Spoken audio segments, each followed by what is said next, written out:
Okay.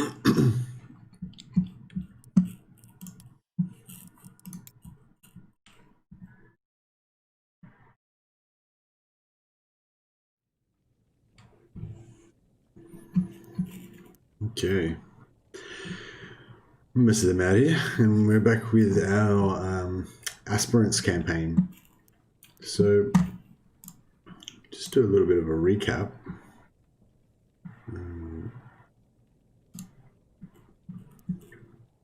Basically, the actually, no, I don't have any at the moment. Basically, the storyline that we're chasing up here is that there's 3 Necromunda gangers that have been chosen to possibly be accepted as aspirants into the Imperial Fists Space Marine chapter. The Imperial Fists having a fortress monastery on Necromunda called the Spear of Dorn, that's located in the upper spire in Helmar territory, I believe, and the recruiting sergeants actually go out from there and select gangers to possibly be accepted into the Imperial Fist Space Marines neophyte program to become Space Marines.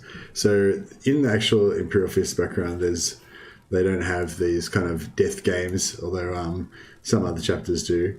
But just for the purposes of this campaign, we're going to have a bit of creative license with the Imperial Fists background, and say that they have these trials or death games or tests that they put their aspirants through before they even get a chance to go through the initial testing to join the aspirants program.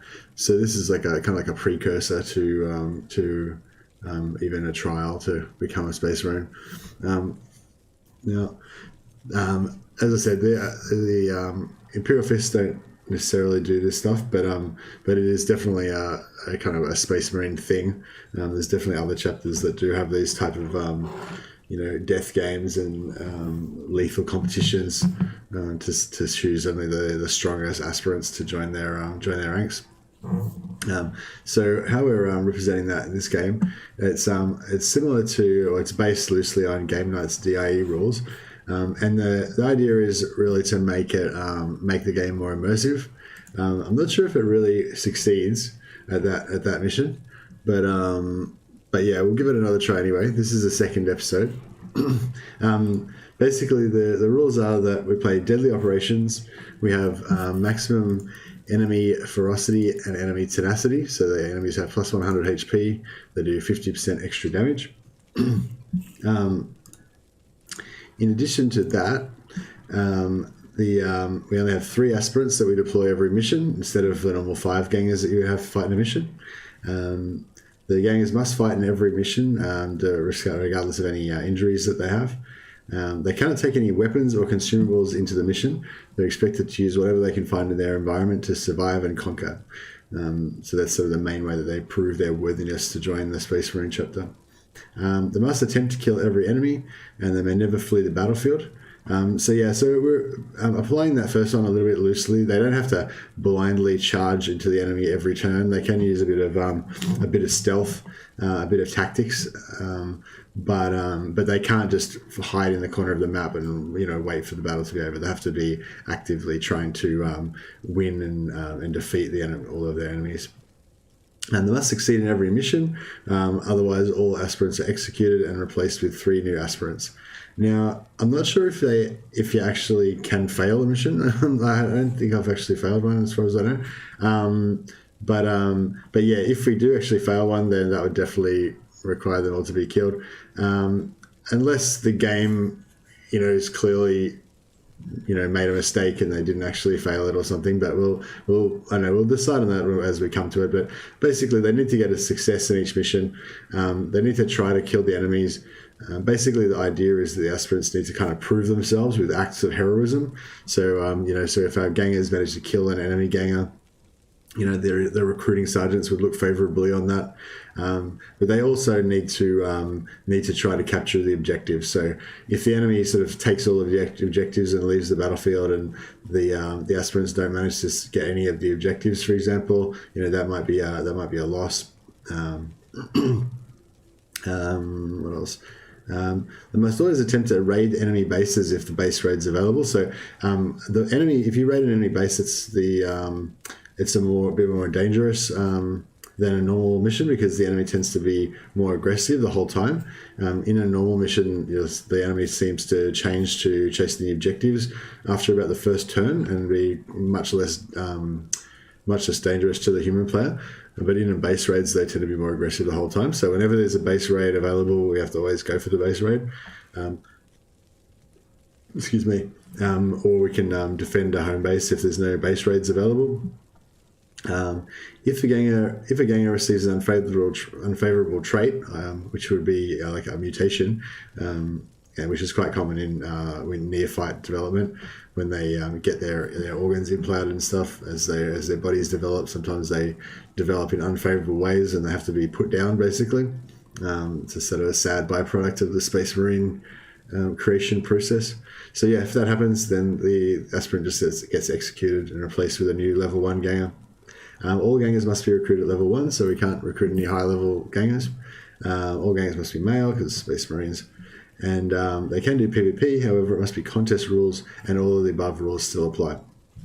The campaign ends when one ganger is victorious and makes it to level 10, and he's counted as being accepted into the real Imperial Fists aspirant program to possibly become an Imperial Fist. So this is actually the second episode. We did the first episode. We had 3 level 1 gangers that went in up against against 5 enemy level rank 6 gangers. Our gangers were unarmed, and they managed to defeat all 5 and kill all 5 of the enemy armed gangers, and they captured some of their resources and got a decisive victory. So it was pretty heroic. But they all got a bug. There's a bug in the game at the moment that occurs sometimes where your fighters lose all of their stats. So this character doesn't currently have the bug, but as you can see here, their stats, they get certain stats bonuses for their house and also their career. So as a Goliath, they get quite a lot of toughness, for example, quite a lot of willpower, melee prowess, and part of that's from the brawlers base stats as well. Their strength's increased, etc. So when they get the bug, all of these maximums will change to 10, and they actually lose all of these points as well. So they'll be like 1 out of 10, like across the board, basically, or something similar to that. So all 3 of the gangers got that bug after the first match. So they were deemed to have undergone unfavorable mutation, and they were all executed. So yeah, I'm a bit concerned. That's one of the concerns I've got with this this campaign, that the idea of these sort of D.I.E rules is to make the game more like immersive. That was sort of my idea of starting this campaign, like to make the game seem more dangerous. What's going to happen? Are the guys going to survive? A bit of drama, I guess. And then I wanted it to be quite lethal. Like, I want the guys to have a chance of dying, and maybe it takes a few goes before we get one to survive. But if literally every match they're just gonna all get bugged out and all be deleted, and you kind of know that they're never going to survive, they kind of they need to at least have a chance of surviving for it to be good. So I had I didn't want the game to end like with the aspirants all being destroyed like every single match. So I was sort of thinking what we could do, and I was thinking what we could do is, if that happens again and a character gets bugged out, then we'll like recreate that character. So for example, I'll just sell some stuff to get some money.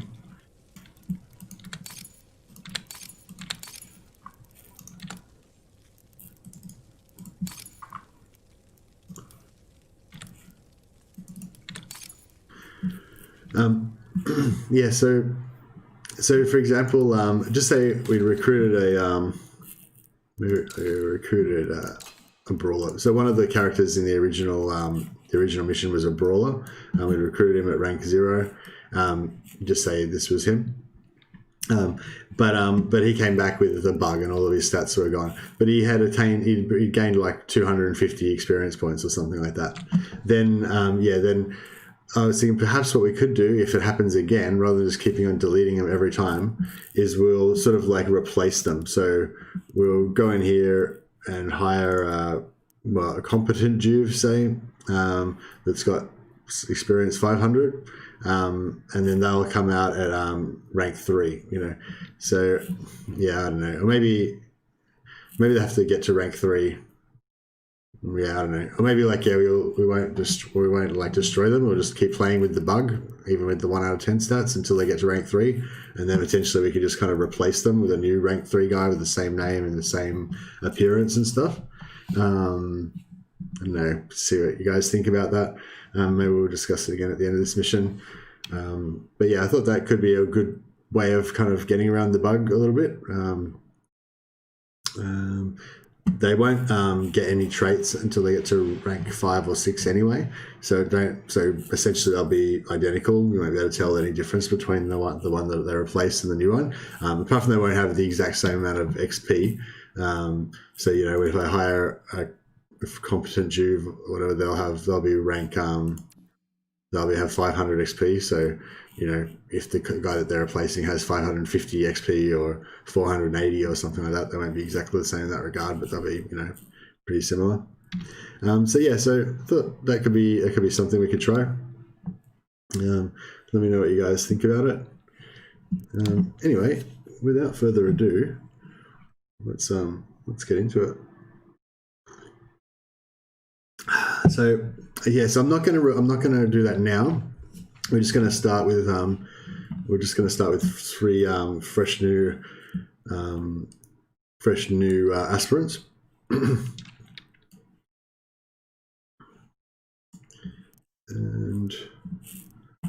we'll make the D.I.E.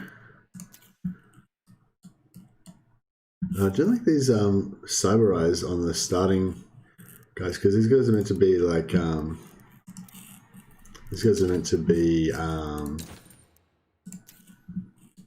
that's right.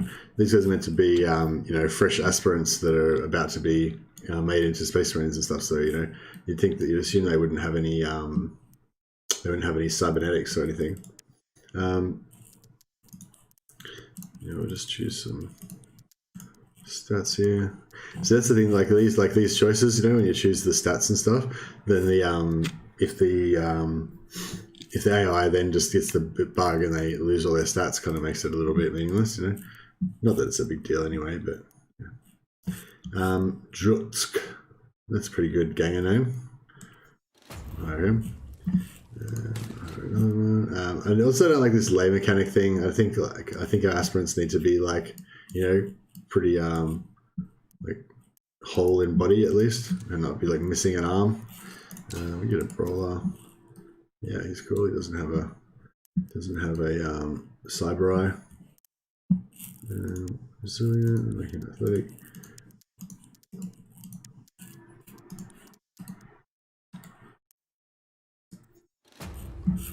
And we'll hire 1 more aspirant.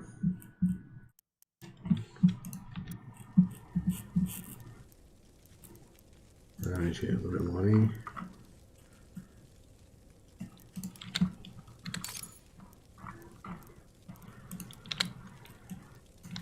I don't need any weapons because our aspirants start off with no weapons every match. So we can get rid of all this stuff.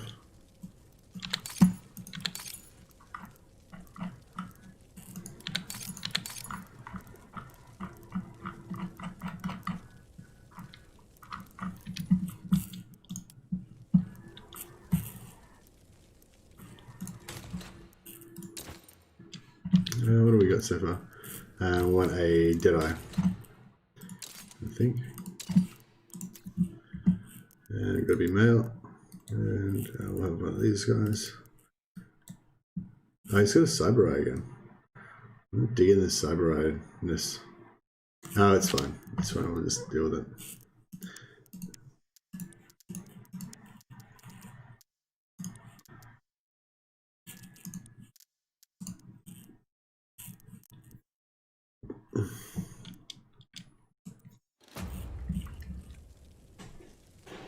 Excuse me.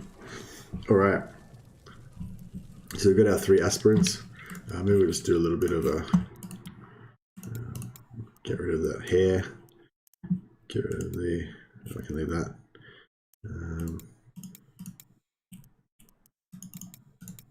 Get rid of these facial accessories and nonsense. Tattoos. Our Space Marine aspirants don't need any you know, extraneous nonsense. Our future Imperial Fists. Yeah, I'm really annoyed that we can't get the bald hair for the leader anymore.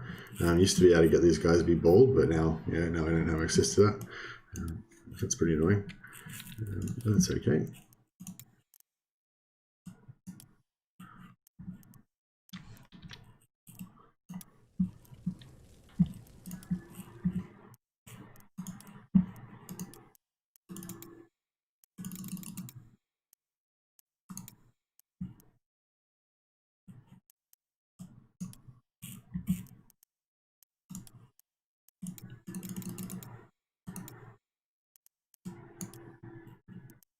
Okay.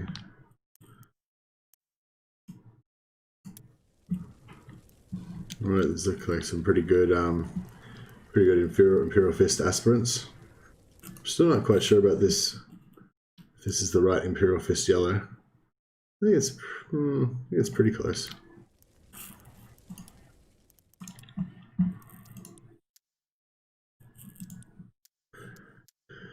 D1.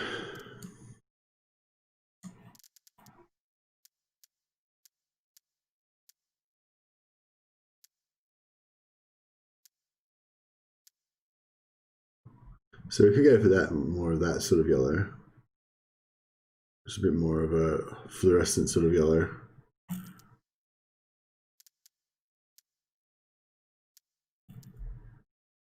Yeah, it's a bit of a matter of personal opinion, really. It's okay. All right, so I think we've got our aspirants. We need to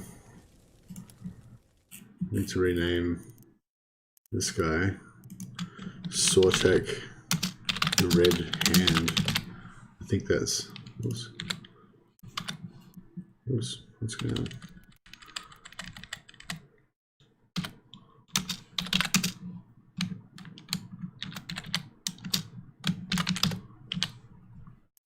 I think that was the name.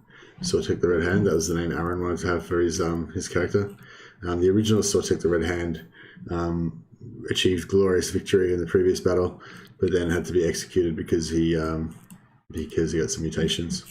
So we'll just check if any of our guys have got mutations already. No, they seem to have all been created with some normal stats. Okay, lovely. We'll get rid of these weapons. Don't need those.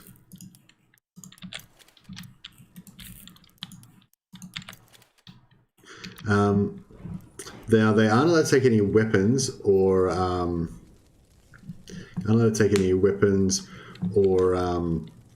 consumables into the battle, but they are allowed to take armor, technically. So this guy's already got a couple of armor pieces that he has by default as a brawler.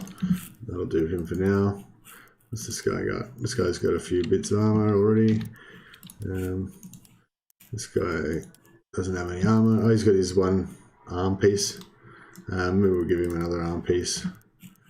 He got like quite a nice high-level armor piece there on his left and right arm. So they do have access to a little bit of high level armor. I guess they might work their way up to being sort of carapace armored, similar to a scout marine or a space marine neophyte. That is.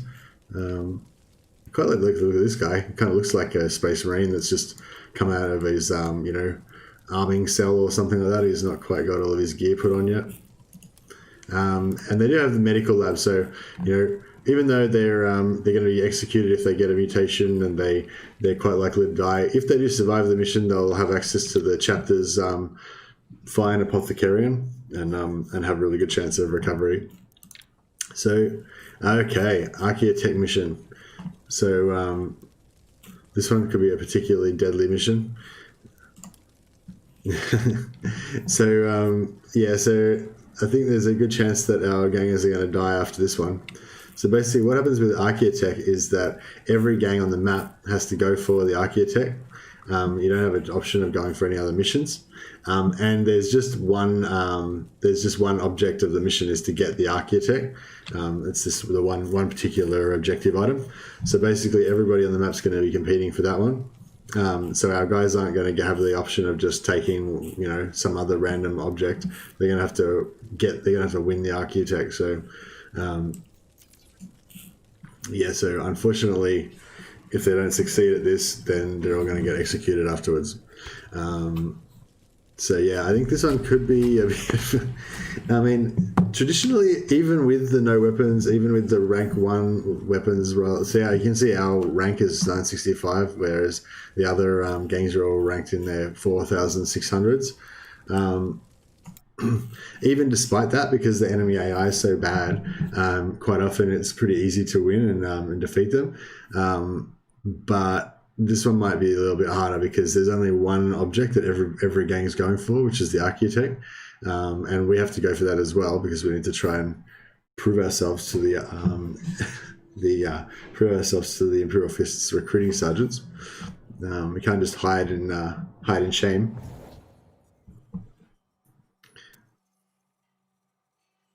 I feel like this is going to be a pretty this could be a pretty lethal mission.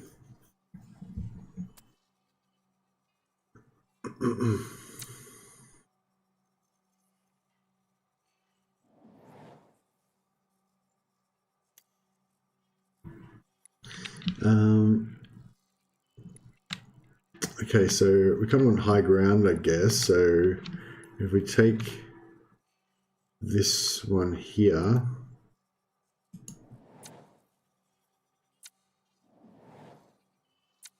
yeah, I thought they were going to take that one.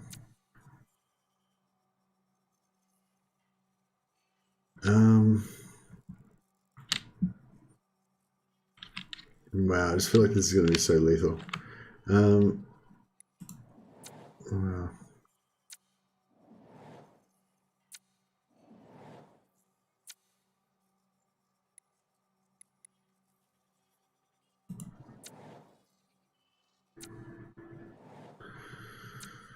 Oh dear. Yeah, I mean, I still think we've got a pretty good chance of survival. Like these are three of the toughest young Juves in the gang, in the Underhive. They've been selected for their ferocity and survival skills, and their ability to achieve victory regardless of the outcome. Okay, so as long as we stay here and don't move, we still have this invulnerability on. You can see they've got this sort of invisibility glow type thing going on. That means that the enemies can't attack us. So one advantage that we've got, because we've only got 3 guys, that we have the option to pass twice. So what we might do, if we pass the first 2 missions, that means there's going to be 2 of each of the enemy gangs, that's 6 fighters that aren't going to get to attack us. So we might do that.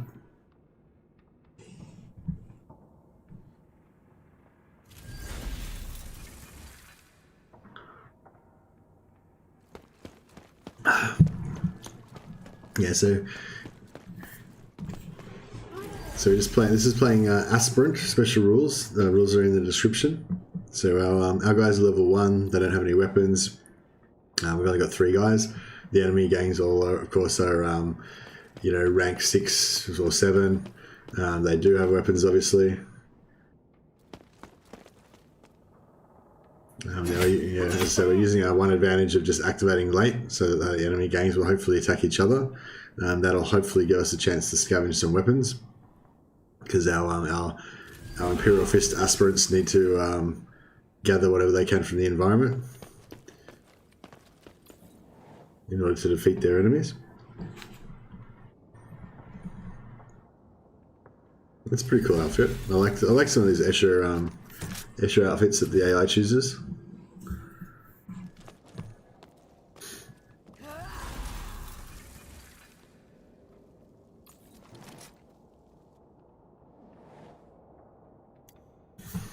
Okay, yeah, as I said, we're gonna just skip our turn again. So basically, we just, you know, three of the oh, he's got a bolt pistol. That's a rare weapon. Yeah, the bolt pistol is like probably the second most rare weapon in the game. That weapon that he's got in his right hand there. I think the most rare weapon in the game, I think at the moment, is the bolt gun. Apparently, you can occasionally find bolt guns for sale in the store. There are heavy bolters in the story missions, but they don't seem to be available to us to loot at all. Hey Paul, how you going? Paul said, is there a list of weapons available in the game? Like, can we get a heavy bolter if we get far enough? Yeah, so that's what I was just explaining. Yeah, you can't get a heavy bolter in the game at the moment. If you play the story campaign, there you do get to use a ganger that's got a heavy bolter. So, like, heavy bolters do exist in the game. That's just, you can't actually loot them. Like, they never appear on any of the enemy gangers, and they never appear in the shop to buy or anything like that. So, I think that's just like a... I think it's just a you know, balancing thing. So they'll probably change that, and they'll probably tweak that a little bit and make them a bit more common later on. But yeah, at the moment, yeah, you know, you can't find them as far as I know. But you do get to use them in the storyline campaign. I did the last story campaign, and one of the characters in that has a heavy bolter. Excuse me. But yeah, we can definitely get some bolt pistols though. There's one or two guys in this match right now that have got them, so we can potentially kill them and scavenge them.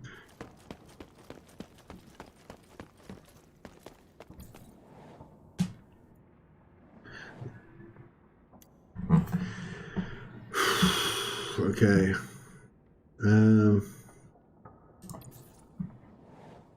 Okay, so that's another good advantage we have is because we have no weapons. We go first in the initiative order. So my main plan for round one is just to stay out of the other gangers' way. So what I might do... but see, we have to also be aware of this architect that we need to get, which is right there. That's the architect. So we need to make sure that we get that architect and that the enemy gangs don't get it. So yeah, I don't want to like get into a fight with the enemy, but at the same time we have to be aware of that. So what we might do is school head down there. Got to be aware of the environment as well. There's often traps hidden in these tunnels. But Drutska's a canny young Juve, and you know, he's got his survival skills. Just keeping his eye out. I kind of wanted to just hide here. Yeah, that might be a good idea. We'll just hide here.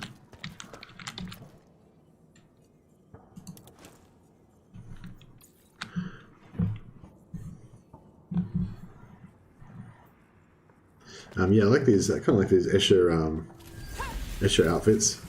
Got the red and the kind of pale blue. As far as I know, the AI just chooses their color schemes at completely at random. But yeah, they do sometimes get some pretty cool combos that give you a bit of inspiration.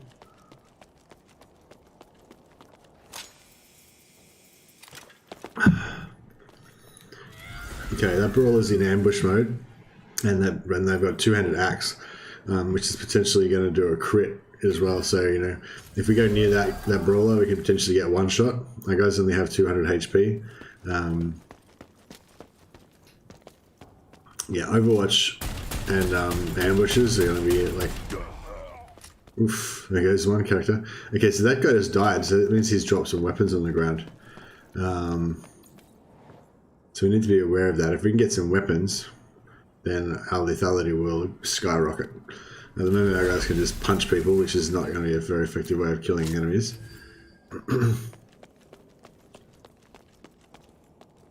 But, I mean, the enemies should be coming into the middle to get the archaeotech.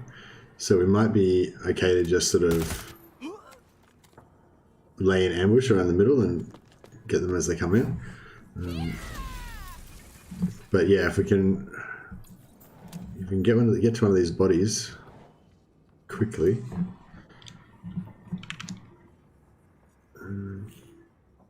Yeah, none of these blue gangers have been killed. Okay, so that's interesting. So they've got so because I took enemy tenacity, the enemies have plus 100 HP. But as you can see there, this enemy's got 200 out of 300 HP. So, you know, they're supposed to have, normally they would have 200. Because of the tenacity, they've got 300. But as you can see, they only have the 300 max HP. They aren't actually healed up to maximum. So this is a bug.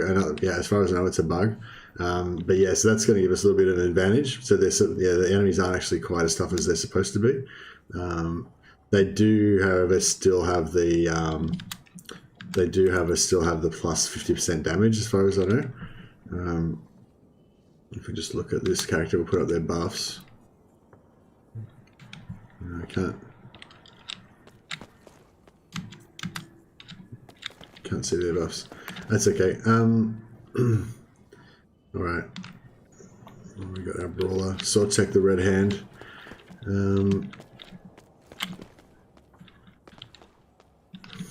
Yeah, I guess this guy can just follow Druitsk through the corridor here. He'll hide here as well. Hopefully we've got less chance of getting one shot by enemy heavies and stuff if we hide in this tunnel for a little while. Paul said, "Is there any chance they'll bring other gangs like Van Sar, etc.?" Yeah, there's a really good chance, Paul. They've already said that they have DLC plans. And everyone, they haven't made any announcements about what their DLC plans are, but everyone assumes that the first DLCs will be the remaining 3 gangs. So Van Sar, Cawdor, and Delac. Yeah, I mean that would be the obvious thing. If they want to try and make the game sort of complete, you know.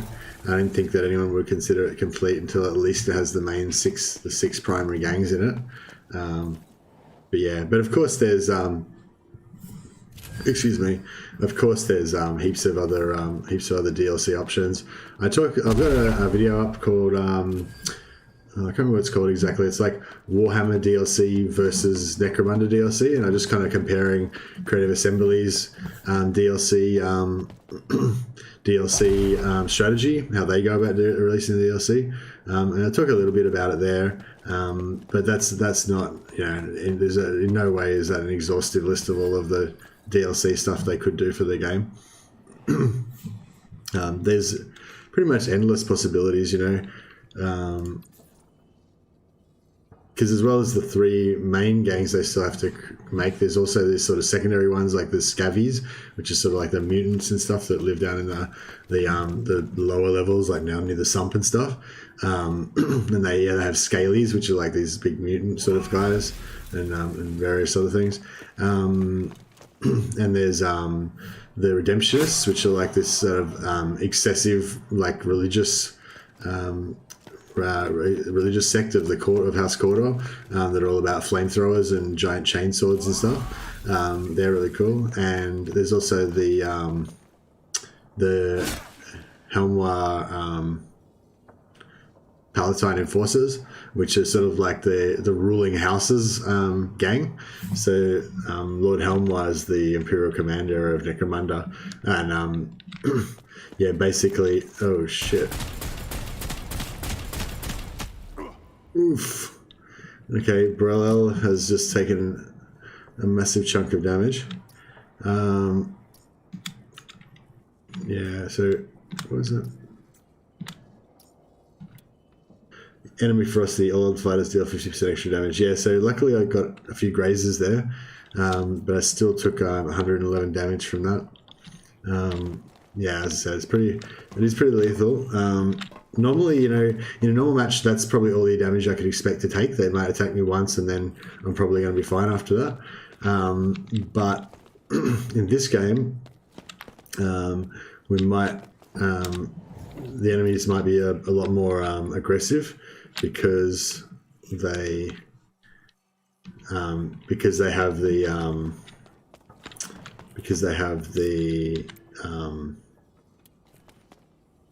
we'll just zip line up here to try and get a bit more movement, because they have to all go for the architect. So as the enemies get towards the center, they're all going to be kind of like killing each other and stuff, potentially. We can't quite make it to the healing station, unfortunately. It's a bummer.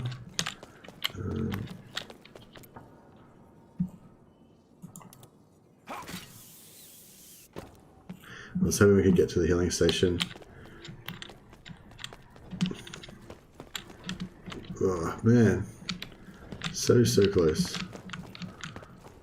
Oh, we could have. Actually, I could have ziplined there. Oh well, doesn't matter. We'll get it next turn. Should be able to. Hopefully, we'll survive the healing. But yeah, so there's the Palatine Enforcers, which are the Helmar's sort of personal gang that are super well armed and armored. And they generally have less. They generally field less troopers, but they're better equipped. And then, like, as well as those sort of like rarer gangs, so there's also the Spirers, which are like the rich kids from the upper spire that come down to get thrill kills and stuff, hunting the Underhive gangs. They are also like have ridiculously high tech equipment, and really powerful weapons. But again, they only have smaller numbers usually in the tabletop. But yeah, as well as those rarer gangs, though, then there's also sort of like other factions that exist in the Necromunda background that are not necessarily gangs that you can normally play, but they're just like other cool stuff they could potentially bring in. Like they have the Adeptus Arbites, which are kind of like the Imperial cops, I guess, or the Imperial Riot Police, which are really cool, kind of like Judge Dredd type characters. Well, these guys, are they the same team as each other? Yeah. Okay, so we've got two of these Escher, both up in the center there, making it quite lethal to go up there. Ambush, which is what that Escher with the two-handed axe there, that's got an ambush stance on. That's got 20-meter range, so it's quite a long range. Pretty much anywhere we move in that half of that platform, we're going to cop an ambush from her. So we really don't want to cop that. Sinomine said also Ratskin Renegades. Yeah, that's another one of those like rare type gangs. There was also like all these kind of like, yeah, as I said, we're just going to probably do the delay thing, just skip our turn, and hope that the enemies kind of kill each other some more. That's sort of one of the advantages we've got at the moment. Yeah, so there's all these kind of like rare little things as well. Like there was apparently they brought out some rules for orc gangs, because like Necromunda, like most worlds in the galaxy, in the 40k galaxy, they've got orcs on the planet, because you can never really get rid of orcs once they've been there. Their spores kind of infect things, and even if you kind of wipe them out, they kind of still pop up every now and again. So yeah, a couple of the hives, because there's multiple hives on Necromunda. Hive Primus, which is where Necromunda takes place, is just one of the hive cities, but there's other ones as well. And there's one called the Skull, which was a hive city, but it got invaded by orcs, and then they ended up having to blow the blow the shit out of it basically with artillery and everything. So now it's got all these holes in it, and it kind of resembles this kind of skull, ruined skull, and it's kind of, all the orcs have been wiped out now, but it's still filled with monsters and just a bad place, and there's presumably still heaps of orcs remnants left in there. But anyway, so outside of the hives, there's this ash wastes of just toxic pollution, kind of like deserts of toxic ash wastes, and there's like roaming biker gangs and stuff like that out there, and there's apparently orcs and stuff are roaming out there as well. So there were some rules. I think they were, I don't know where they were released. I don't think it wasn't in one of the main rulebooks. It was like some other extra thing that you could get. But yeah, there's rules for like orcs, and also I think the bikers and stuff. That's like a bit more of an out of left field kind of stuff that's not likely to get added to the game. But I just sort of given that as an example of, like, you know, there's like heaps of stuff in the background that could be added in. Also, there's the Guilders that are another neutral faction that you see in the story campaign. One of the main characters in the story campaign is a Guilder, which they're not really a gang per se. There's these sort of powerful merchant families that have these interconnected contracts and agreements and everything, and they're kind of like the underlying social structure of the Underhive, I guess. But yeah, they're doing various things. They put out contracts on people. You can, if you break the laws of the few laws of the Underhive. Here we go. So everyone's going to try and shoot this ganger and get that architect off her. And we need to be going for that as well, because if we don't get that, if we don't end this battle with the architect, then we lose, and all of our aspirants die. Because it's not good enough just to survive. They have to win. You know, that's what Imperial Fists do. That's what we're looking for in our aspirants.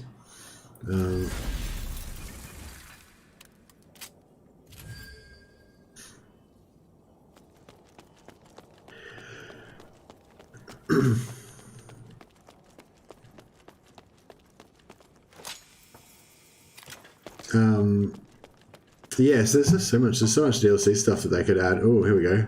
Our guys are all hiding in that tunnel. Oh, bro. There we go. Brelel's dreams of joining the Imperial Fists just ended. Why did she shoot him? He wasn't anywhere near the objective. God damn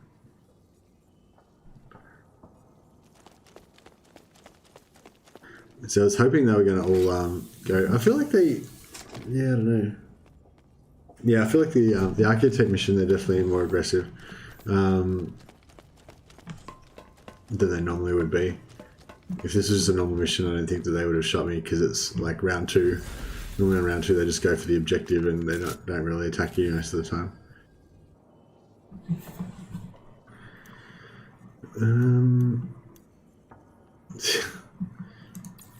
I mean, I guess we might, if we get an adrenaline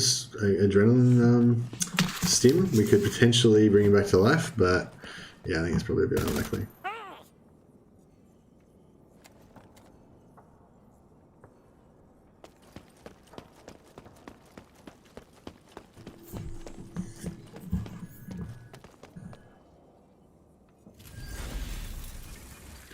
Okay, I was going to say we could try and kill that guy, but he just popped Iron Will, which makes him basically immune to our guys. We only have fists as well, so we can't really do much damage to them. We really need a dead guy that we can loot his gear off him to get in this fight.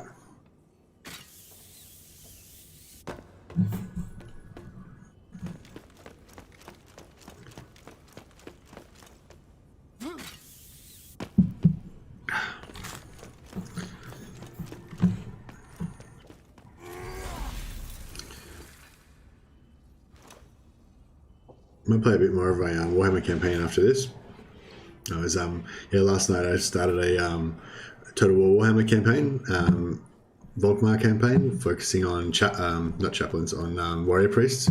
Basically, I want to make I want to play Warhammer Total War, except for I want to have heaps of warrior priests, and I'm just going to pretend that they're chaplains, just for no reason, kind of a bit nonsense. But yeah, basically I want to have heaps of warrior priests and just have them as buffed and as geared out with magic items and as powerful as they possibly can be, and just have them like cruise around. In if you played Total War Warhammer, the hero models are about like 20% bigger than the normal troops, so they sort of stand head and shoulders above them. So yeah, I feel like they kind of look a bit like Space Marines as well. So it's kind of cool. All right, wait up. We've got to focus on what we're doing here first, though. Okay, so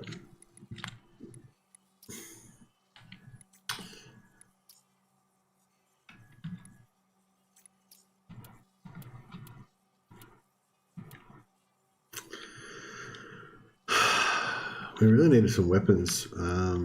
We really need a dead body. The only dead body we've got access to right now is this one. That's our own dead body.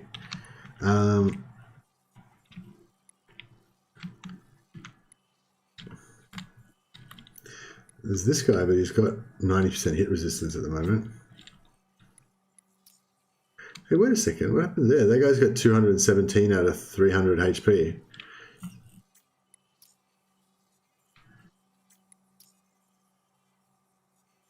See, like this guy, he hasn't been attacked yet. He's displaying as having 200 out of 300. Now this guy would have started off displaying 200 out of 300 as well, but you can see that he's got 217 out of 300.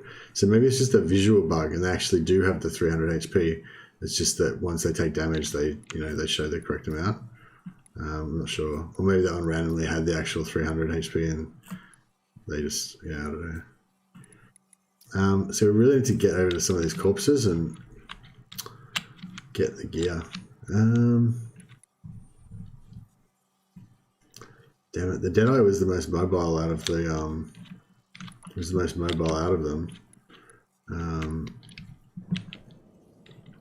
Yeah, damn it. We need to stop that architect, but at the same time we can't really do anything until we can get some weapons. I think we have to creep over there and try and get some weapons. Jumping doesn't set off Overwatch as well. It's only movement that sets off Overwatch, so you can kind of jump through Overwatch. I don't think that guy's got Overwatch on anymore anyway, but just thought I'd note that. You can actually avoid Overwatch by jumping.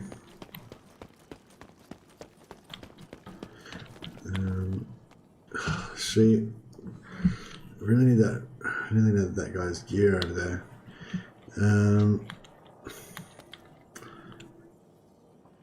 I mean, if we could wait. I mean, it feels pretty dangerous to just run into the middle of all these armed gangers and stuff. But, I mean, I'm hoping that they'll just ignore me because, I'm just a Juve, just a little level 1 Juve. And they've got to get the objective. If we could get some weapons, like, oh, that would be so glorious. Oh, yeah. Oh yeah, this guy's a heavy, and he just got a heavy stubber.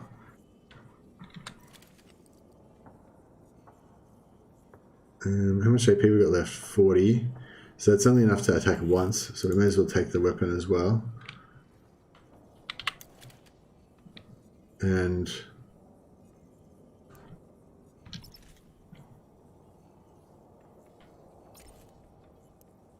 we can take...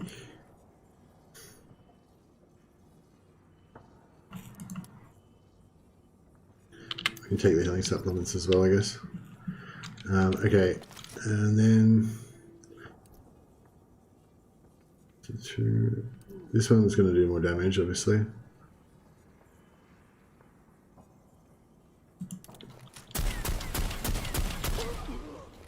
That was pretty solid. Hopefully they don't shoot back, otherwise this guy's quite exposed. But yeah.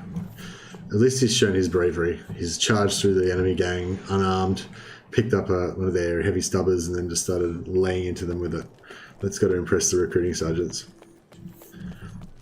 But they still have to be victorious. They still have to get the architect off this guy.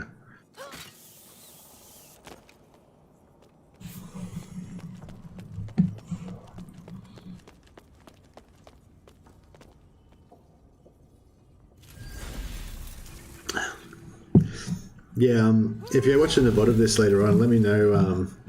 Let me know if you think this is kind of a fun gameplay thing or not. I kind of feel like it is. I kind of feel like it gives a little bit more, yeah, a little bit more suspense to the game. It's like, oh, are our little Jews going to survive? It seems pretty dangerous and stuff. Whereas I think if you've got like a really well kitted out gang, it can seem a little bit like the difficulty can seem a little bit irrelevant.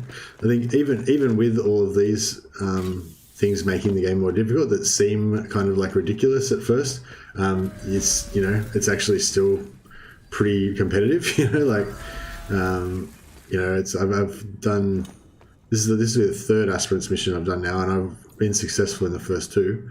One of them I lost 2 guys, and only one survived. The other one, oh, here we go.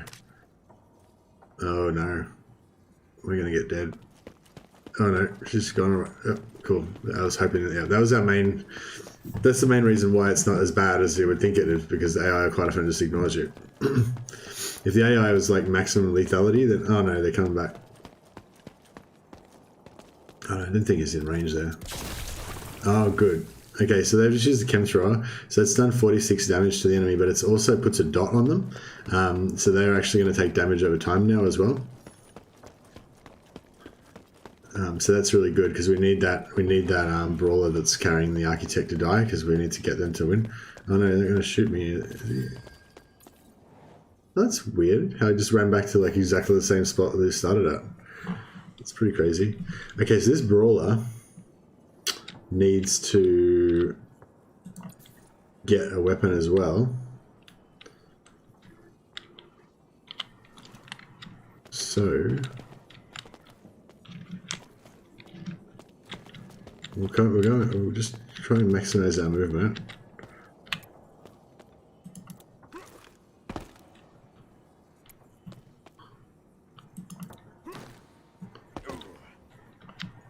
I don't know if he's going to make it far enough to be able to get anywhere, but oh, was that guy in Overwatch?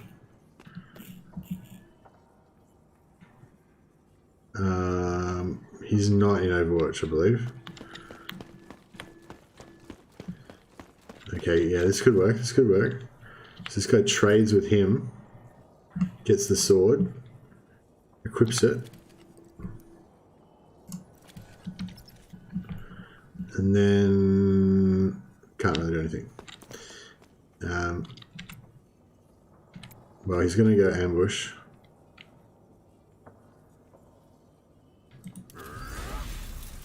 Yeah, you can only ambush with weapons, unfortunately, so he doesn't get his fist attack. He's only going to be ambushing with his left hand, but that still could potentially mean that he can get a good strike and get some damage. Yeah, I feel like this, I don't know, for me, I feel like this is more fun in a way. Like, I don't know, it's not, I mean, obviously we're missing out on some of the parts of the game, like the extra complexity you get of gearing them out with different items and stuff like that. But the actual battle itself seems a little bit more tense and interesting, you know? The graphics of this game look pretty cool. Look at that, like this heat haze with all the like orange light and everything. I mean, the aura that this character's got is a bit fluorescent, but okay. So this is pretty cool. So now we can, even though we were activating last round, now we can activate first. Oh no, we've got low initiative, so we don't get that first.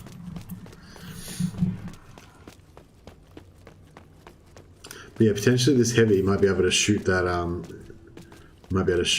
brawler that's got the architect.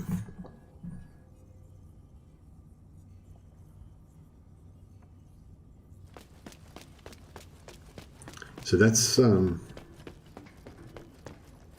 yeah, so he's got some of the resources. So we'd like to get those so we can, you know, win honor in the eyes of the Imperial Fists.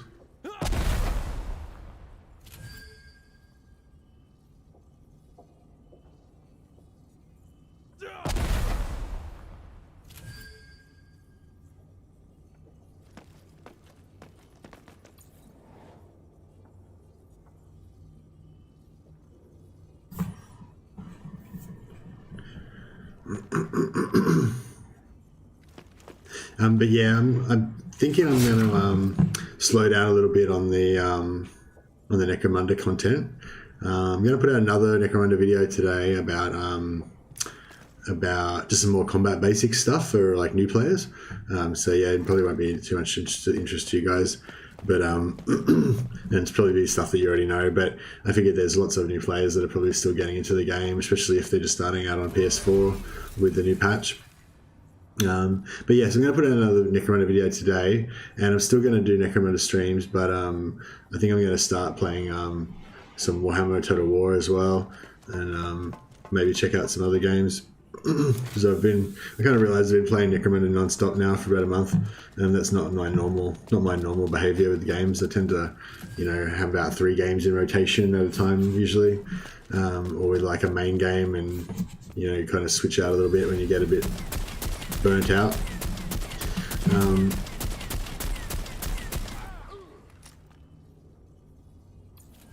I was actually thinking about playing Baldur's Gate as well. There's the Baldur's Gate early access.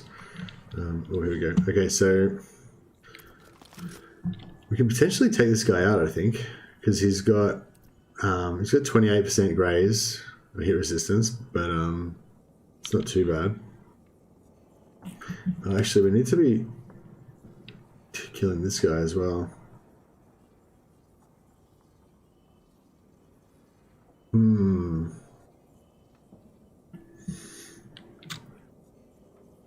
So our 84 to 168 damage, if it all grazes, is probably going to be more like, I don't know, 15 to 50 or something like that. But still, a couple of those shots could be enough to take her down.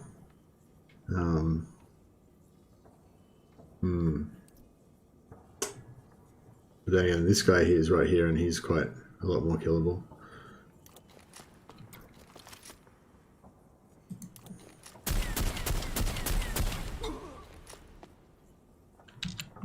God damn it, weapon jam.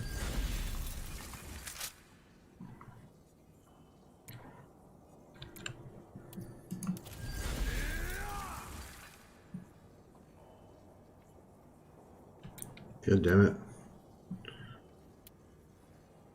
This guy's the leader, so he can use his elite skills to give some extra action points to Sortek.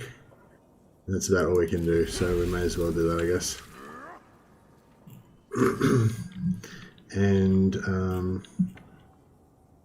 what else can we do? We just take cover, I guess.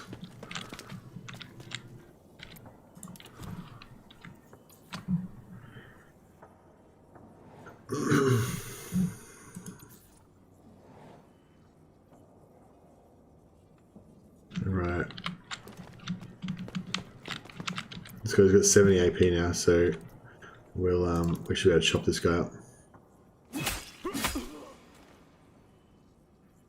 was hoping to do a bit more damage than that, but that's okay.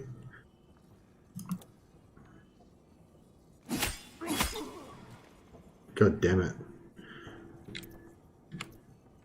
Alright, we should got him this time. There we go. Okay, now the reason I wanted to down him was because, yeah, he's got another weapon for us. So we get this rank 5 autocannon. That's pretty nice as well. I hope he can maybe grab that. Alright, so we'll equip this in our right hand. Now we're still at 25 AP. Can't really go for him straight away. We might go for this guy.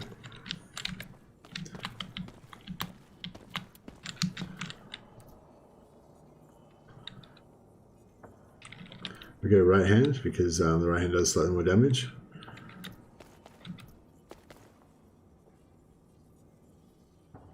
Oh, look at this guy's damage absorption.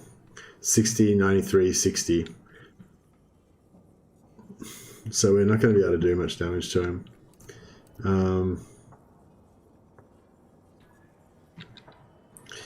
What we might do is we'll go into Overwatch mode. So if he tries to break away from us, we'll immediately charge back onto him again. Ambush mode, sorry. And then we'll use... Oh, don't have enough action points. Alright, well, damn it. I've just got ambush on. So it's not going to be so great.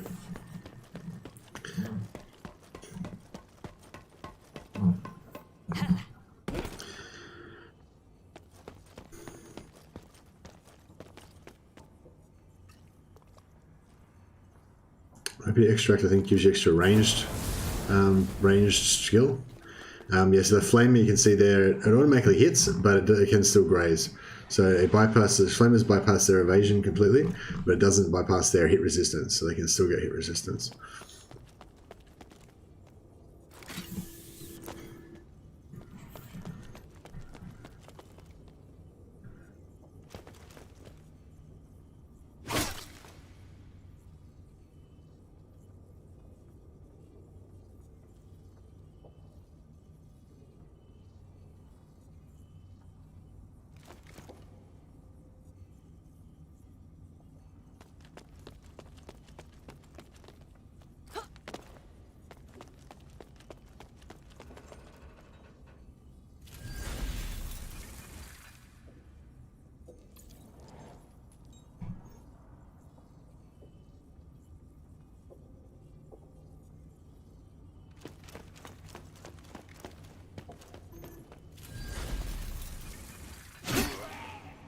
Oof.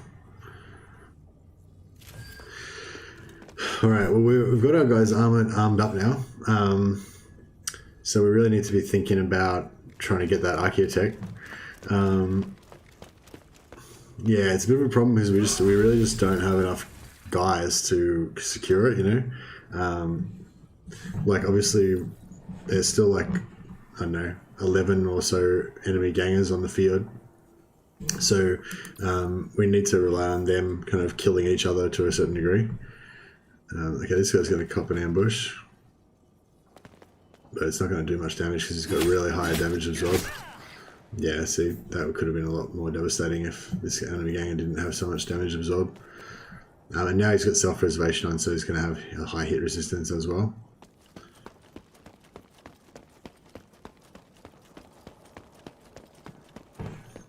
But yeah, it's going to be extremely difficult to... Like, we could probably survive, you know, we could just sort of hide and stuff, but yeah, unless we can stop this archaeotech from getting it off the battlefield. We've still got 4 more rounds as well. This is only round 3. So we've still got to wait another 4 more rounds before the end of the battle. And somehow make sure that the enemy doesn't get away with that archaeotech. Because, yeah, as we've got some house rules, basically our gangers have to succeed in every mission. I think sometimes you can get like a nominal victory even if you don't kind of like succeed, but yeah, I'm saying right now, like the mission here is to get the archaeotech. If these aspirants don't get the archaeotech, then that's going to be considered a mission fail, and they're going to be executed after this match, and we'll have to start again with rank 1 guys again next turn. And every time we start again with rank 1 guys, we get a little bit further behind as well. So last time in the first round, the enemy gangers were all sort of like rank 6. Now you're starting to see some rank 7 ones appear. So the enemy gangs kind of rank up as you go along. Now our guys don't get weapons, but they can maybe get some armor pieces awarded to them and get a little bit tougher, and they'll obviously level up as well. So if they survive, they'll be a little bit more equipped for the next battle. But yeah, I think it's very iffy that they're going to survive. There's a decent chance that they're going to die in the match, and then there's a very decent chance that they're not going to win this mission, and they're going to get executed afterwards for failure.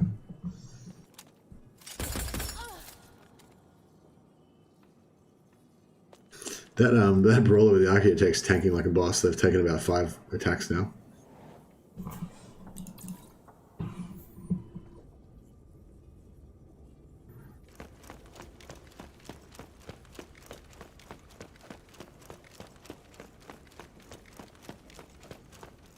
Excuse me. Hey, Great Betrayer, how you going? Okay, so that other crate there, that's providing some good good distraction for the AI. So although our mission is just to get the archaeotech, the AI seems to be quite interested in getting this other crate as well. So that could be something we can exploit. Although we don't want that crate, we just want this archaeotech that this character's got. I wonder if she's going to try to get out the exit. So if she makes it out the exit, then that's it, game over basically. Our guys have failed their mission. Well, I don't know actually. Maybe I should put it up to the vote. I don't know. We'll discuss whether they should be executed afterwards. Maybe I'll take a vote or something. But yeah, if they don't get that architect, I'm definitely inclined to kill them all. Basically, I'm telling you right now. The Imperial Fist recruitment sergeants don't accept anything short of victory. But I don't know. I suppose if they kill lots of enemy guys, if you guys are particularly impressed and want one of them to survive, I could be swayed to mercy. We'll do the arena thing, you know. But yeah, let's not think about that yet. Victory. There's nothing else but victory. We must kill all of the enemy gangers. We've got weapons now, so they've got no excuse. Where is she?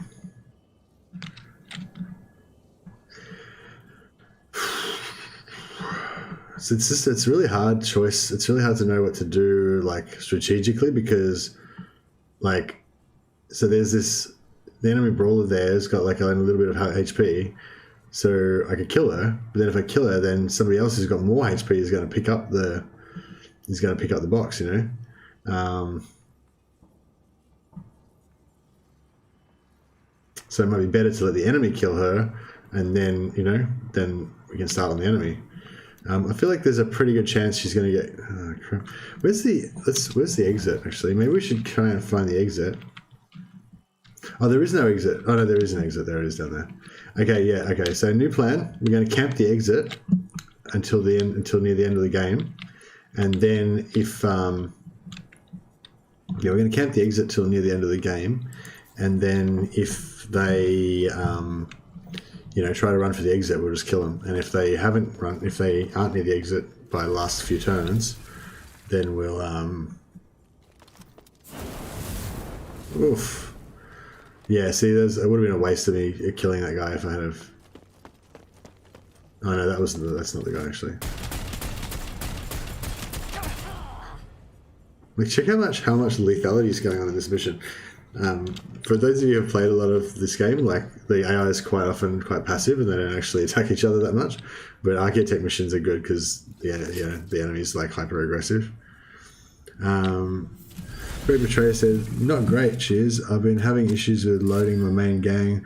95% of the time when trying to load the gang, it freezes on the loading screen and goes to desktop. I've reported the issue. What are you playing on? Are you playing on console or PC, Great Betrayer?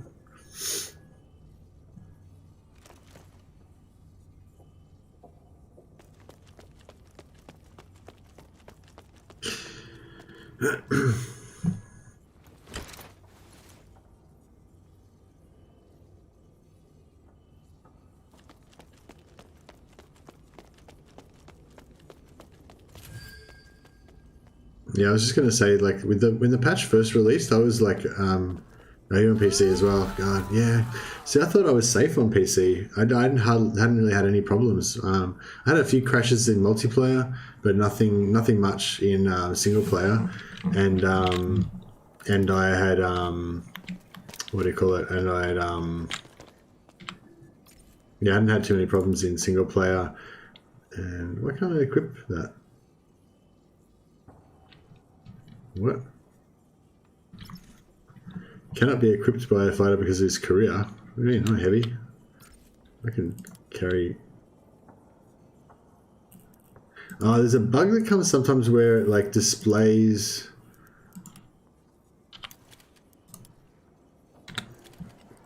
Yeah, I don't know. It's just a weird thing that happened.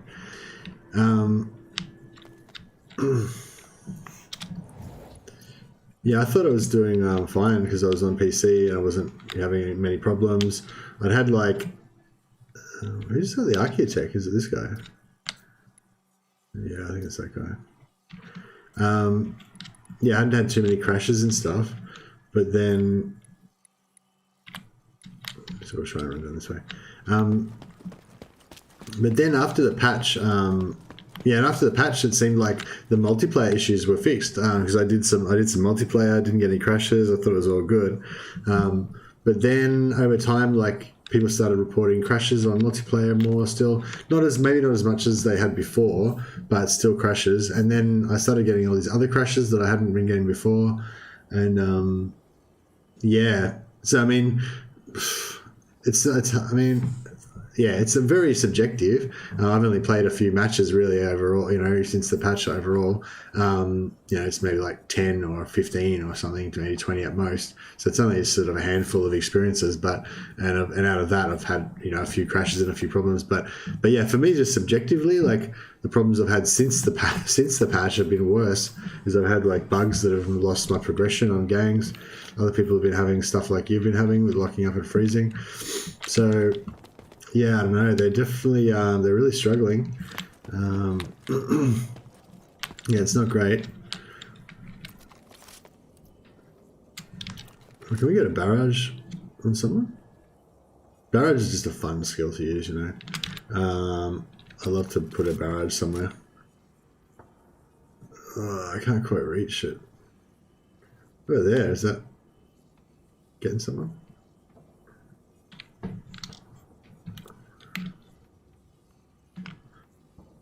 Yeah, I feel like they could get someone. Let's stick a barrage in there. So barrage is cool because it where am I aiming for? Yeah, barrage. See, like Overwatch is good because it shoots anywhere in your line of sight and a massive like anywhere in any direction. So that's quite good. But barrage like only shoots in a very small area where you're aiming, but it can just keep firing again and again and again at anything that goes through that area. So it's pretty fun.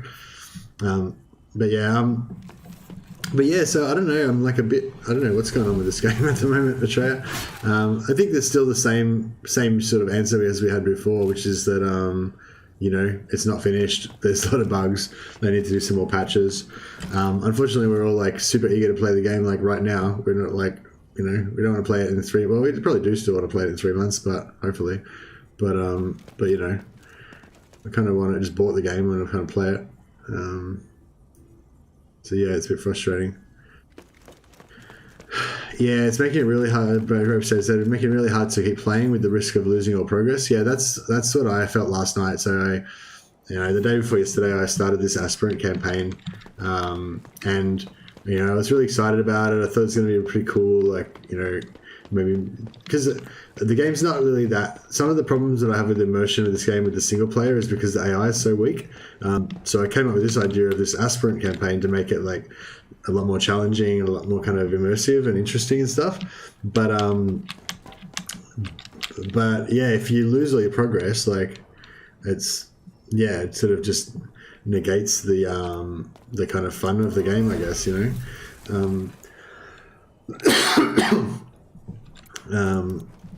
like with this Angry Bane's like, yeah, I'm too scared to put it on. Yeah, that's right. Yeah, that's the problem as well. Like if you make a game that you've got progression on, like you're too scared to use them in case they get bugged out and you lose all of your progression. For Angry Bane, it's a particularly ooh, they're going to take out the... Oh, yeah. There we go. The architect changes hands. Yeah, for Angry Bane, he's made over 1,000 brawlers trying to re-roll over and over and over again to get the perfect stats on a brawler. And he's got some pretty damn good brawlers already. So, if he plays and he gets his gang gets wiped or they get locked up or something like that, he's lost, hours and hours of time that he spent like getting those sick brawlers, so yeah, and that's not what you want. You want a game that rewards you for putting in thousands of hours into the game. You want a game that lets you be obsessed. Oh yeah, he walked into my barrage. Cop that.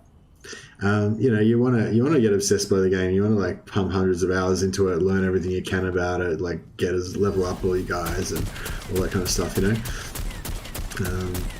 But yeah, so that's pretty much what I'm a little bit in the same place at the moment.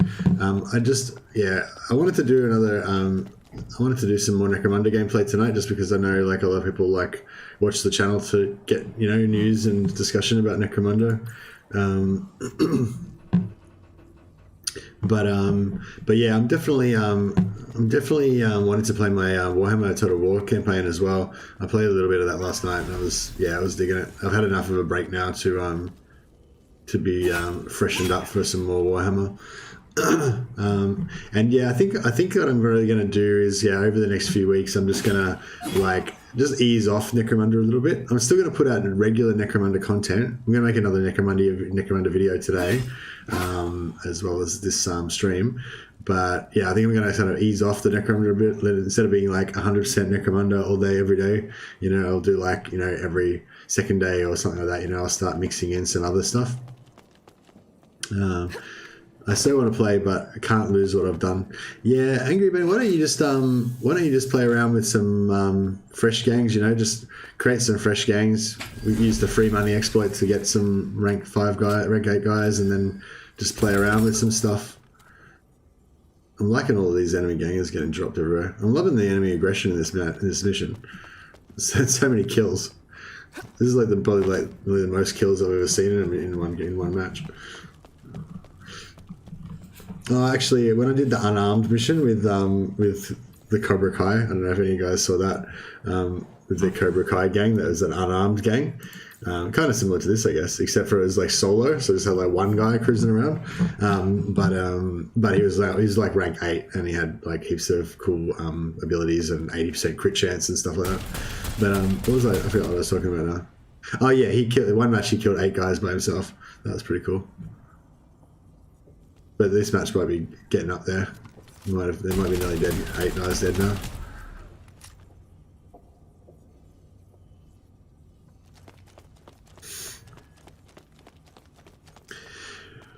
But yeah, you kind of want to create stories with your games. That's kind of what I'm all about with games. Over the years, I've kind of developed my own weird little theories about things, and yeah, one of my little homebrew theories about games is that it's all about kind of emergent storytelling. You want to you want a narrative to kind of come out, like I was saying with my Cobra Kai gang, there's kind of a story there that Grandmaster Kreese has kind of proved the superiority of his Cobra Kai karate, and so he goes around doing unarmed combat and beating up the gangers and stuff, and that time when I successfully managed to win a mission with him and he killed 8 guys and stuff, I felt like it was cool, it was a cool little storyline and kind of developed there, and that's kind of what I'm trying to do here with this match with the aspirants as well. But yeah, we'll see whether we're going to be successful. Great Betrayer said, have you ever tried a PvP battle in Total War Warhammer? Yeah, I have, yeah. Total War Warhammer's got really good multiplayer, and it's really, really cool. Yeah, it's weird with multiplayer. I was thinking about that today. I was thinking about that just recently, actually. I've been going on a lot about multiplayer in Necromunda, because the multiplayer in Necromunda is fucking awesome. And even with the bugs, well, maybe not with the bugs, depending on your own personal experience, but yeah, with my experience, I've been able to get some really good PvP in Necromunda, even with the bugs. But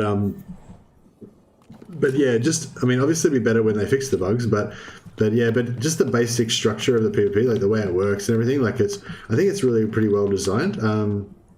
I don't know, maybe people agree with me, maybe they reckon it's a stupid design, I don't know, but I reckon the PvP is really well designed in this game and really cool, and and yeah, I can't wait till they fix the game so we can play it properly.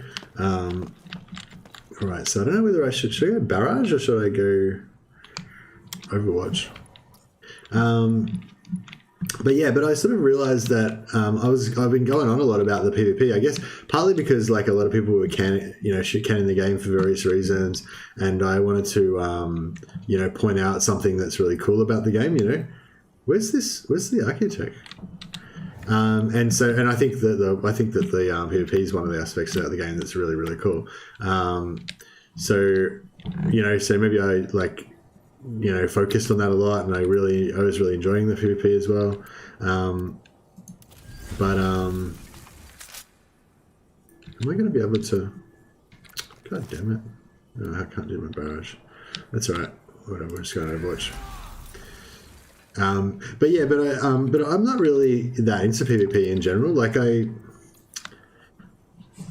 said, I play games for the story, and the emergent story that kind of comes out when you have like, especially when you have like dynamic kind of AI that, here we go.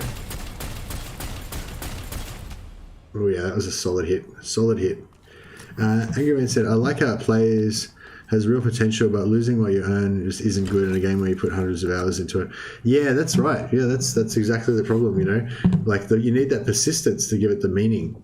And yeah, what I'm rambling about PvP was coming around to is that, oh no, it's fucking game over. Oh no, okay, no, it's not game over yet. If she makes it out the exit though, that's it. We're done. So we've got to kill her before next round, because if she activates first on next round and gets out the exit, then we're done.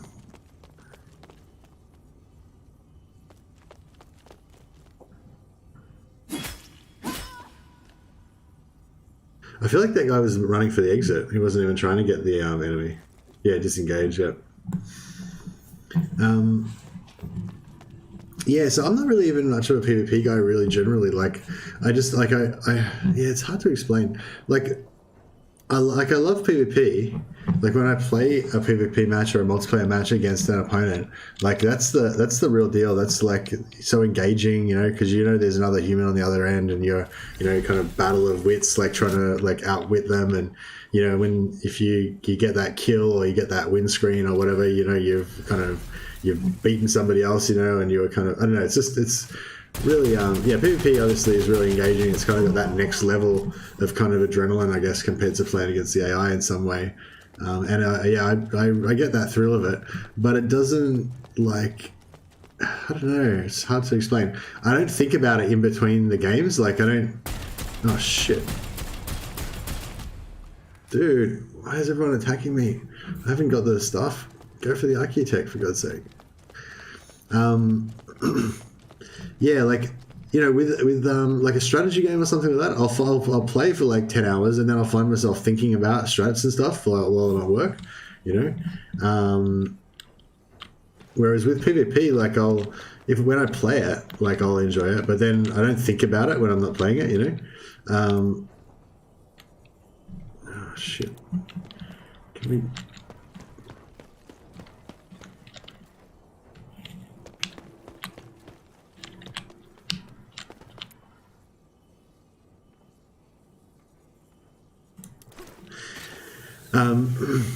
Yeah, I don't really. It's like if we're playing like Counter-Strike or Battlefield or something like that, you know.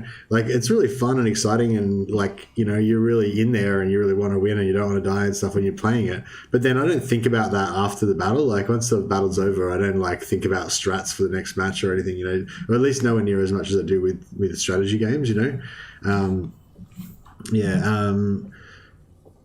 Angry Man said, I care for my gangs and characters. That's why I love Necromunda to start with. It's more personal and it matters if you lose someone. Yeah, exactly. And although you didn't explicitly say it there, like, it's that story that starts to develop. Like, you know, you love those characters because you're kind of imagining like a story about them, you know, like, and it can be, it's funny, like the little things, like it can just be like a cool different face that a guy's got, or like a weird stat they've got, or even like a injury or something that they've got, or something that makes them unique, you know, that makes you like that guy, or something that guy did once in a battle and you remembered him, and you know, and that sort of stuff, and that starts to create like a storyline in your mind, you know, and that persistence gives that story time to kind of develop, I guess, and to kind of have more meaning and stuff. And yeah, if you lose all your progress and you lose everything all the time, then that sort of like just kind of ruins it, you know. Now this guy's already triggered his ambush, which is good for us.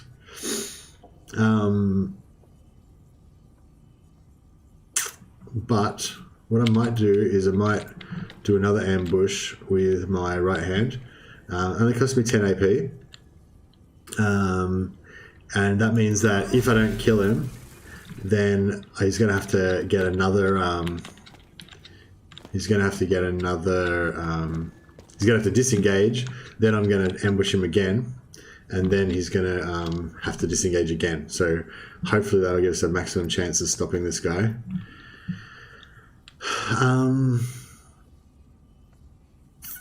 we've got more graze chance with the axe, but we've also got a lot more damage with the axe. And we've got more crit with the axe. So I think we're going to just go right hand. I think we should be able to kill this guy.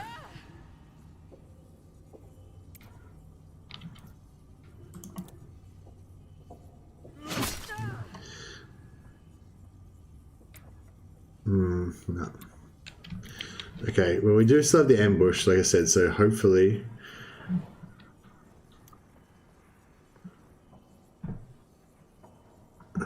crap. So being up here was quite good for this guy, but he's pretty damaged. There's a healing station over there.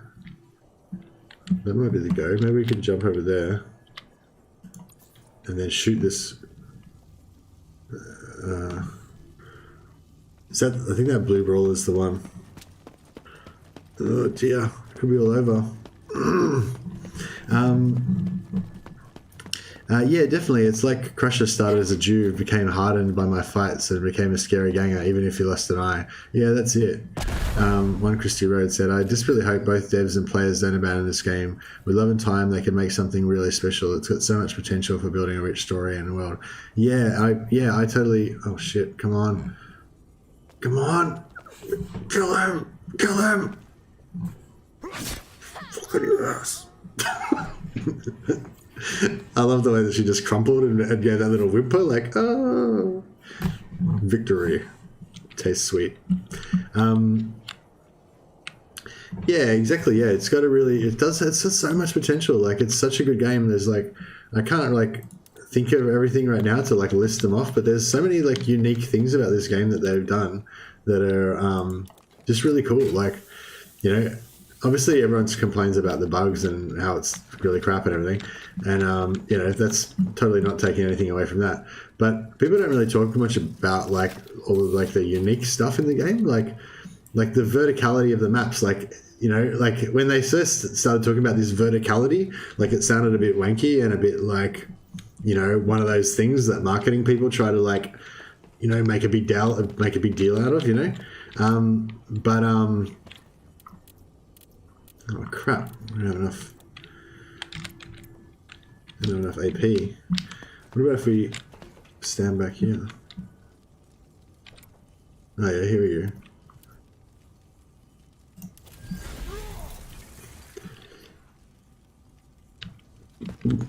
Excuse me, sorry.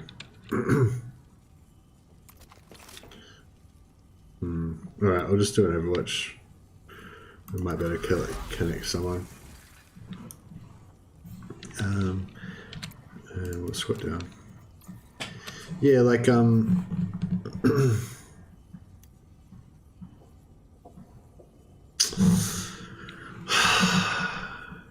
what should we do? What should we do? I kind of feel like we should get the Architect. See, that's one of the rules is that we can't ever flee the battlefield, and we have to try to kill all of the enemies. So, you know, we could just get the Architect and run, but then that would be an instant execution because you fled the battlefield in our sort of homebrew house rules that we got for this particular campaign. Where are we got? Where are we enemies we got? Oh shit, we've actually got not many left, have we? Like, look at all the corpses everywhere. There's just like so many kills in this game. So there's only like 1, 2, 3. There's only 3 guys left.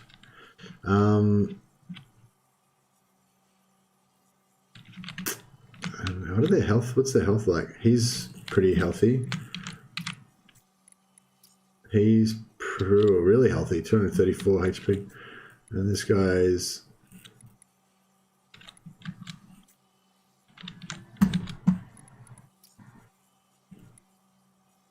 He's pretty close to getting killed.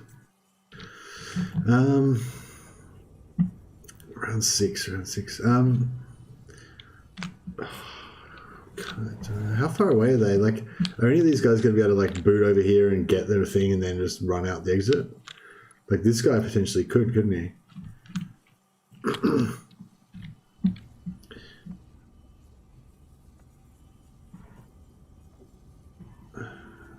Alright, I'll activate this guy. Oh, okay, so this is the end of the... Right, so we've still got... So I've got basically got a free activation now, and then we could potentially go first again next round as well. So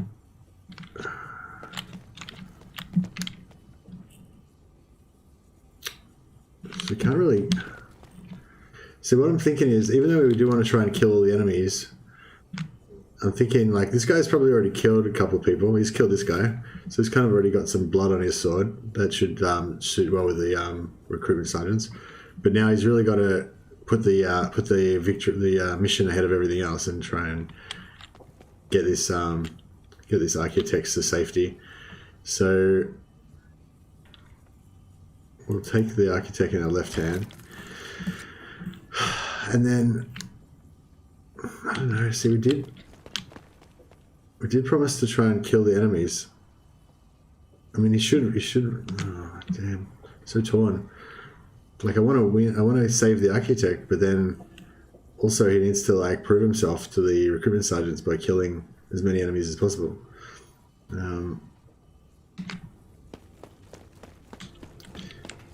If this guy's got, has this guy got Overwatch on?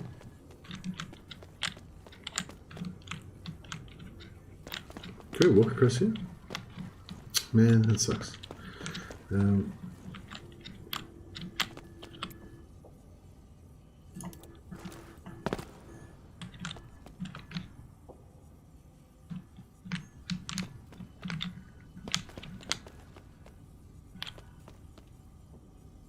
It doesn't have Overwatch on.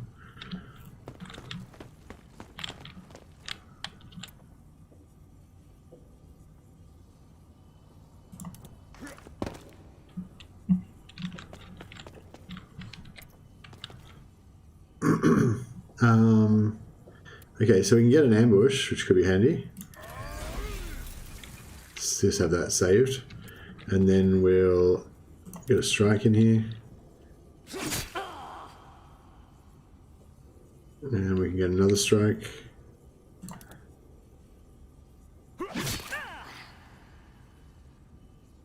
That was pretty ineffective. Alright, well, at least the recruitment sergeants won't be able to say he didn't do his best to attack the enemy.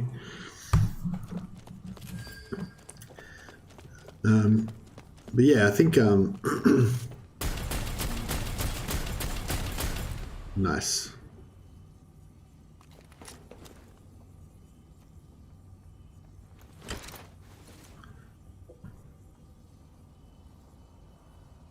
Yeah, I'm a bit worried there's a pretty good chance that that guy's going to die. Our brawler's going to die because he's got that architect, so he's going to be a bit of a magnet for the enemy. Excuse me. We'll see. Alright, it's round 7. No, it's round 6 still. Is it? Oh no, it's round 6. Yeah, this is the last activation of round 6. Oh shit. Uh-oh. Oh, the AI's bugging out. Hopefully they're going to waste all the action points and we're not going to get shot. Yeah, I think we're good. I think we got this. I think our intrepid aspirants might survive. Well, 2 of them might survive anyway. Actually, the other one might survive as well, because he's probably only injured.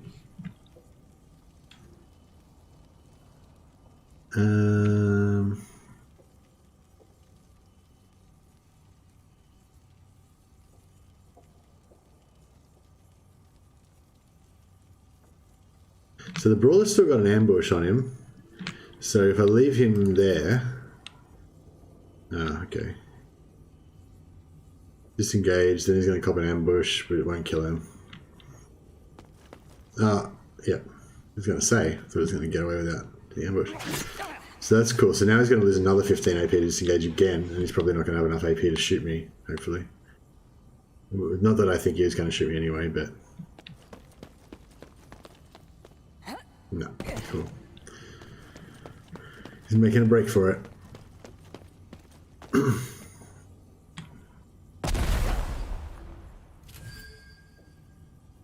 Ken Synthesis gives him a bit of extra hit resistance. Gives him, I mean, not hit resistance, sorry, gives him more damage absorption.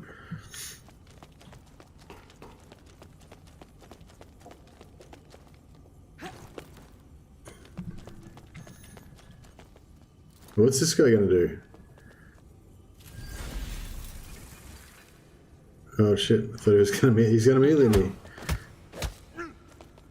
Oh, he stunned me.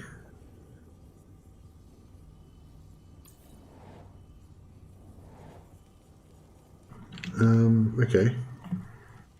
Alright, well this guy, Drutsk, is keen to get some kills. Because he wants to, because Sortek the Red's already won himself a fair bit of honor by getting a kill and getting the objective. So Drutsk wants to try and get himself some honor as well. So if he can take out this enemy here, that might be just what the doctor ordered. No, he's only going to be able to get one attack in. Hopefully. Nice. Yeah, you can't do any more attacks. I don't know if you can... If we can get that loot, that would be pretty good. It would be pretty good for Drutz's chances.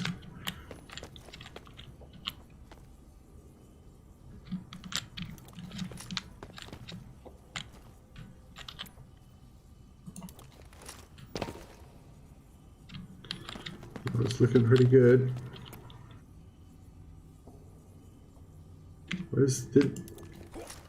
Didn't this guy have a... Oh, there it is.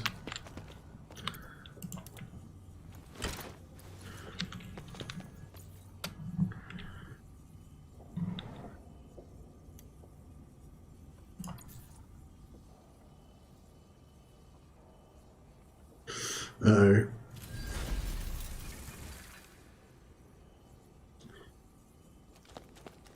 Oh shit, if this guy kills... Oh no. I was gonna say, if he dies, we don't have another go. He's not gonna bleed or anything, is he? No. Okay. All this guy has to do is like not die. And then we win.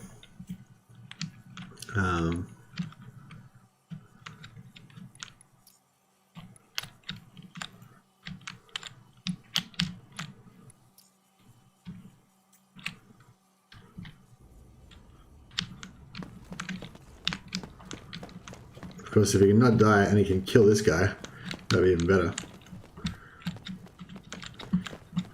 Shoot me while I was stunned, mofo.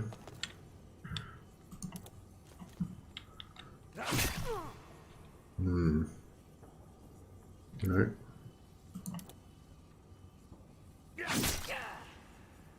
No.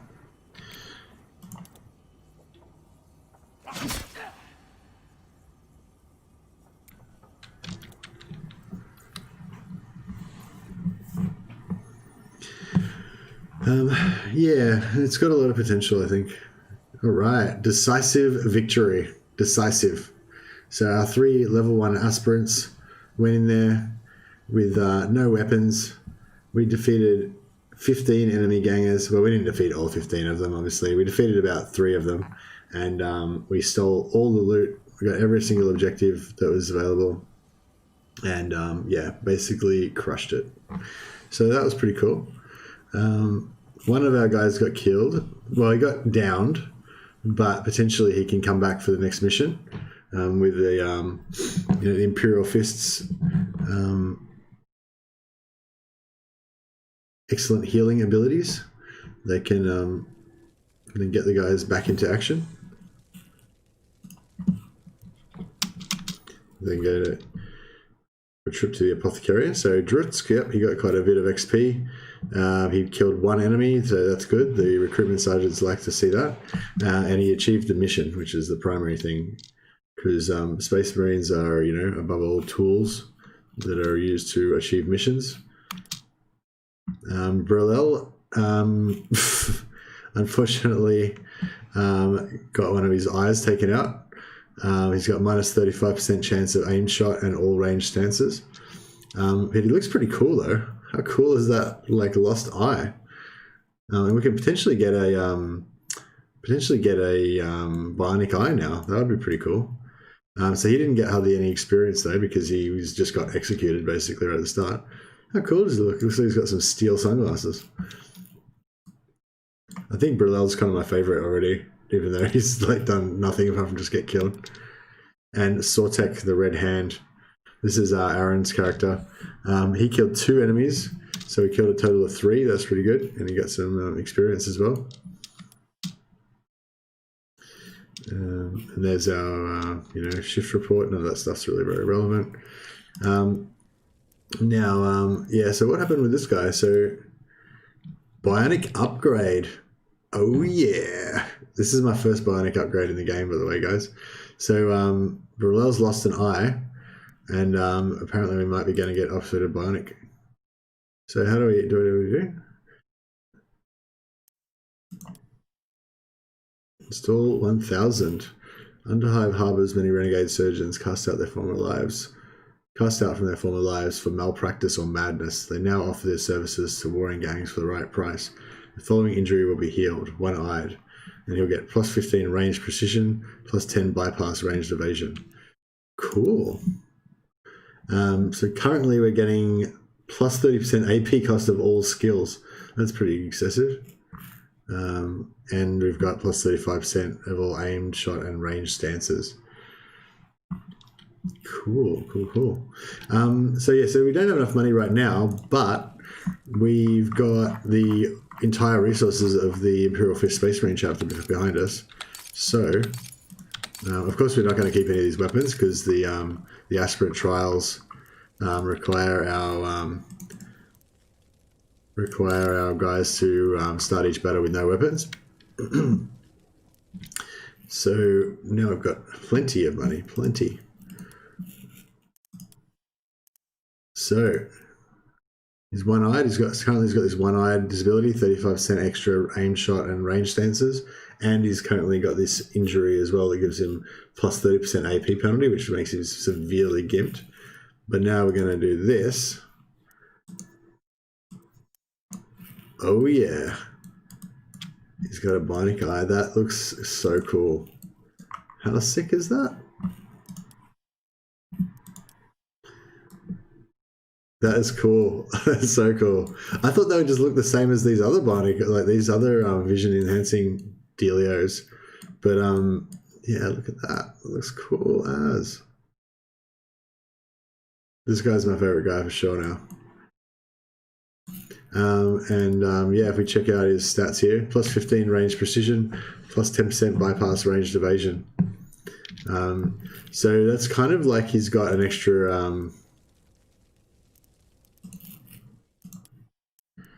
and he's got the bug. So wouldn't you know it? How sucky is that? So this is the bug. If for you guys who were watching at the start of the match, like this guy had like the normal bonuses that you would get for a Goliath. So his toughness was like something out of 23 or something, and his melee prowess was out of 15, and his strength was out of 15, and he had like he had stats on all of these things as well. So he had like 13 toughness and 8 strength and various stats already, just as your basics that you start off with as a new character. And now there's this bug that happens where you just lose everything. You lose all your maximums back down to 10, which is even lower than what they started as, and he lost all of his points that he got by default as well. So basically this character is a bit gimped.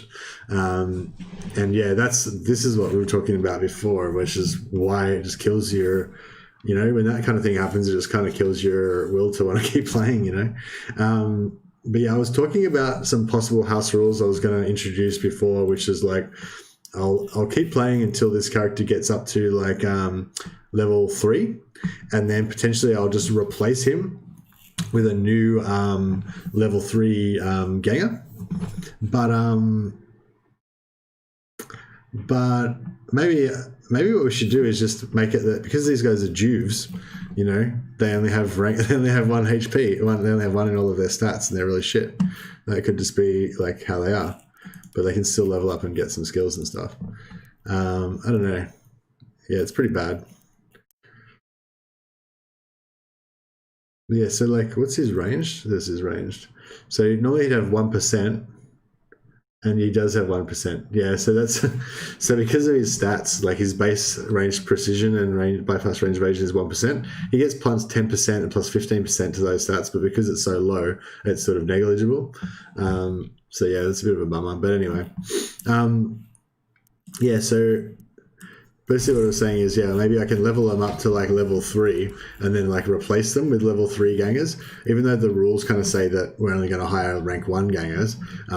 We'll maybe kind of do a bit of a just a bodgy thing just to help with this bug of like, if they do manage to make it to level 3, maybe we'll replace them with a new level 3 guy that potentially won't have this bug.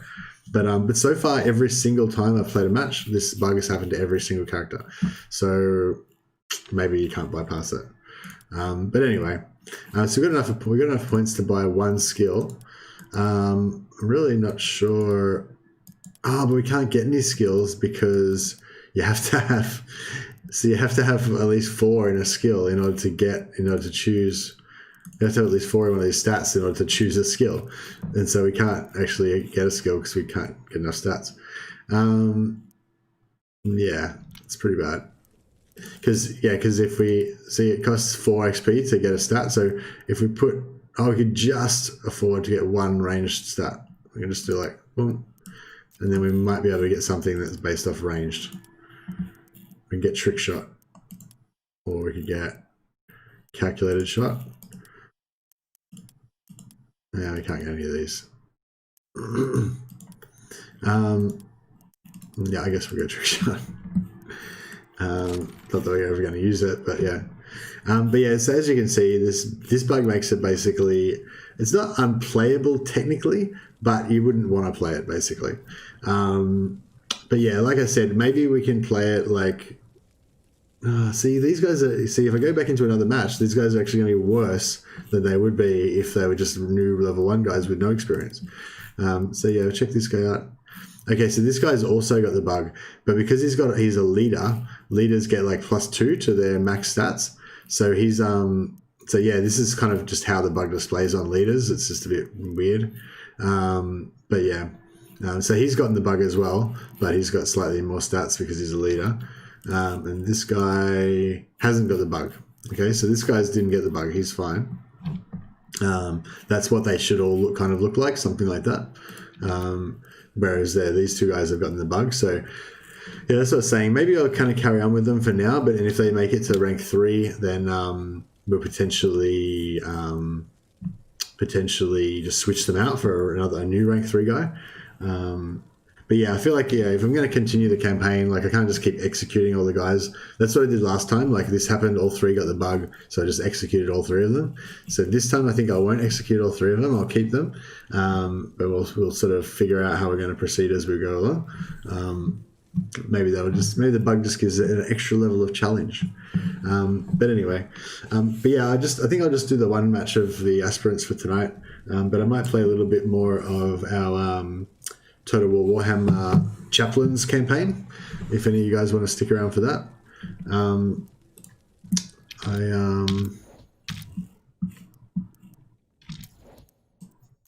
Yeah, I'm just going to switch over to switch games.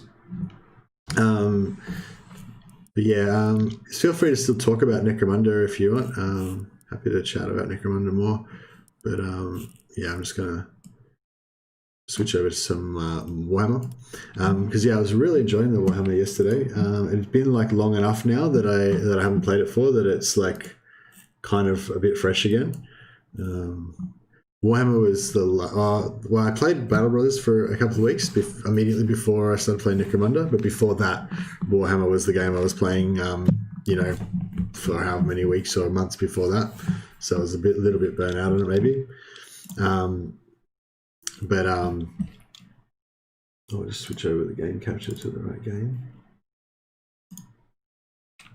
Hasn't it started yet?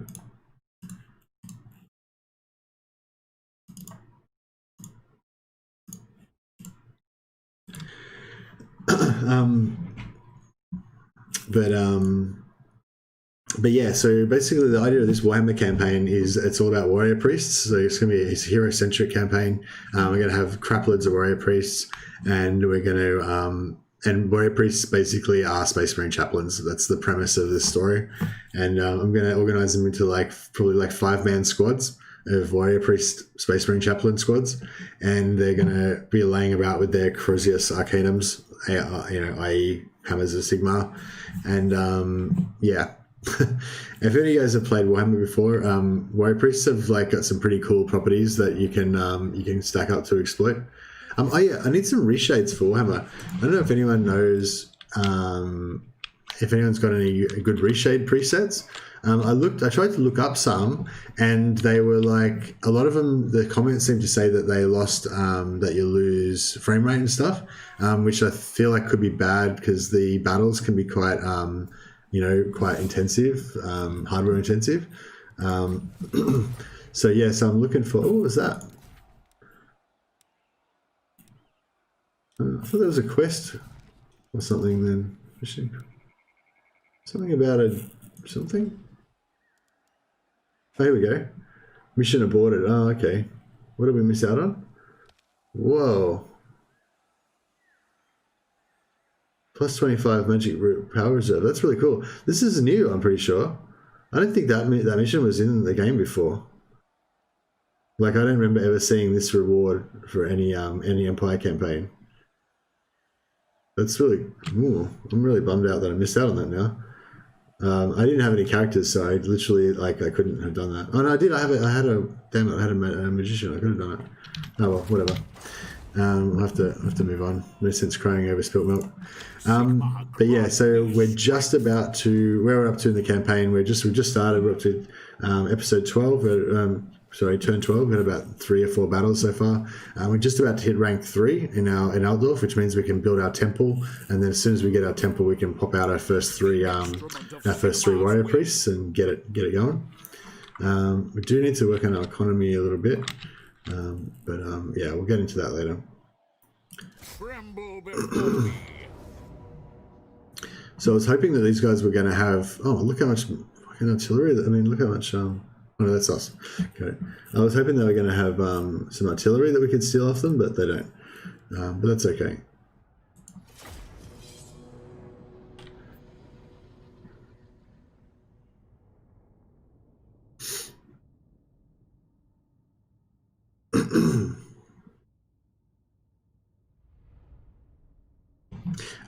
So warrior priests have a few abilities that they have these sort of faith-based abilities that don't use windows of magic. So that's kind of going to be the main kind of exploiting theme of this campaign. We're going to exploit warrior priest abilities that are on a timer, but they don't use any.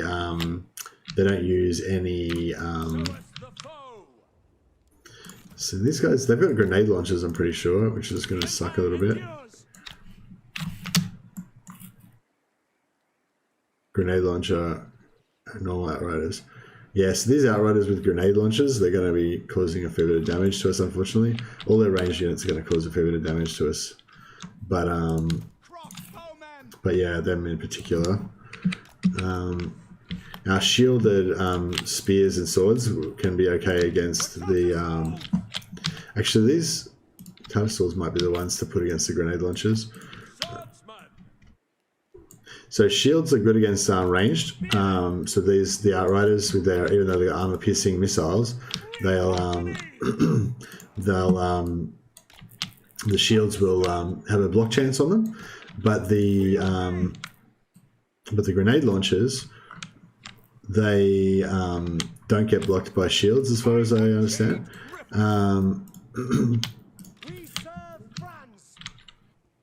But the flagellants have got 12% physical resistance for bonus for being in Volkmar's army, so that will give us a little bit of an advantage against them.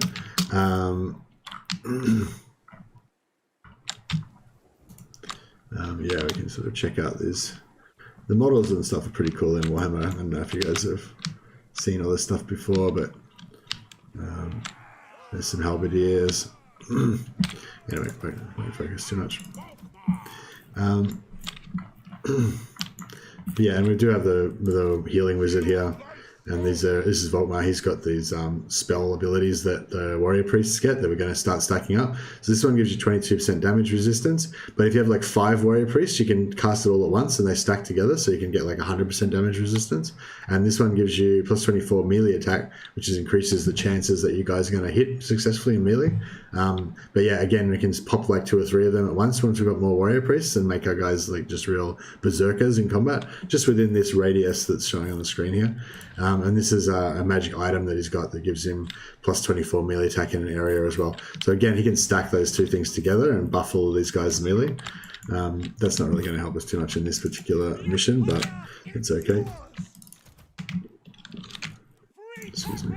Just putting those range units in defensive stance. That just means that they're not going to run around chasing enemies as much.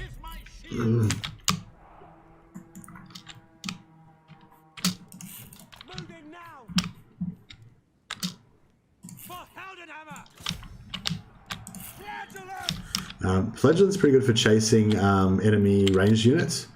And in this particular...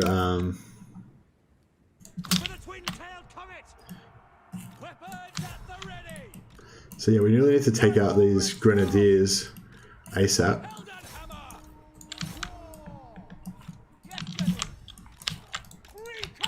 Oh, forgot some units there.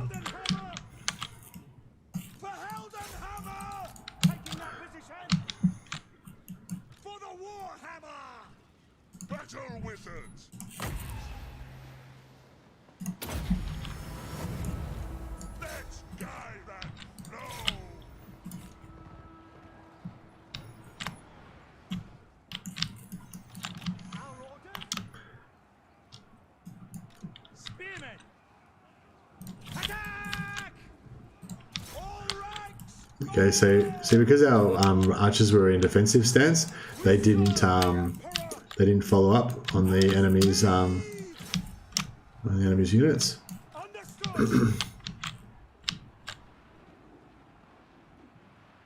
Yeah, that was a bit foolish. I let my range there get attacked, but that's alright, it worked out.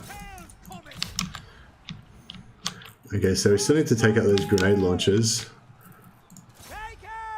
Where are they? Oh no, I think they got decimated by range, so that's alright.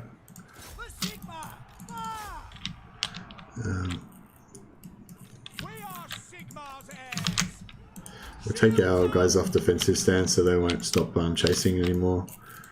We're pretty much won now, but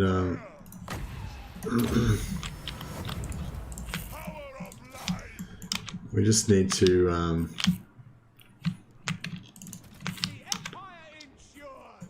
take out these outriders. Basically, they're going to they've got faster movement than our knights, so our knights can occasionally kind of accidentally catch up to them. But you know, you see the knights have got speed 71, the outriders have got speed 84, so they can never really catch them unless the AI kind of just goes the wrong direction or something.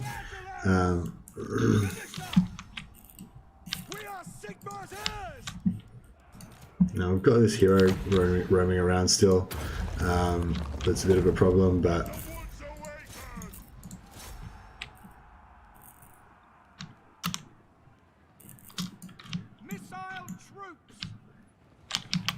yeah, actually we'll take out this hero first.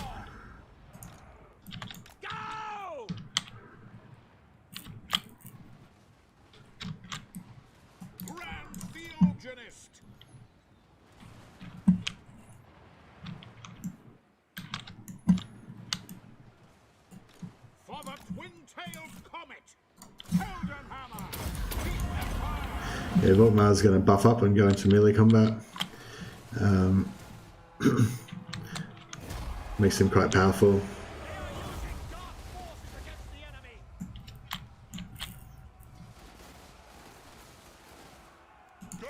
We'll get a heal on Volkmar.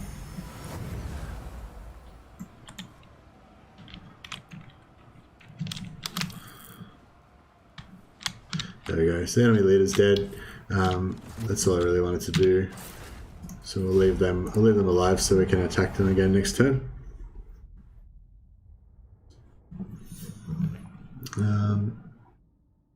I would have liked to have killed the grenadiers actually, but that's okay. So basically, in this game, you get these rebels that spawn when your public order gets too low in your territories, and that's where this army came from. It's not an enemy faction; it's just some rebels that spawned because my public order was really low. So it's -80. Last turn it got to -100. Once it gets to -100, these rebels spawn, and then as long as these rebels are in your territory, you get this buff to your public order, malcontents leaving for the rebellion. So you can see that it's +28. You get however much positive is necessary for your public order to go up by 20 per turn, as long as there's rebels active in their territory, or for the first few turns anyway, while they're building up their forces. So if I leave this guy here, then he'll gather some more forces next round, and then we can attack him again. And that will give us more XP, and also we'll get the 20%, the +20 reduction in public order. Whereas if we kill him now, the public order will just stay at -80, and then potentially start going down again if we've still got -8, I think, to public order we've got at the moment. But we've got something else going on here, that our allies, well, they're not technically our allies, but they're part of the Imperium. So this is the map of the Empire. So these guys here, Boris Todbringer's Middenland, they're currently have fealty of 4, so they're not particularly loyal to us. We want to get that to fealty 10, and then potentially they can join our direct control. So currently they're kind of loosely allied with us, but not really. But yeah, we can tend to get them on side. And if we basically, because they've lost this territory and also this territory, if we take over this territory for them and then gift it back to them, that will give us +1 fealty, which will help us to get them on side. So yeah, so potentially I want to do that. So basically my choices are, I could leave this guy to regenerate, then fight him again next turn and get a bit more public order, or I could kill him this turn, which means we won't get that extra public order straight away, but we can potentially make it to here. So at the moment we have to go around him, but I think if we kill him, then we'll have enough movement to make it here. So that's what we're going to try and do.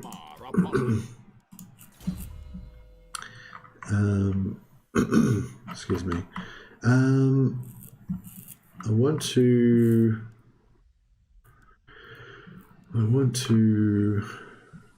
buff flagellants. I want to do a flagellant campaign. When Volkmar, this character, has got some bonuses and extra melee defense and extra physical resistance for flagellants is one of his main thing. Plus his flagellants get heaps of replenishment every turn. So it's kind of fun to buff flagellants. Flagellants aren't the best unit in the game, but early game they're quite decent and they're quite a cool flavorful unit. They're also immune to fear and psychology, and they never flee. So that's quite a useful trait as well.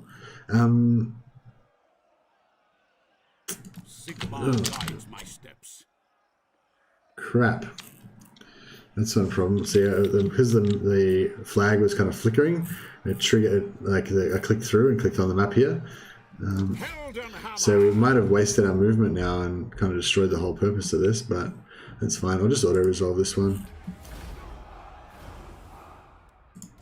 We're just taking the... yeah, so now we don't have enough movement. Oh, that sucks. Oh no, we do. We've just got enough. Oh, we got Trickster's Helm. That's a really good item. So the blue indicates that it's a rare item, and it's got Ward Save, which is basically just damage absorption, plus some extra melee defense to make Volkmar quite tanky. So his other one was just armor, which armor's okay, but armor gets reduced when you get tired, and also enemies can have armor penetration. They can have armor penetrating damage.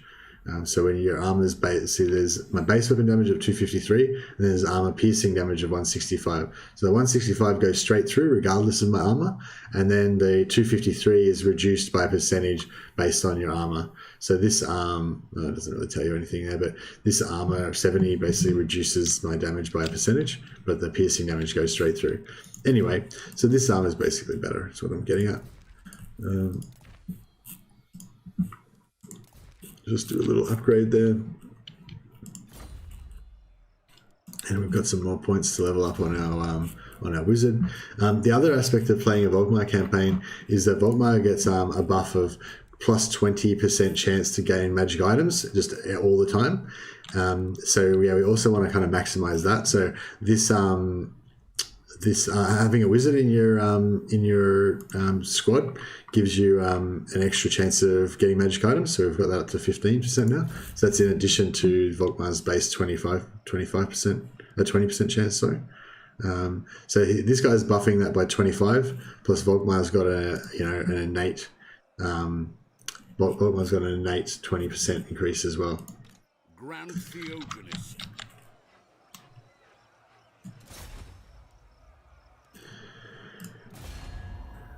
Okay, so we're going to declare war on the leaf cutters. They're actually more powerful than us technically, but that's okay.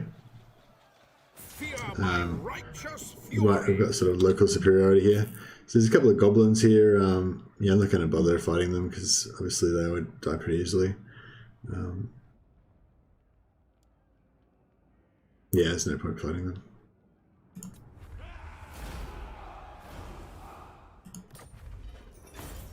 Okay, so this is what we want to do. Return to Elector. Settlement will be given to the Elector, and we'll get +1 fealty with Midland. By Sigma. So there we go. The only problem is that because we haven't got an agreement with Midland to walk through their lands, we're going to actually get a diplomacy penalty for trespassing, which is unfortunate. But the fealty that we get from them is more valuable than the penalty that we're going to lose for our trespassing. So just double check if we got.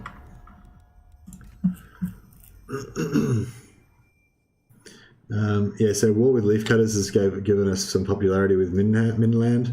Recent events involving Midland, I think that's we probably got +10 from gifting them that settlement. And the military actions against Leafcutters gave us another +5. So our relations are going up with them, but it's not going to be enough to give us military access, which is what we need. They've also got Distrust the Empire that just generally makes it harder to get diplomatic treaties with them. But that's okay. We just wanted to get the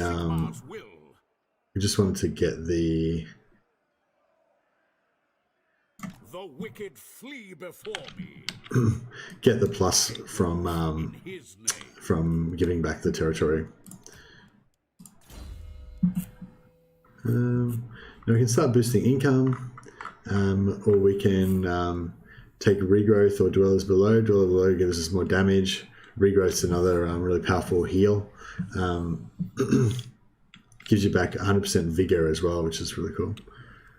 So as you guys get tired, they do like less damage. They don't attack as efficiently, and they excuse me, and they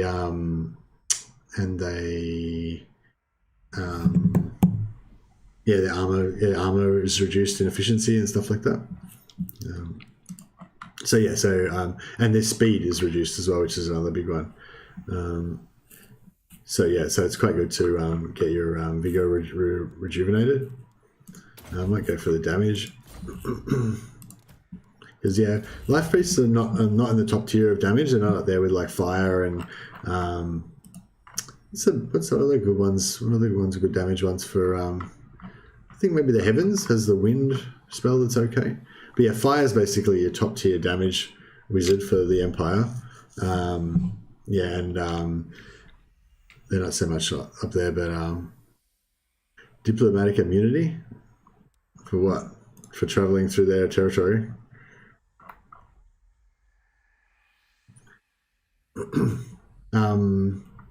It's not the life mages obviously aren't the top ones for damage, but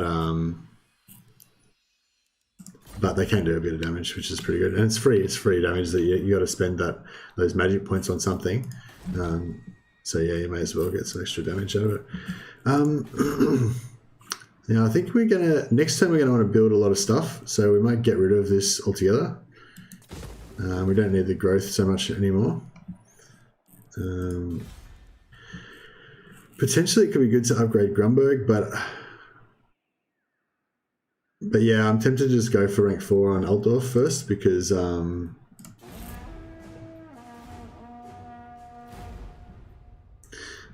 was quoting Lethal Weapon 2, said Angry Bane.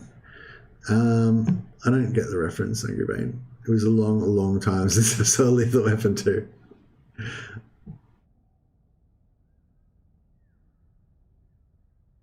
You might have to explain that one. There's potentially people in the chat that weren't born when Lethal Weapon 2 came out.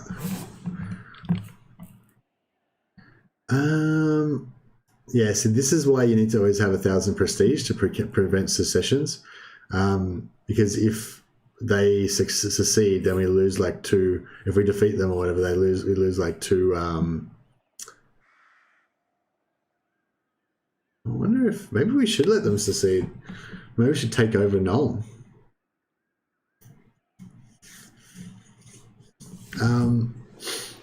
So yeah, there's a few different like ways to go about things in the early Empire campaign. One of them is to take Null. I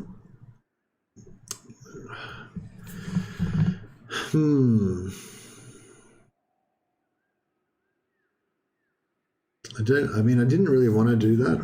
The way I envisioned this campaign was to sort of try to keep all of the electors sort of vaguely on side and kind of fight alongside them and stuff.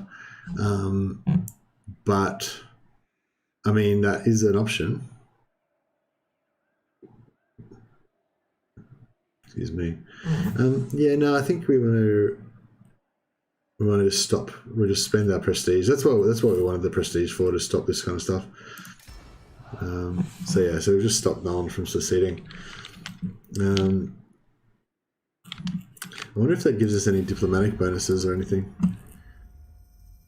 No, so we didn't get any bonuses from that. Apparently Nolan doesn't like our friendship with the Golden Order. Oh well, it's the bit where the bad guy has diplomatic immunity, and he keeps saying it in the south. Oh yeah, diplomatic. I can't. Yeah, I'm trying to. I was going to try to do it. Yeah, I think I remember the bit now. But yeah, but how does that? That's kind of like what I thought it was. But how does that relate to the game? Did I say diplomatic immunity or something? I don't know. All right. So we can get Rally Field, which will unlock our Empire Hero Captains, which we kind of want, and also at some point, but it's not really a high priority. And it unlocks Huntsman, which is a top tier ranged unit. Now, missile unit crossbowmen have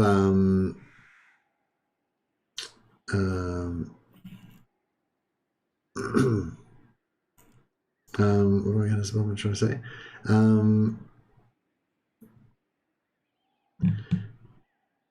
So the range strength, the missile strength is the same for Huntsman as crossbowmen, but Huntsman get a bonus versus large. So that means that they're better against like cavalry and stuff like that. So they're a bit more top tier. But I think they're probably going to go for handgunners to get the gunpowder and steel going. So we don't necessarily need those. No, we want some warrior priests ASAP. We want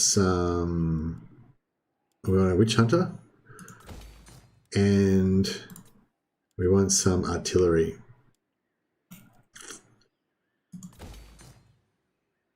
Yeah, so that's all going to cost us quite a bit of money.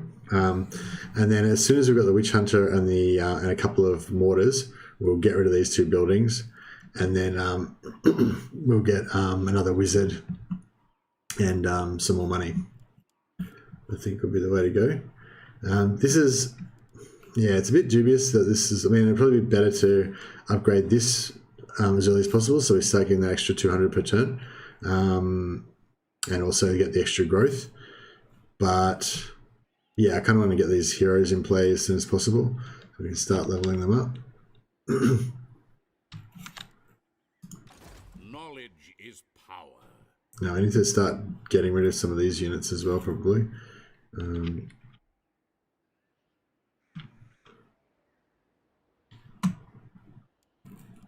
Sigmar has heard my prayers. I'm kind of thinking we want to get rid of the knights. They're not really that expensive at the moment. You were talking about diplomacy. Yeah, that's right. I was talking about diplomacy anyway. That's true. I keep having this urge to say diplomatic immunity in a South African accent. Diplomatic immunity. No, I can't say it. I can't, for some reason, those words that I can say some things in a bit of a South African accent, but as soon as I try to say diplomatic immunity, yeah, I can't do it. Oh well. But yeah, no, good call. Good call. If I could say diplomatic immunity in a South African accent right now, it would have really worked really well with that. But I can't pull it off. I've let the team down. Sorry. Okay, so I kind of want to go all out and get a heap of flagellants, but Setting forth. we can't really fit them in at the moment.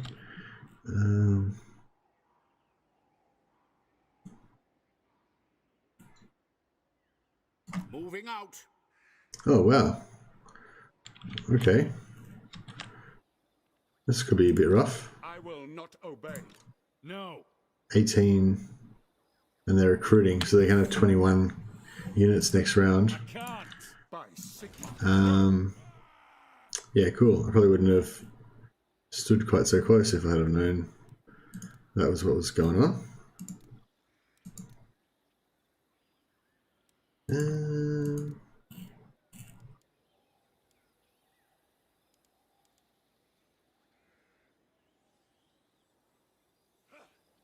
These guys are kind of cool. They've got armor-piercing missiles. They're only short range, but they've got armor-piercing missiles. But we don't need them right now. So yeah, we could hire one of these guys. They get hired instantly, so that's what's the good thing about them. These guys we could hire instantly as well, but we don't have the money right now. I guess we'll go for another crossbowman unit, just in case. Okay, the good thing about this is if we get attacked and we survive this fight, then couldn't help it, I just started laughing. Diplomatic immunity. Yeah, so the good thing about it is if we get attacked over this end turn, then we'll get money from killing these guys, which we could definitely use, and we need more XP, of course. So that's always good. Oh yeah, another damn it, yeah. I was going to say another thing is we can always if we could hire a noble, but none of these have them. There's a trait that you can get, like instead of cunning, you can get a trait called noble that reduces the build time by 25%. So if we pop that noble out, if we hire this noble with, if we hired a general with noble, we could like hire him, pop him out here, then he'd apply his effect to this province. Then we could build the stuff in Altdorf. It would get the 25% build reduction. It would take a turn off each of these things, and then we could just disband him immediately afterwards. It's quite a like handy technique, but yeah, we can't do it because we don't have a general with noble available. Okay, so I'm thinking that these guys are going to attack us. I hope that we're just out of range so that they can't get reinforcements from Ubersreich, because if these two guys attack us, we can probably handle that. But if they get the reinforcements from Ubersreich as well, I mean, we can potentially still win, but... Okay. So that's interesting. So I don't know, what happened there? Did they go into ambush stance, or did they move away?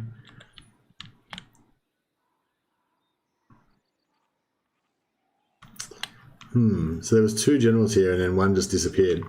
So I don't know if that one, he ran back down to Eilhart, which is what they normally do. They sometimes do, or they might have gone up here to Helmgart. But if he might have gone into ambush stance. And what ambush stance does is if you go into this ambush stance, basically your guy goes invisible, but then if anyone moves within this sort of radius, then you automatically attack them. So we've got a skill on this character called Lightning Strike, and then this is it here. Lightning Strike enables let's move this over a bit. Like enables lightning strike battles. So basically what that means is I can go in and attack this guy. Normally he'd be reinforced by Ubersreich, but if I choose lightning strike, no other armies apart from the main armies will be involved. So basically I can attack him. He's only got 12 units altogether. I've got 20, so I'm going to be quite likely to win. And then I can attack Ubersreich, and they've only got like four units or something, and so I'm quite likely to win as well. But if that other character's here and they're in ambush stance and I can't see them, as soon as I move in, they'll ambush me, and then I won't get a chance to lightning strike them, because you can only use lightning strike when you're attacking. So potentially it could be really bad if there's a unit there lightning striking me. But we're just going to have to hope that there isn't, basically. I will cleanse them.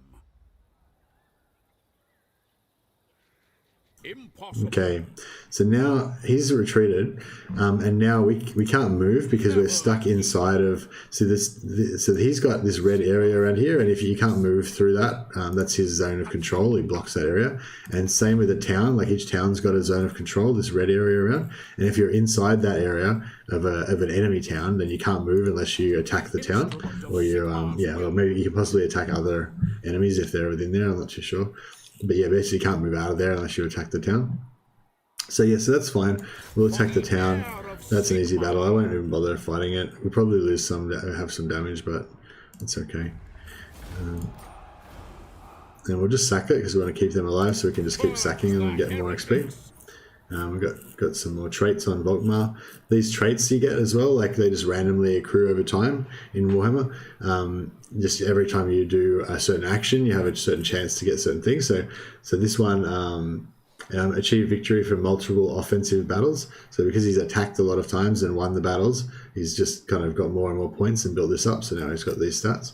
And there's all different ones that you can get for all different things, like fighting in combat. If your general personally fights in combat, winning bloody battles, and there's all these different little things that can give you different bonuses and stats. So yeah, we'll just keep buffing up our dwellers below, make that a little bit faster to cast, and Volkmar can get some more stuff as well. I might just get this 50% missile resistance to flagellant units. Makes them quite a lot tankier because they're a bit vulnerable to missile because they don't have any shields. Okay, so we want to get rid of these guys as well because we get extra XP for defeating them, and also they're a reasonably strong force of 12 guys, so we don't want them kind of hanging around, possibly attacking us later on.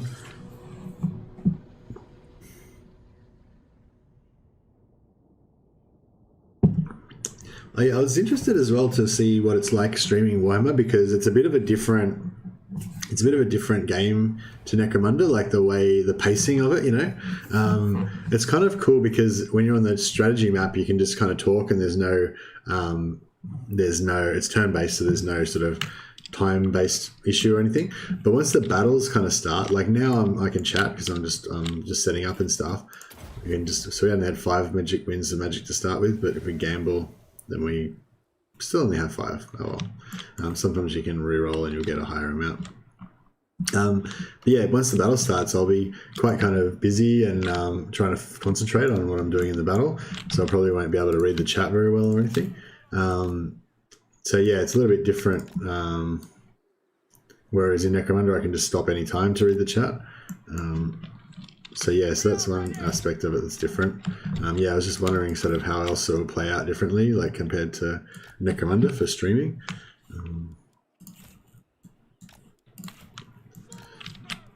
Yeah, I kind of like to do this, something like this kind of deal.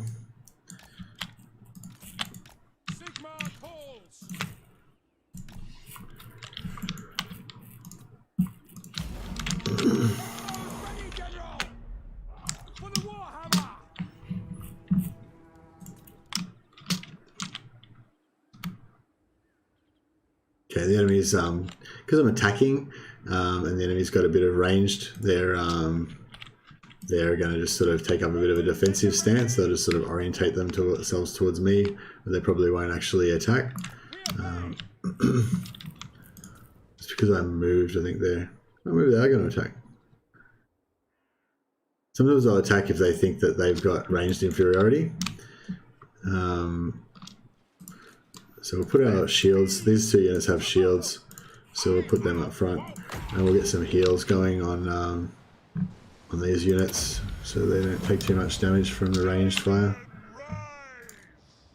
Volkmar can also use his damage reduction to put 20% damage reduction on those guys.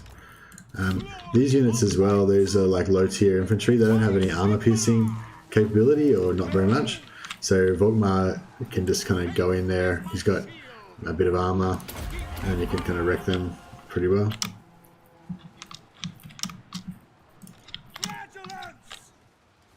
We need some more heals. Get Volkmar in there as well.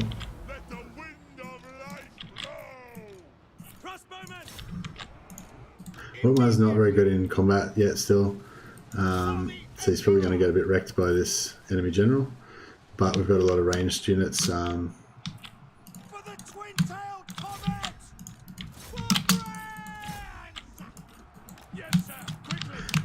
got a lot of ranged units helping him, so that's alright.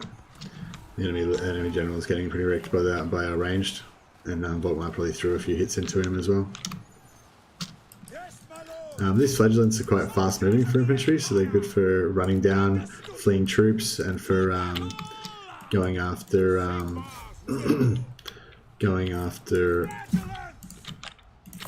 enemy ranged units.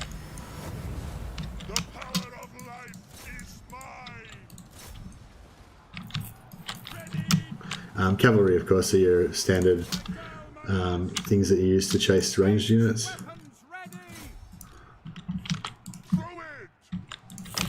Oh yeah, we forgot to use this. I won't worry about it now. Yeah, I think I'm pretty much done.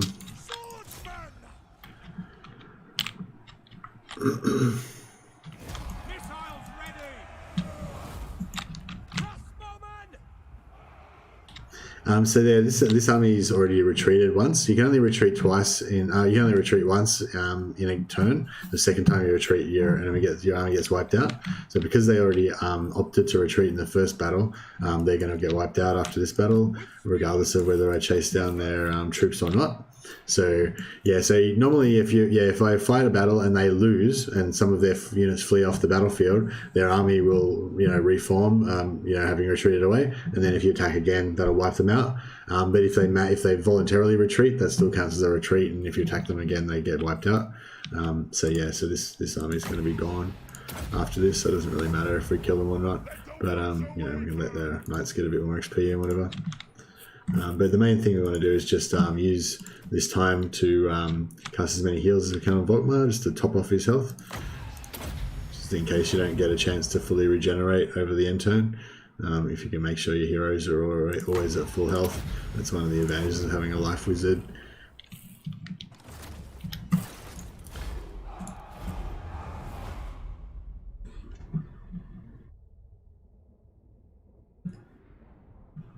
Yeah, I don't think I'm probably not going to play too much longer tonight, although I might have a big session tomorrow. I'll probably do a full Warhammer session tomorrow, I'd say. See how we go. But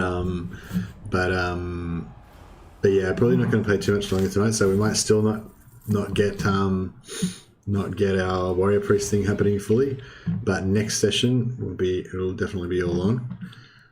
Yeah, I'm still going for execute captives because, again, with the traits that I mentioned earlier, every time you execute captives, you have a chance to get a point towards this trait that gives you negatives to the enemy's morale. Excuse me, which is quite good. You can stack that up a little bit.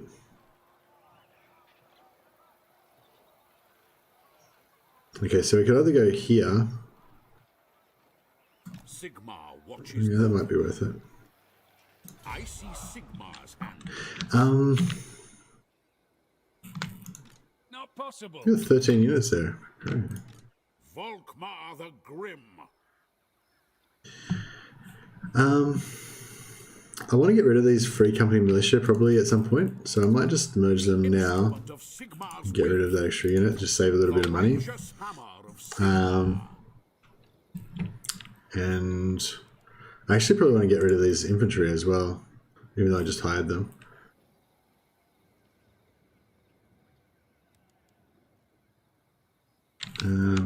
So what's he got? He's got 13 units. He's going to potentially hire 3 more, so I have 16.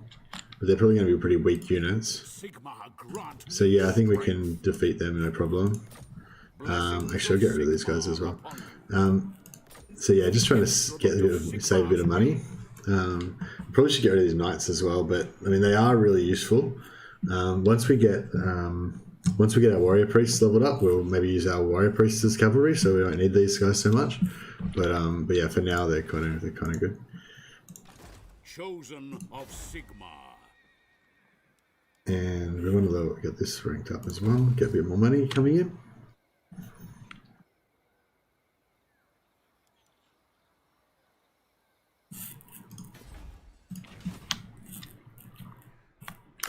Yeah, so the other good thing about this is that the leaf cutters could potentially take Karaberg back again, and then we can go back and take it back again and keep like getting points towards Middenland.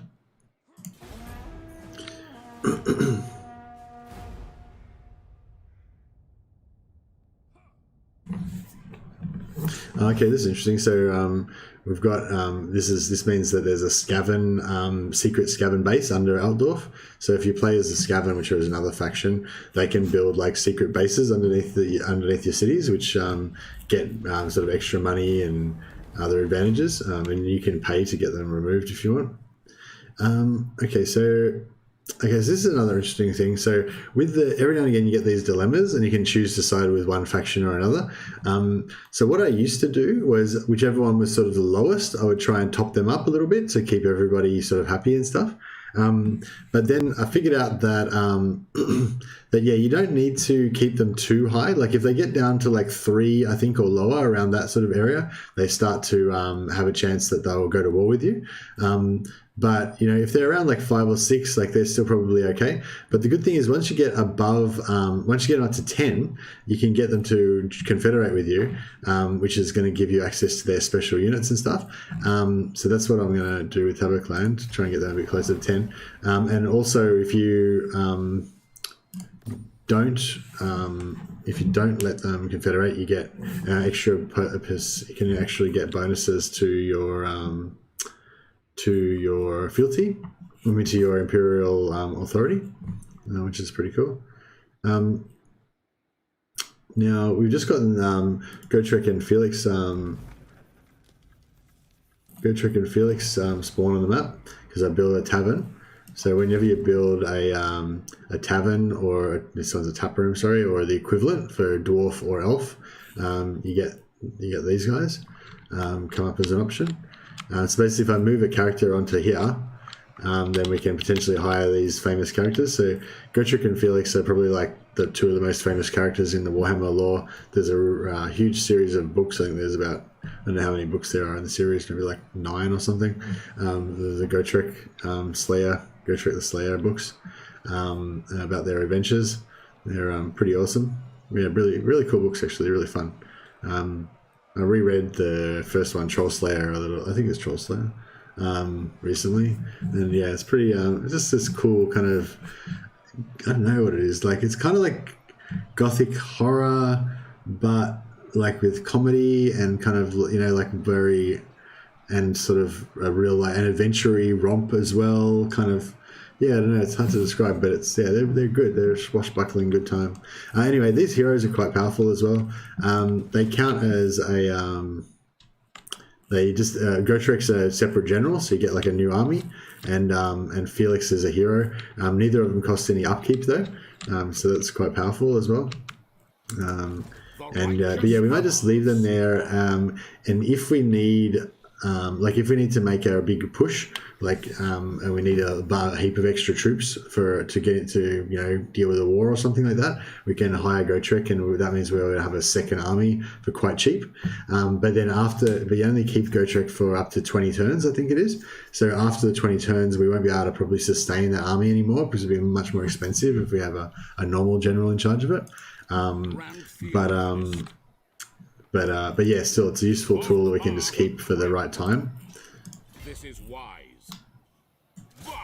Okay, so we go here. Just start whatever resolve these battles for the experience. Sigmar is with us. Ideally, what I want to do is try and keep this Sac City thing going on for as long as possible, because if I can get my next turn, I'm going to get my Shrine of Sigmar built, which means I can unlock warrior priests and start hiring them. And then once I've got heroes in the stack, they can start getting experience as well from this Sac City stuff. I know it's probably not very exciting gameplay, but yeah, it'll get us our leveled up warrior priests. And yeah, heroes are kind of cool because you can see this hero costs 275 gold per turn, whereas compared to like this flagellant's 175, this flagellant's 120. Yeah, it's probably better to compare it to this, like 120, 121. These guys are 131. So this guy's like quite expensive. He's like more than double a normal unit, but he's quite powerful because he's got these magic spells. They're like, as a single unit, he can have much more effect on the battlefield than any of these individual units probably. And he can level up and become heaps more powerful. Or he's already kind of gotten there now. He's not going to get much more powerful anymore. But the first sort of 10 levels or so can really increase the power level of a hero a lot. But their cost doesn't go up. So it's quite good. So sort of stacking heroes and then leveling up can be quite powerful.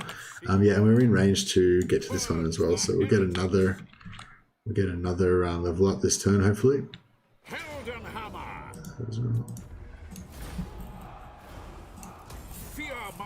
And we'll just stay there as close as we can to that. Do you think that if Chaos Demons were added in Total War Warhammer 3, that dwarves will get Demon Slayers? Yeah, I think that's I hadn't actually thought about that, but I think that's pretty likely. Actually, that sounds good. Because I think there's a pretty good chance that they will give dwarves Demon Slayers at some point, because they're like another general type, that they could have, or they could have them as heroes. But I suspect that the way they'll do it, they'll probably make them a general, so they'll have like another Slayer general. Actually, no, I don't know. I mean, maybe they won't do that. Because in the tabletop, Demon Slayers are generals, aren't they? Or are they heroes? I was just sort of thinking they tend to do that with a lot of factions. They tend to make them generals, even if they shouldn't really be generals in the lore, But I'm not sure. Maybe Demon Slayers actually are generals in the lore. Can't remember.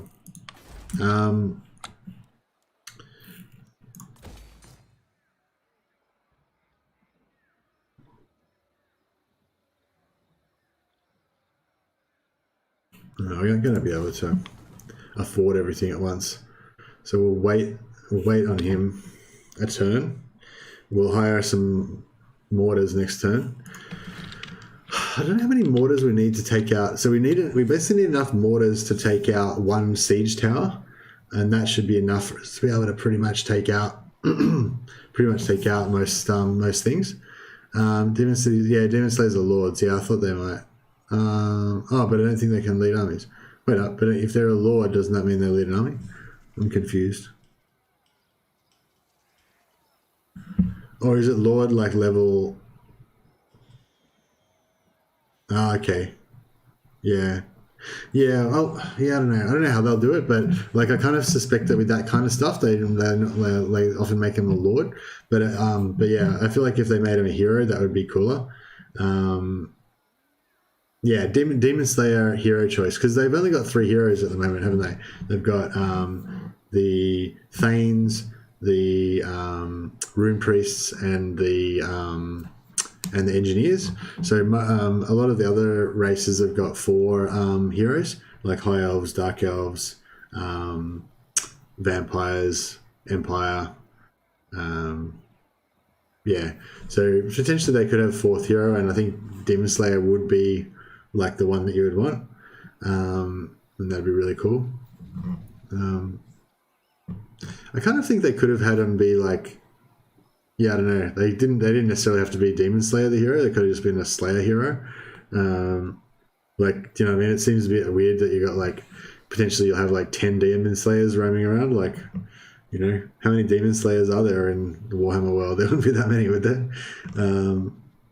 Slayers looking for the heroic death. They wouldn't lead the dwarves who aren't slayers, as life is valuable to them, as their numbers are so few. Yeah, that makes sense. Are there any named demon slayers in the lore besides Gotrek? I can't think of any other named slayers. Yeah, that's what I'm saying. Like, I feel like a hero, like a Thane, you know what I mean? Like a Thane is, you can imagine there's probably like quite a few Thanes, you know, even though the dwarves do have a few numbers, there's still probably quite a few Thanes spread over all of their different areas and stuff. Like a Thane's just kind of like a lord, isn't it? So you'd think there'd probably be at least 10 Thanes in all of Warhammer. There's probably like 100 Thanes or even more, you know? So I feel like it's pretty reasonable to have Thanes, you know, engineers and rune priests, because they're all kind of like, you know, they're kind of high-ranked characters, but they're not like one-of-a-kind type characters, where I feel like Demon Slayers are kind of like one-of-a-kind characters. So, you know what I mean? It's a bit weird having that as a hero type. But, yeah, anyway, we're probably getting into it a little bit too deep now. But yeah, all I was going to say was, just to point back to Corellian's original point was, yeah, I've been feeling like, you know, people have been talking about this for a while. I've been feeling like Demon Slayers are kind of like the logical choice for a fourth hero for the dwarfs. And I kind of thought that would be possibly likely that they would do that, and it would be cool. Like, I would, if they had Demon Slayers, like, I would want to get them, you know, like, that'd be cool. Although, yeah, as I said, I kind of wish they weren't Demon Slayers; they were just Slayers. But whatever. But yeah, so I think Demon Slayers had a decent chance to be a hero anyway. But yeah, I hadn't even thought about the fact that, yeah, obviously, Total Warhammer 3 is going to be all demon themed, and that would be the perfect time to introduce Demon Slayers, you know. So yeah, that sounds. Yeah, I'm glad you brought that up, Corellian. That makes me excited about Demon Slayers for Total Warhammer 3.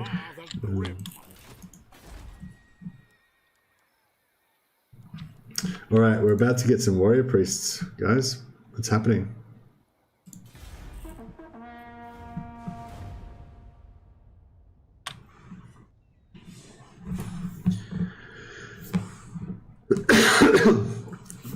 Excuse me, sorry.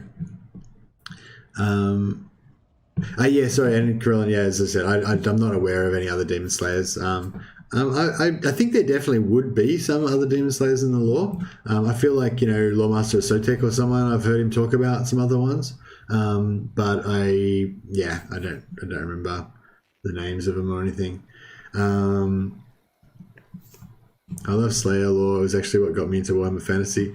Yeah, Slayers. God, I hate Games Workshop sometimes.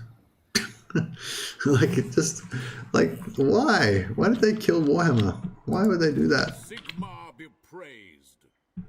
Okay, so this is interesting. I actually miscalculated a little bit there. So because their Eelheart's public order is getting the +20 because they've got malcontents, they've got rebels. So basically, because I've been rating them so much that it keeps causing a negative to their public order. Normally, because you're on Legendary, the AI gets so many buffs to public order that they never have rebellions, but because I've just been like smashing them every turn, they got rebels. So yeah, this is something that happens, but you can actually avoid that by putting your army in ambush stance. So when the rebel army spawns, you just take them out straight away before they get a chance to take over the faction, your victim faction's capital. But yeah, so anyway, so the problem with it is that when these guys, what do you call it, Empire rebels take over, they're not an actual faction, so you can't sack their cities. It'll force me to actually conquer it or raise it to the ground. So I don't want to raise it to the ground because I want it to still be here so I can keep sacking it and stuff. So yeah, so basically what I've got to either do is like take it over and keep it, or I've got to take it over and let these guys take it back off me again. So that kind of gives me a bit of an annoying decision, but that's okay. So as I said before, I don't really want to keep this because then I have to defend it. Whereas if I can just keep these Empire Successionists here, they just provide kind of like a buffer, then I can just keep bashing them and getting free money and free experience, and it kind of protects me from all the factions on this side because they aren't sort of in contact with my empire. But yeah, sorry, I was just actually I'll just do this. Tremble before me. I'll come back to that. I'll come back to Slayers in a second. Yeah, I don't think we need to fight this. We'll just let it resolve again. Yeah, so this is what I was talking about. See, I can either occupy, loot and occupy, or raise. I don't have the option to sack it. So yeah, so what I'll do is I'll occupy it.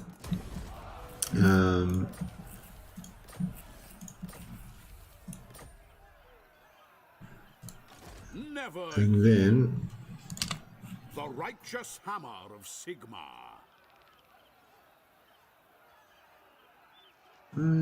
actually, The wicked flee before me.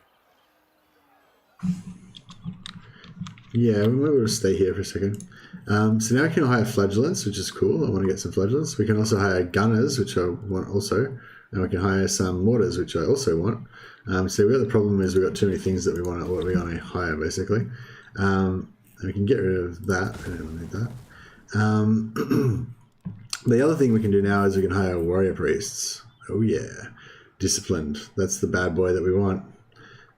See, +2 leadership, +2 melee attack. So that means that if we have like 5 of these guys in our team, they'll stack the melee attack, so they get +10 melee attack. It'll all stack up together. These noble ones are really good as well. They get +10 income from buildings and -25% for the construction time, so you can build faster. And cunning is actually quite a good one as well. It enables poison attacks on this particular warrior priest, and also gives +10 ambush chance to any army that's in the area. So all of these warrior priests are really good. I kind of want all of them actually, but the noble one, the disciplined one, is probably the most valuable and sought after one. So I'll probably take him first. And he gets to be recruited at rank 8 already. That's because of all of the buffs we get from Volkmar and stuff. What do you require? So, what we can do is, so one good thing about warrior priests is they get this replenished troops. Another thing is the growth. So now that we can start recruiting warrior priests, we can start leveling up our capital faster. And what else do we want? And we want to make them tankier, basically. So they're a bit weak on their defense. Even with this maxed out, they're only going to get 42 melee defense, which is still pretty weak. But yeah, that's okay. They're probably more of a offensive character, I guess. They're not really that good in melee at all. Like, they're not really very good offensively or defensively. It's mainly just their spells. Like, there's Hammer of Sigma, Shield of Faith, and Soulfire. All 3 of these things can stack. So this can stack, so 2 of them together will give 48 melee attack to everyone around them. This can stack, so 2 of them together will give 44% damage resistance to everyone around them. And this can stack, it's an AoE that does damage over 7 seconds. So if you have like 5 of these guys and they all pop this at once, it does 5 of these AoEs all one on top of each other. So you can, yeah, it can be pretty cool. And that's pretty much what this whole playthrough is going to be all about, just having heaps of warrior priests, stacking up their abilities and going crazy with it. Now,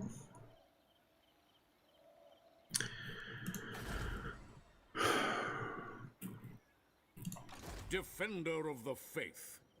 I kind of want to hire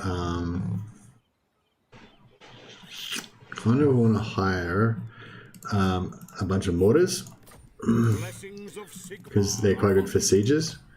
We're sort of at a bit of an awkward spot at the moment because we don't really need the mortars for what we're doing right now, but we want to hire the mortars so we can get rid of the artillery building out of Altdorf. Let's just have a look for a second, actually. So basically, we want to build this as soon as possible, the Altdorf College of Wizards, so we can start hiring wizard heroes.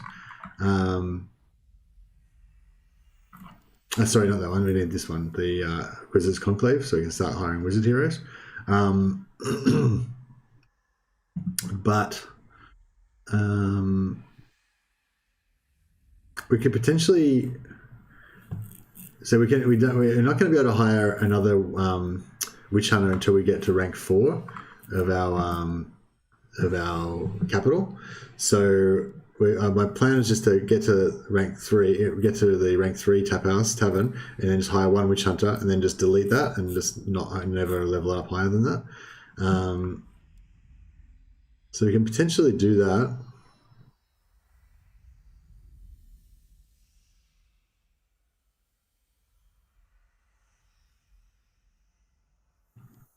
And then just keep the artillery building permanently here, which could be useful.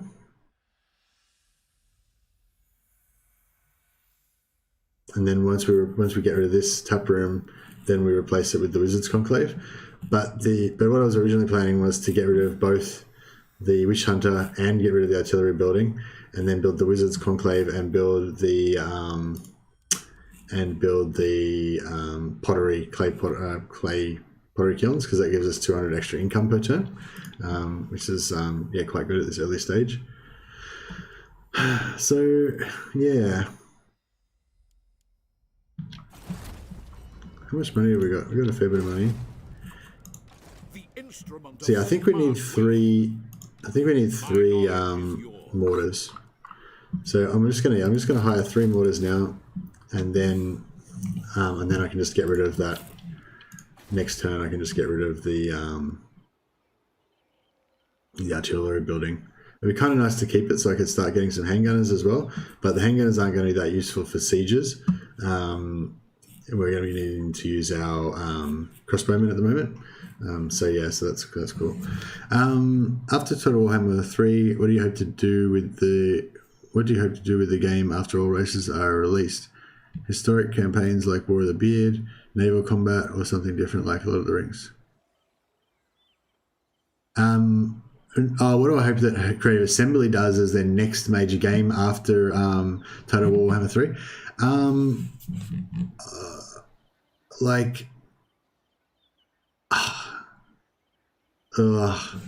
don't know if I want to go talk about that. I've kind of lost all faith in Creative Assembly at the moment. Like seriously, like Total War Warhammer is awesome. I can't wait for Total War Warhammer 3. I think it's going to be awesome. All the DLC for Total War Warhammer 2 is awesome. All the DLC for Total War Warhammer 3 is going to be awesome. It's just going to keep getting more and more awesome. But Total War Troy is like completely crap. I have no interest in playing. I didn't even get it for free. I didn't even bother registering for Epic Games to get it for free. That's how much I don't care about it at all, you know. And in Total War 3 Kingdoms, it's I'm not going to say it's crap. But it's like.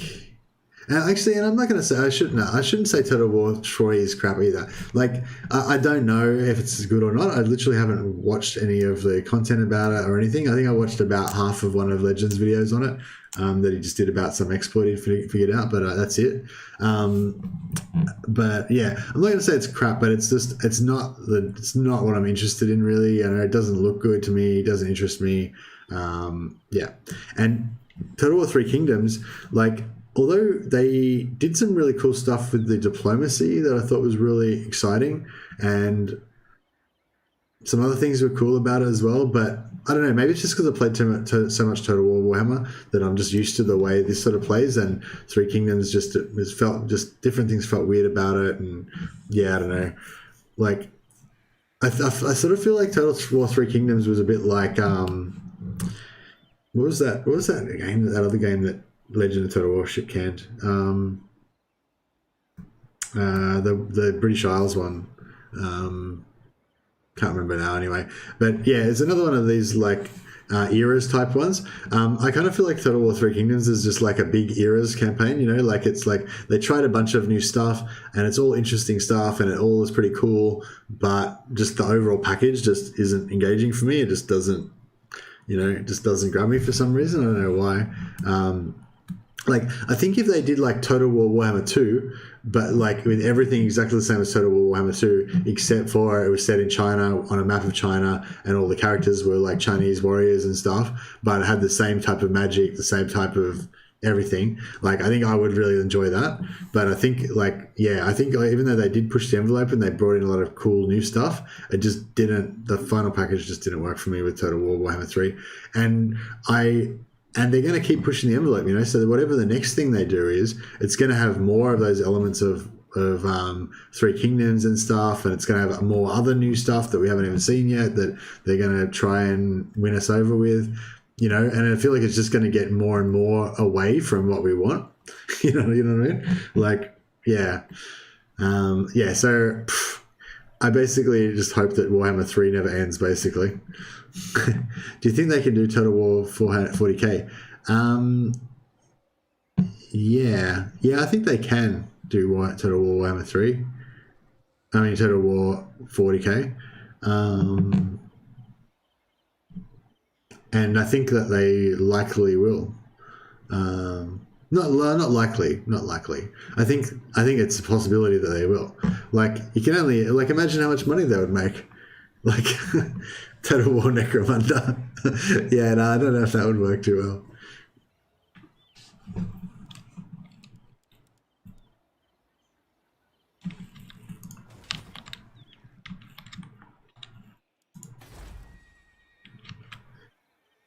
What are we doing here? We just need to hit end turn, don't we?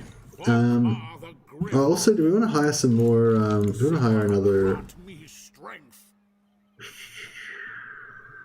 No, because we need to put the tap room.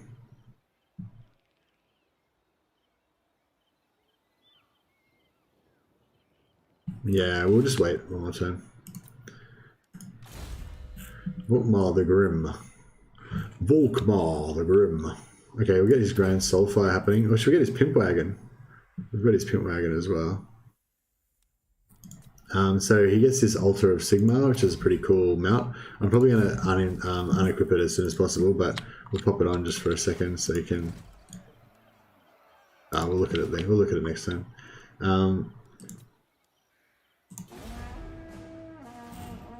Oh yeah, I just wanted to come back to as well, you know, that comment, I love Slayer lore, was what actually got me into Warhammer Fantasy. I just wanted to take a quick note to bash Age of Sigmar again, because I think we need to bash Age of Sigmar like every single time that we play Warhammer. No, we're not giving you a... So yeah, as I said, like, although I'm not totally against, like, I might under some circumstances do some unlawful things, but I'm very reticent to do it. Like, you know, it's distasteful to me. Like, I don't want to form a non-aggression pact with some goblins, you know. I don't feel like that's appropriate for the for Karl Franz. Look at Karl Franz there, his noble bearing, as if he would entertain this this thought. He's the bearer of the Heldenhammer, you know, that Sigmar used to defeat the orcs and unite the tribes. He'd be dishonoring his ancestors. So just a quick bash of Age of Sigmar. So yeah, the Slayers, which are like one of the coolest and most iconic and unique things about that they ever created in the Warhammer universe, which, as you say, was the thing that got Corellan into Warhammer Fantasy. They fucking got rid of them. And in Age of Sigmar, they have these like dudes called Fire Slayers. Basically, they made the whole faction Slayers, kind of, but they're these like weird Aztec Slayers. And like, they're just like, I don't know, I can't even describe it. Like, it's just wrong. It's just so wrong. Like, well, no. Yeah, so just in my defense, just in defense of Age of Sigmar and why I'm going to try to stop myself from continuing to bash it now. Like, Age of Sigmar, I think, is kind of a cool thing in itself. Like, I don't know, because I don't care about it and I haven't read any of the lore of it or anything. Apart from the original lore when it first came out, and basically it just was just a pile of bullshit, basically. But anyway, but yeah, I've heard that the lore's gotten better, so I can't comment on it anymore. Maybe it's great now, whatever, and maybe it's its own cool thing. But compare like OG. The world that was old Warhammer Slayers, you know, with their like shredded pants that they've got, and their like, you know, tattoos and their you know, pirate eye patches and whatever else, like, you know, and their like, you know, hobnail boots and stuff, you know, that aesthetic that you get with like Gotrek and stuff, with this sort of like Aztec weird Fire Slayer aesthetic. It's just like, nah. Anyway, I don't think I can really express what I'm trying to feel right now, so I'm just gonna leave it at that. Okay, so Ostland and Sterland. Basically, what I'm looking at when I'm looking at these things is which one's got the best units that I want to get. So neither of these guys really have units that I really care about. They're both around the same, so yeah, it doesn't really matter. Probably I'll take the debuff on Sterling because Sterling's most likely to get taken out the earliest.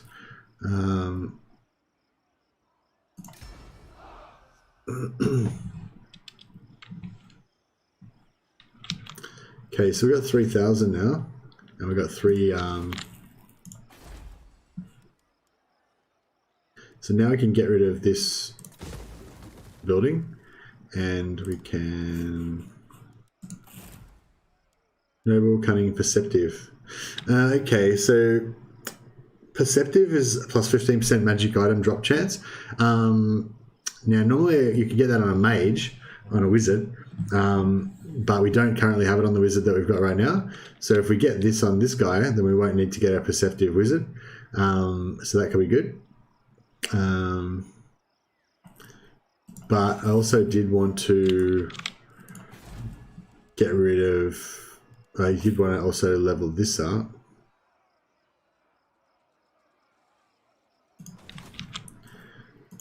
What do you require? Healing. Yes. So if we do hire another warrior priest, he wouldn't have any movement, so he wouldn't be able to join this fight anyway. So yeah, so I may as well do this fight without him first. There's the pimp wagon. For the heir of Sigma. Oh, we'll check it out in game in a second. Yeah, I'll just fight this battle just so you can see the pimp wagon. For anyone who hasn't seen it. AoE pisses me off because I took a long time to get into playing TT Fantasy because I disliked the formation mechanic, finally got a Chaos Warrior army and really enjoyed the game. Then they released AOS and go to formation and put all my models on round bases. And I was like, really? Yeah. Yeah, so so it sounds like you're relatively new to the hobby, Carolyn. When I say relatively new, I only mean like relative to people who have been into it for like 25 years and stuff.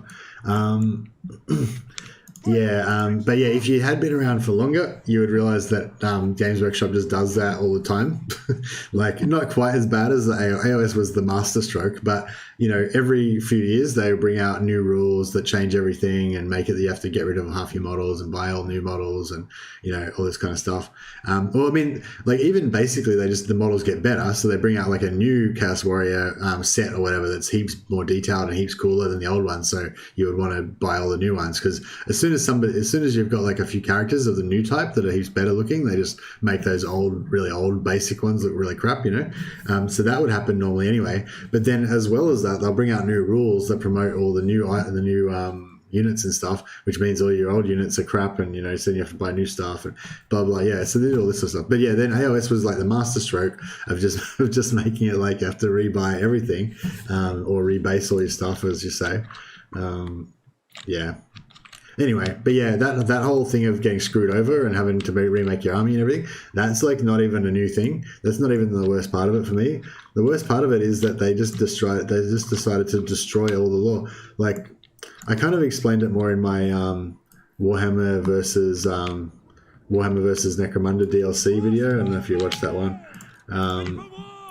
But yeah, I guess I kind of expressed my feelings about this in that video. In a bit of I guess it was a bit of a weird poetic form that I did it in, but whatever. Crossbows ready, General! Yeah, I don't even know what I'm doing here. Not that. What the hell? Why does this keep fucking up? Yeah, that's weird. Anyway. The target! The Empire endures! We'll put some there, put that there. General! Ready to smite!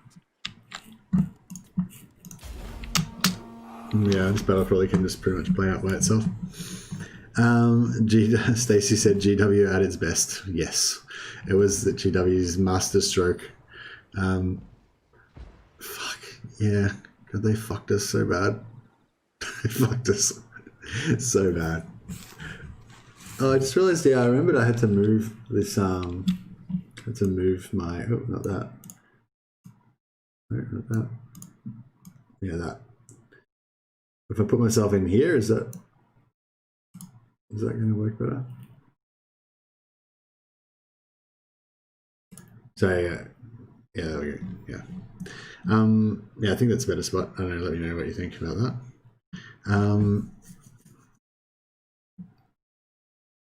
Oh, does that subscribe thing come up in front of the oh, that's pretty crap. Didn't realize that.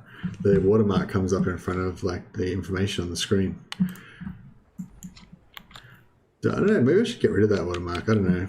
I need to get like subscribers is kind of what it's all about for the channel at the moment. I need to try and get more subscribers. So I don't know. They say that if you put that watermark on there, you get more subscribers. So I don't know. I feel like I'm not really willing to like beg people to subscribe. So I figure at least the watermark's kind of there, just auto begging for me. So that yeah, that works. But yeah, I mean, can you still see through? What if I maximize? Can't really tell if you can see through the watermark. Did we win? I wasn't paying attention. Yeah, I think we won. Oh, actually, I wanted to kill their leader. Oh yeah, we didn't look at the pink wagon. There's Volkmar riding on his pink wagon. It's pretty cool. Can we look onto him actually?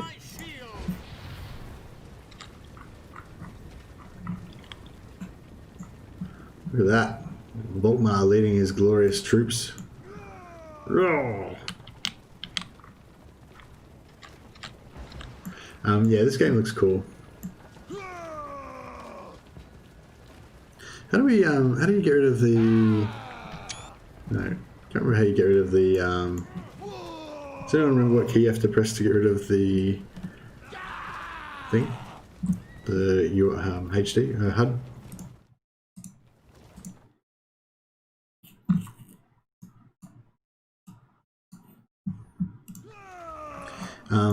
Anyway, what are we doing?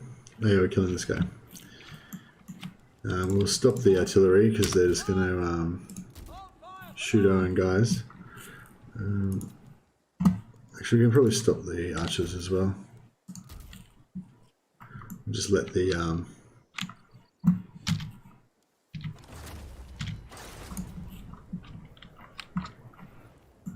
let all those guys sort it out. Cool.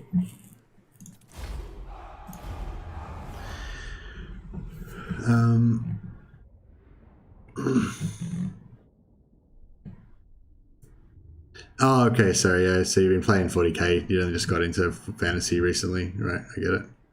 But yeah, you get the idea. You're familiar with getting slightly reamed by Games Workshop, but it was still a surprise to get mega reamed by them when AOS came out. Finally take the plunge, round bases and no formations, yeah. Great Betrayer. I refuse to have any interest in AOS. I've invested over 2/3 of my life playing Warhammer on tabletop. I will not support for them for the idiot decision. I only think the watermark covers the turn counter. Yeah, I'll yeah. I don't know if we care too much about the turn counter right now, but I'll consider maybe getting rid of that watermark for future streams. I wonder if I can make it like, yeah, I don't know.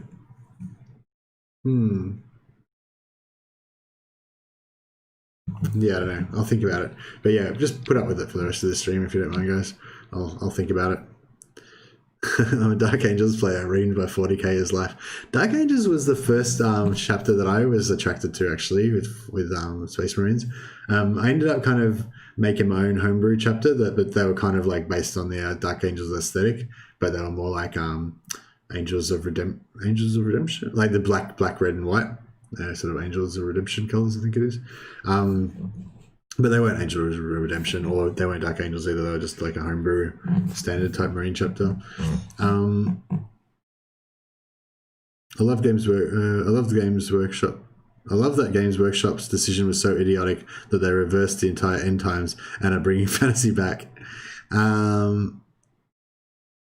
Stacey said it's not in the way on my screen, the watermark. Yeah, I think it depends like what you're watching it on and also what screen resolution that you've got it in. Like,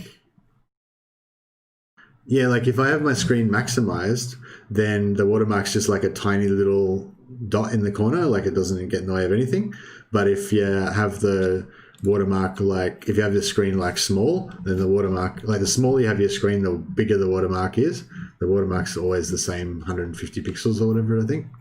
Yeah. Always been a Blood Angels and Orcs 40k player.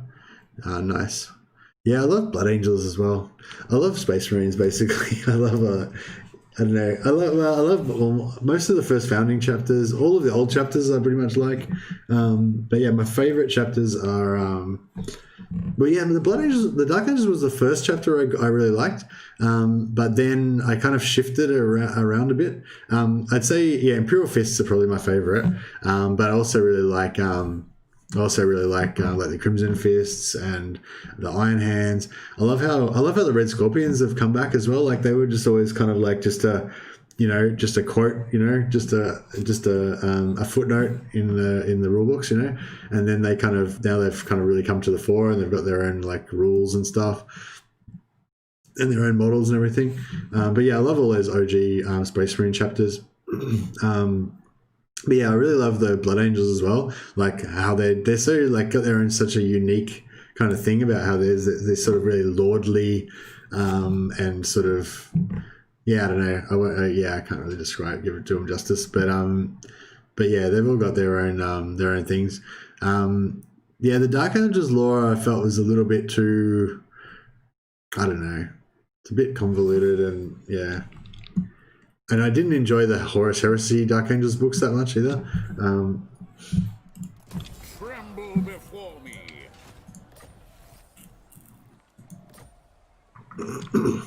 Like I feel like okay.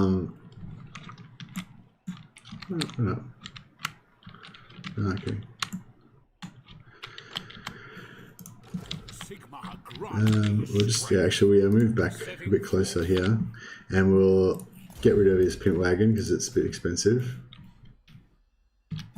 We've got any items we can pop on our brother here. We'll give him some more armor, give him some more melee defense. Gonna be quite decent for him. Give him a little bit of ward save.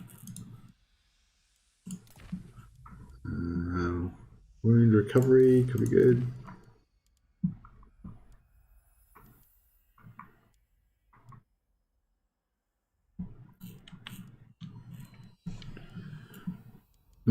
Okay. Alright, so I think Volkmar is pretty much cool. He's got some leveling up to do. Actually, yeah, this is a really hard decision with Volkmar that I always have. So if you're going to go Flagellants, right, which you kind of might, but Flagellants are kind of cool on Volkmar. They're not like super good, but they're like better on Volkmar than they are on anyone else. So you quite often might take Flagellants, so you're going to take this, right? But then you got a choice whether you're going to take Pistol Corps to get the missile strength, or you're going to take Imperial Gunnery to get the artillery. And yeah, it's a kind of a hard one. I kind of feel like artillery is the go.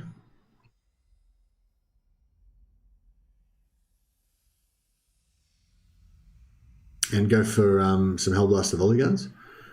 But yeah, I don't know, it's a hard one.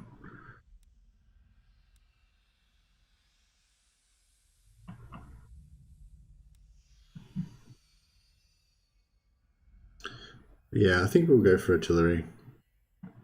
Because yeah, we don't really want to have infantry apart from, we don't have as many Flagellants as we can kind of fit into the army. So we're not likely to have, because we need to get enough points to get to here so we can get this +5. Actually, we don't even need this really.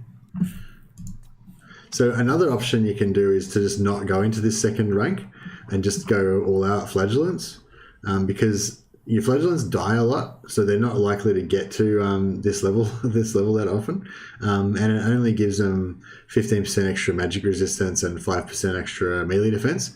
They've already got their leadership doesn't matter anyway because they're immune to flat routing and fear. So you don't really even need this that much, but artillery is quite good for Empire, potentially even for Volkmar. So yeah, so maybe another way that we can do is just put off that decision. We don't really need the buffs to artillery yet. We'll see. We might want to just stack him out and make him a real combat beast, or we might want to go for extra casualty replenishment or ambush defense chance or something like that. So yeah, we'll just go for the magic spells basically first, the spirit based spells. The vampires and werewolf. The recent law decisions with the Dark Angels defies logic. Games Workshop needs to learn the definition for the word never. Yeah, the vampire and werewolf concept turned me off to them.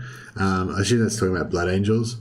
Yeah, Blood Angels, the vampire thing. The vampire thing doesn't necessarily have to be a big part of it all the time, though. Like, they've got like other aspects to their lore as well. Same with the werewolf thing for the Space Wolves, yeah, there's other aspects to the lore apart from that, but yeah. I have the fantasy flight game Horus Heresy. Can never find someone to play. My son is 7. Soon. That's awesome. Stacey's just like training up their son till they're ready. Blood Angels and Space Marines, yeah. I don't like the changes that they made to the Heresy lore. Which changes do you mean? Like, you mean after the Horus Heresy series started, or do you mean the changes they made when they wrote the Horus Heresy series?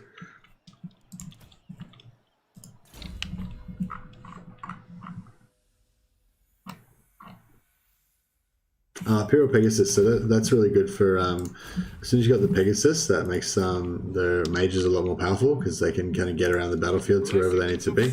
As I mentioned in the last episode, every time your heroes leave and rejoin, that counts as a successful hero action, so they potentially get awarded with traits and they get awarded with followers and stuff. So this guy just got an extra follower because he just did that, and you can do that with all of your characters each turn.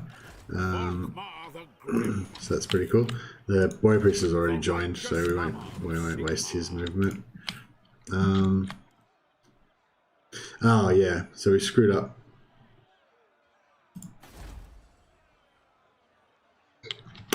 We are going to get a rebellion.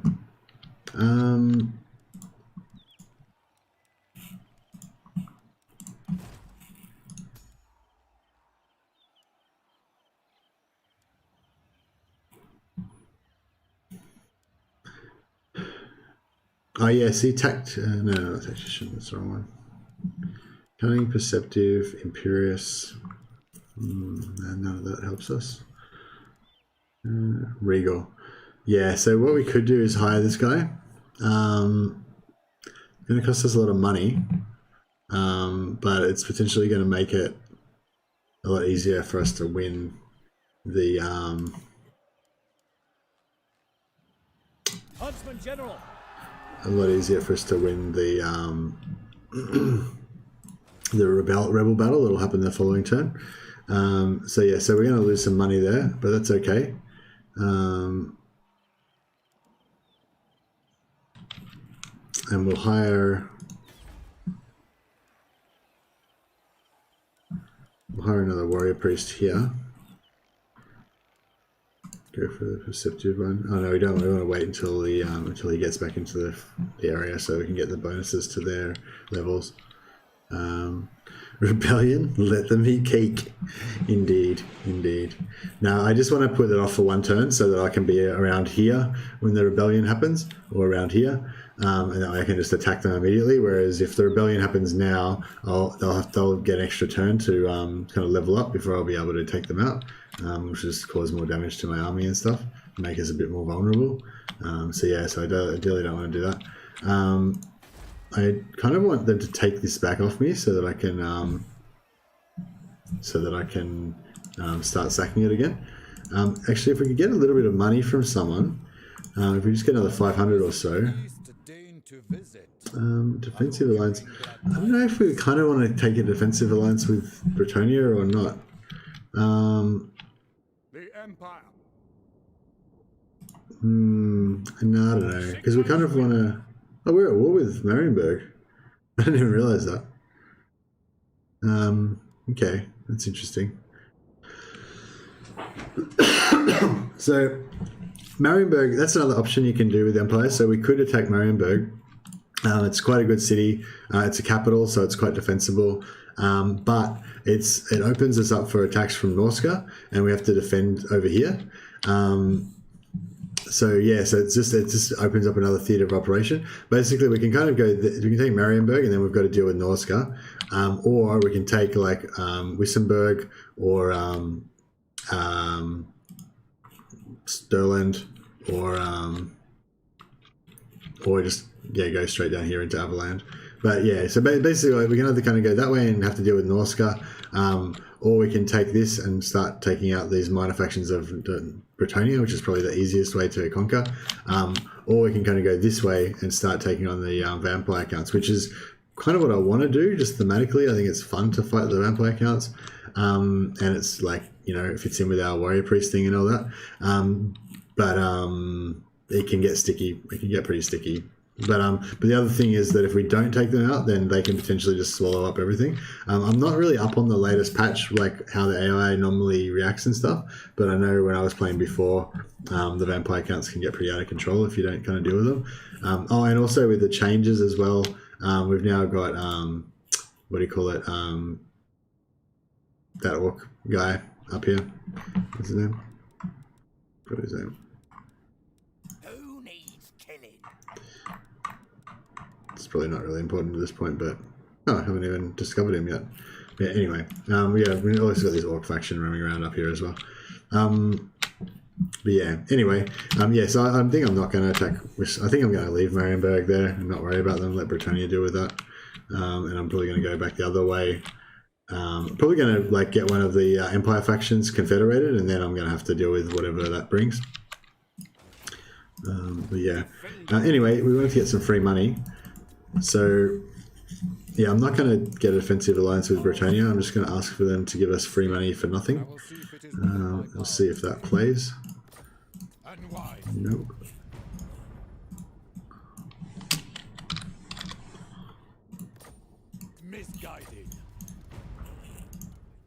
Should be able to get at least 300. No, maybe not. What about Kislev? Maybe it hasn't been quite long enough. No. Alright, well, yeah, it doesn't look like we're going to get any money from anyone. No. Alright, well, yeah, I'm not going to, in that case, I'm not going to build anything, because I don't want to run the risk of getting into the red. So we'll just skip a turn.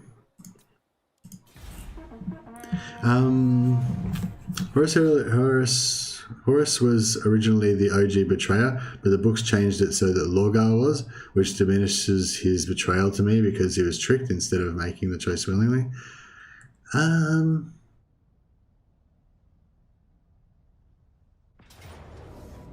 Yeah, okay.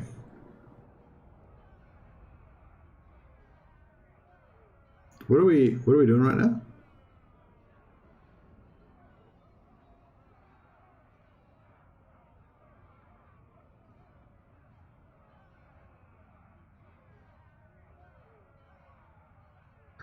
What the hell's going on? Is this seriously Altdorf? Oh, right. They're attacking the general. So yeah, we'll just retreat the general. Do not engage. Yeah. So they're not going to try and take on Altdorf. But that problem with that is that they kicked him out of Altdorf, which means that. Oh no, that's cool. That's cool. So the way that it works is it calculates the public order at the start of the turn, and if rebels are going to spawn, they spawn at the start of the turn, but they have their turn at the end of the turn. They go last in the order, like after every other faction's moved, they go last, but they spawn at the start of the turn.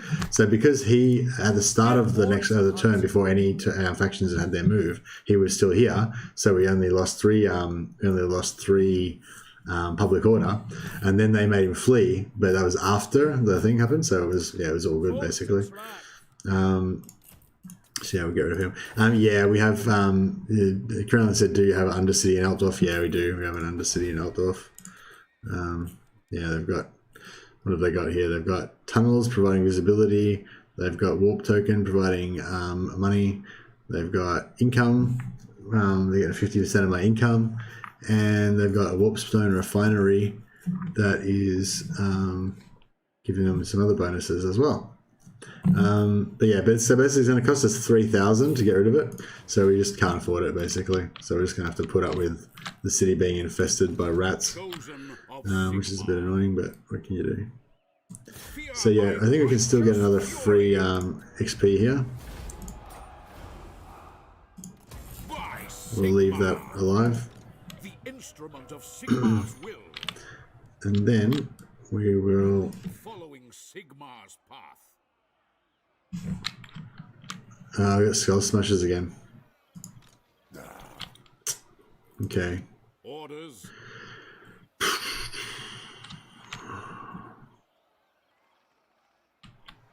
Wow, so they're actually in our territory.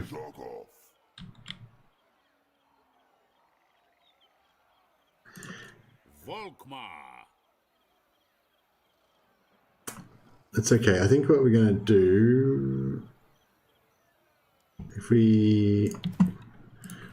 What have these guys got? Thug, Agitator. We'll get rid of Agitator. We basically want to get the... we want the... No, I can't do it. I was going to say we want the rebellion to happen this turn.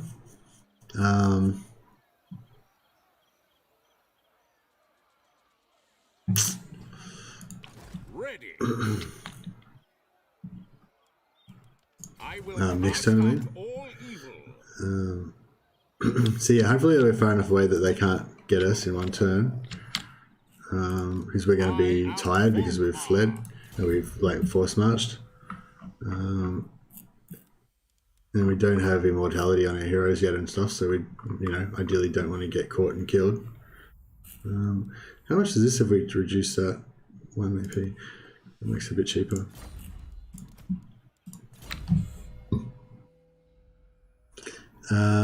You have apparently not been reading your Imperial propaganda. Scum did not exist. That is true. Scum did not exist. It's heresy. Heresy. Give him Hammer of Sigmar as well. Yeah, I'm eventually thinking of giving him all barded war horses, or at least giving one of my squads barded war horses, so we can give them have a warrior priest cavalry sort of unit. Space Marine Chaplain biker squad, which would be our horse riding guys. Okay, so yeah, charge bonus for flagellants, we don't really need that. Weapon strength and speed, it's a bit better than the charge bonus, but we don't really need that either. It's really the tanking ability of the flagellants that you mainly want. But the weapon strength, both the weapon strength and the charge bonus are good, but I feel like I'm not going to use the charge bonus that much because I'm going to be mainly doing blob sort of tactics with them. So yeah, I'm basically going to think, I'm like, yes, definitely get the magic, definitely always get missile resistance for flagellants if you're going to use them. That's super important. Weapon strength, yeah, it's pretty good, especially since they already have quite high weapon strength because they're because of Volkmar's bonuses. And the speed's quite good as well, but it's pretty optional. And the War Eternal is like very optional. Like if you're going like all flagellant army, then maybe. But otherwise, it's like it's probably like you're probably going to be almost as good to go into something else down here. But having said that, like 30% charge bonus. It's only the charge bonus is 30, so it's like plus 10 charge bonus. So it's not like that much anyway. But yeah. Missile resistance is really good for him when he's on his pimp wagon, which we might use at some point. But we'll start going down this rank and get him a bit tougher for starters. Yeah, this minus 50% cooldown on battle prayers is quite powerful. We definitely want that. What are we doing here? So now I've got some money. So now we are going to level up our tap room and get that guy. We're going to hire a warrior priest. Now I want to get a perceptive one to buff Volkmar's magic find chance. We'll give him stimulate growth and have a Sigma and that, and do this. And we've still got one more warrior priest to get, I think. Yeah, we don't have enough money to buy him though.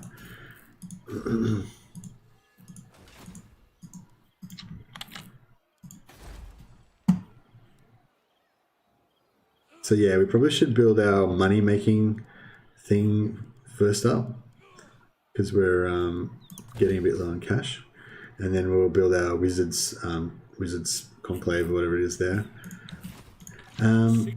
Yeah, it'd be really good if we could somehow get some more public order,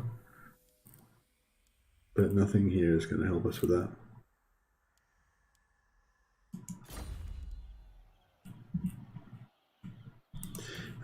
Yeah, and as usual, we can always just move these guys out and then just move them back in again.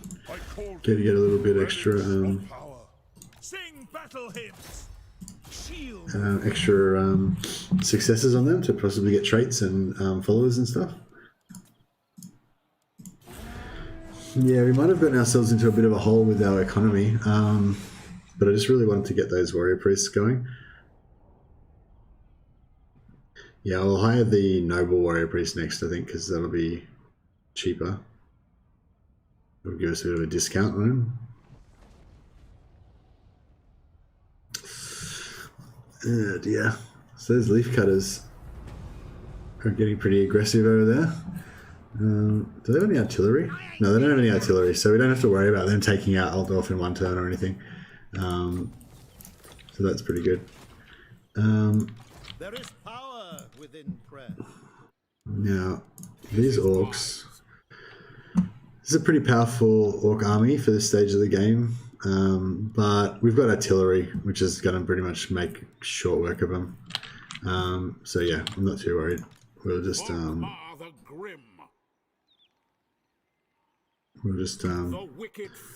wreck them. Yes. It would have been good if they had have taken over Ubersreich first, so that we could have sack-city'd that a little bit, but never mind. Yes, this is good. We'll get some money out of this. Oh, wow. So, yeah, it seems to think that we're going to absolutely obliterate them. I might fight this battle just because it'd be fun to blow the living shit out of some orcs, and also because apologies to any orc fans here, but you're about to see some atrocities against orcs, in case you want to look away or anything. But also because we want to kill them again twice this turn to get a bit of extra XP. So I'll just I'll fight this first one. We'll make sure we don't wipe them out to a man, and then we'll just auto-resolve a second attack afterwards just to get a bit of bonus XP. But this will be kind of cool as well, because we can just get a bit of practice at using our artillery. Just figure out some good ways to set up the artillery and stuff. So I guess on a hill is always nice. Good thing about mortars is they're indirect fire, so they don't kind of get in the way of each other or get in the way of your other infantry or anything like that. I usually like to have my mortars kind of set up at the back, and then have a line of missile troops directly in front of them. I usually use my heroes to tank out the front. Keep your flagellants as your reserve, and your knights. So we don't actually have any front line at the moment. We need to get some more flagellants to kind of be the front line, or some more warrior priests. These warrior priests aren't really that tanky, unfortunately, but once they get their abilities and stuff, they'll be pretty cool. One thing to watch out with flying heroes. If you have them in front of your artillery can actually shoot your flying heroes by accident, and your ranged your archers and stuff can also do that. So yeah, gotta watch out for that. I've done that before. I don't think I've actually killed my own hero, but I've definitely done some damage to them. Yeah, I think we might be about time to lose these knights, but we'll keep them for a little bit longer. So yeah, we've got a bit of a problem here. We don't really need more infantry. Sigma speaks through me.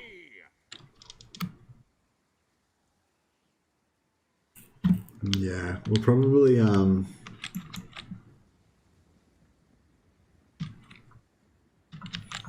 Actually, yeah, we'll probably Crossbow ready, General.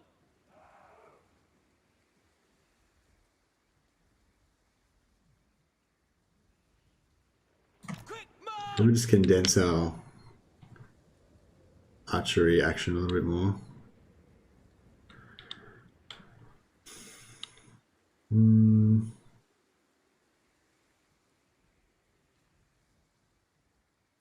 Maybe we should even do checkerboard with the archers. I'm just a bit worried we're going to get overwhelmed. I'll send this guy out to mess with them a bit. Where are all the trolls are on that side? I think trolls have a slightly faster movement rate. Trolls are 54 speed as opposed to 31, yeah. So the cavalry will be able to mess with the infantry on this side better than they'll be able to mess with the trolls.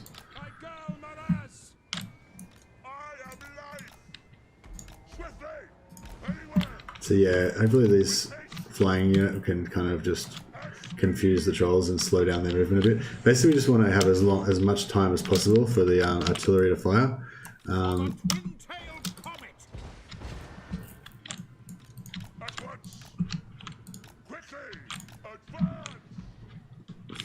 Yeah, we might need these flagellants to just eat it from the trolls, unfortunately.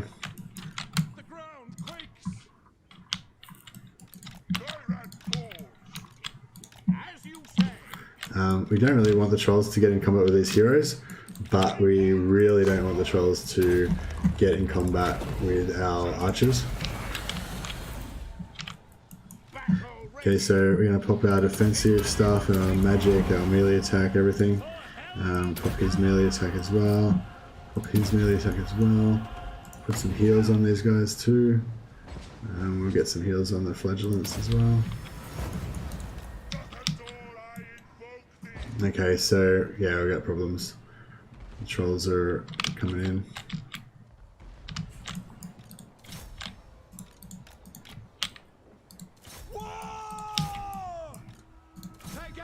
Yeah, I fucked this up pretty bad.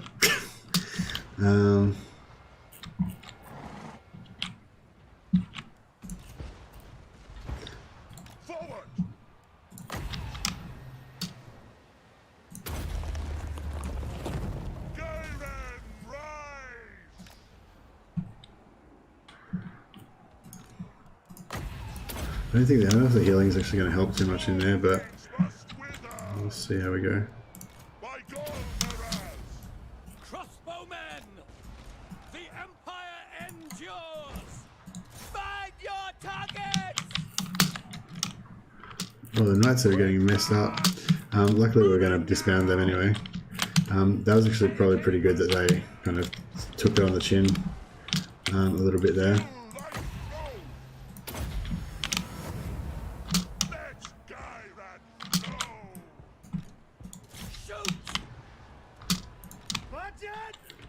Alright, yeah, this is all working out pretty well. Now, Understood. No lingering. Ready to fire. Ready. Battle wizard. The power of life is mine. alright, ready to pop some more buffs. Artillery is doing its thing. Ready. The twin-tailed comet. We serve the Emperor. Our flagellants are dead, pretty much. Let the wind of life blow. Crossbowmen, it is done. Welcome to our cavalry, they're dead.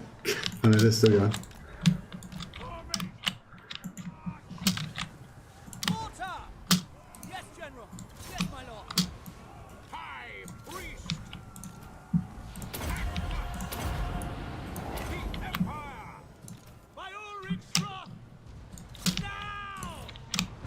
If we take out that leader, that should break everyone.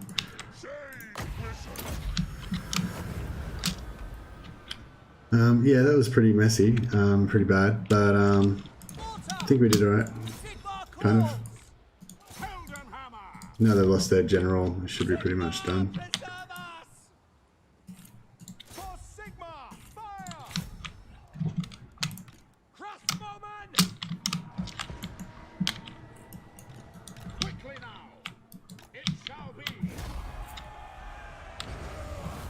Cool.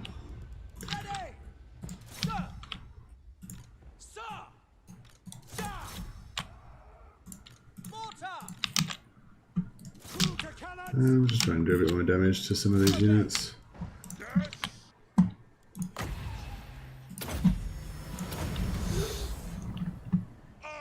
am its vessel. Ah, nice. Yeah, Krillin just said if you act like you're going to charge with a flyer, but then you click off the unit before he makes contact, the unit will stop to brace for the charge, and you can repeat to slow units down. That's a really good strategy. I've actually used that before, come to think of it, but yeah, I hadn't thought of it. So yeah, that's a really good thing to remind me about. I mean, sorry, when I say I've used it before, I mean I've used that going to attack and then clicking off to like mess with units before, but I don't know if I've used it like that, like in that situation. That would have been a perfect way to use it, to just try and slow them down.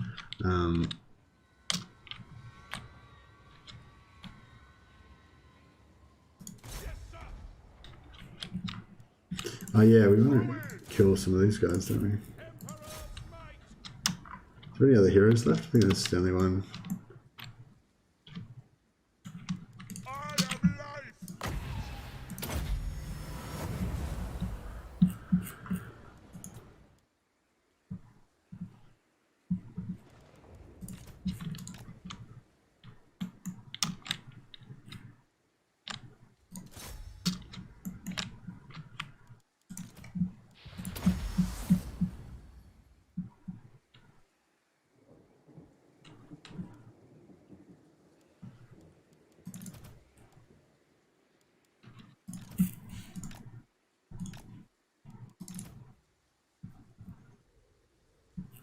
Just gonna kill this guy, get a bit of extra XP and a bit of extra money. I think we get money from killing him. Very well. Sigmar calls. On to war. Now we might be able to get a couple more heals in.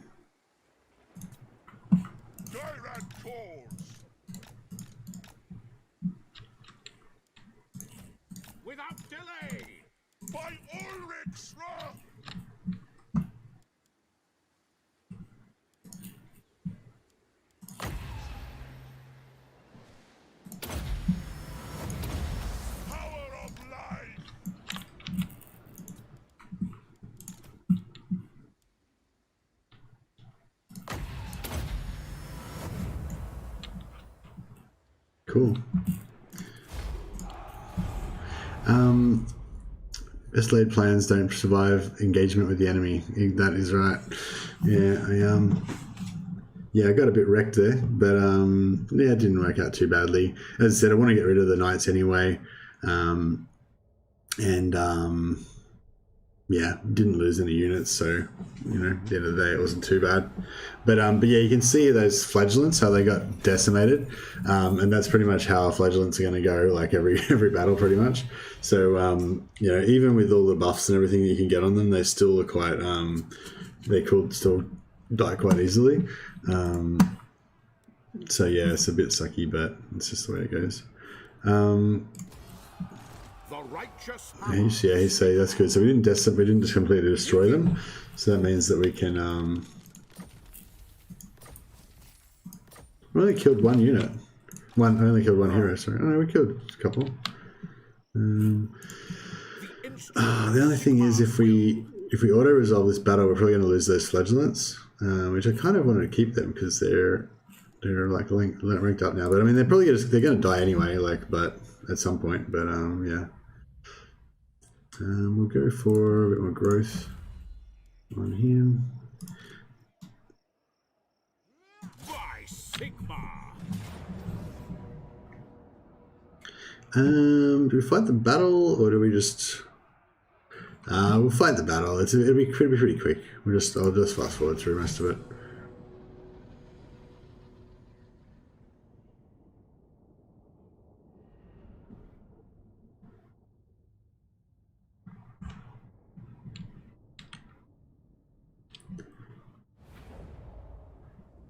But yeah, melee cavalry.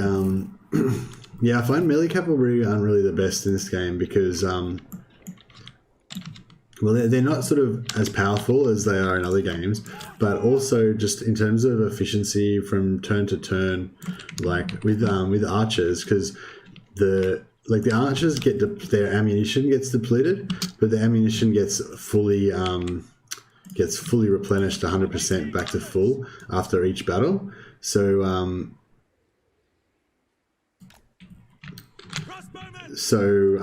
you can just keep fighting every turn, you know, like a maximum efficiency. You can expend every single ammunition bullet you've got, and then get them all back, and then do it all again next turn, or even multiple times per turn. You know, every battle you get your ammunition replenished. So that's great. But with offensive melee cavalry like these Blazing Sun Knights, like you have to charge them into battle to use them, and so their health basically is their ammunition, you know. But their health doesn't replenish automatically fully at the start of every battle like ammunition does. So you just can't, like, you know, the DPS that you can put out with the Knights, not DPS, but the damage per turn that you can put out with the Knights just isn't as high as you can put out with archers. Granted, Knights can do stuff that archers can't do, and they are pretty cool to have around. They probably, like, I probably would have possibly even lost that battle if I hadn't have had the Knights to distract that unit of those 3 units of orcs on the left hand side. Or maybe I wouldn't have lost, but I probably would have got like wrecked even more, you know.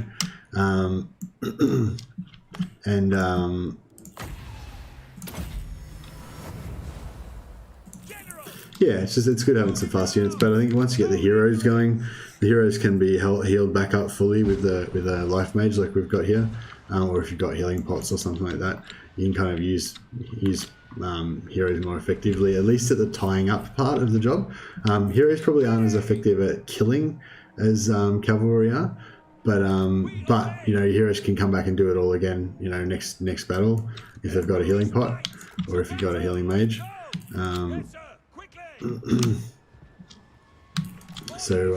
Yeah, and like once we get some more mounted heroes, we can get them to do this kind of riding around annoying people job. Send this out. Gate order. At speed. Do a little fake out. Oh no, we got done by the I forgot that they had they've got the slowdown thing.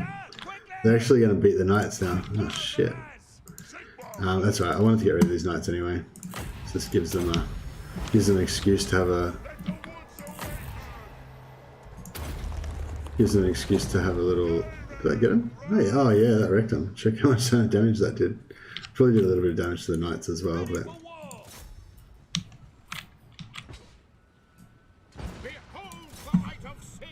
Alright, let's get some buffs happening here.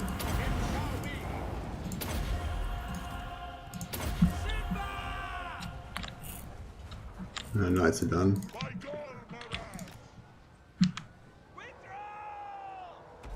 These guys should all break pretty soon, hopefully. No, I can't fire that close. Crew to cannons!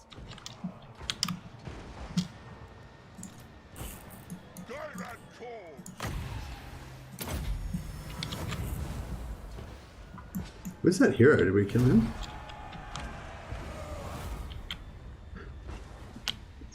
Yeah, that was fine. They just, as they kind of got to our line, they kind of broke, so didn't cause too much damage. I'm pretty sure the hero's dead wherever he went. Don't miss fire! Cannons, fire!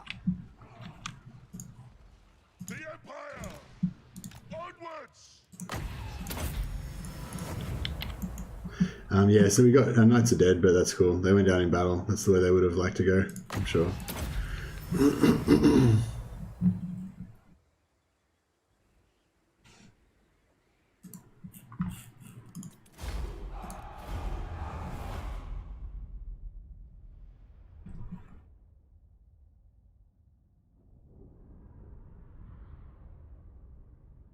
Yeah, talking about that bracing for a charge thing.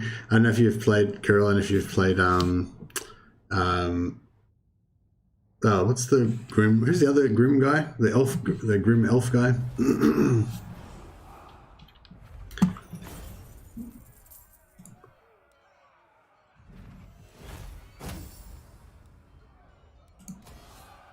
The instrument of Sigmar's will.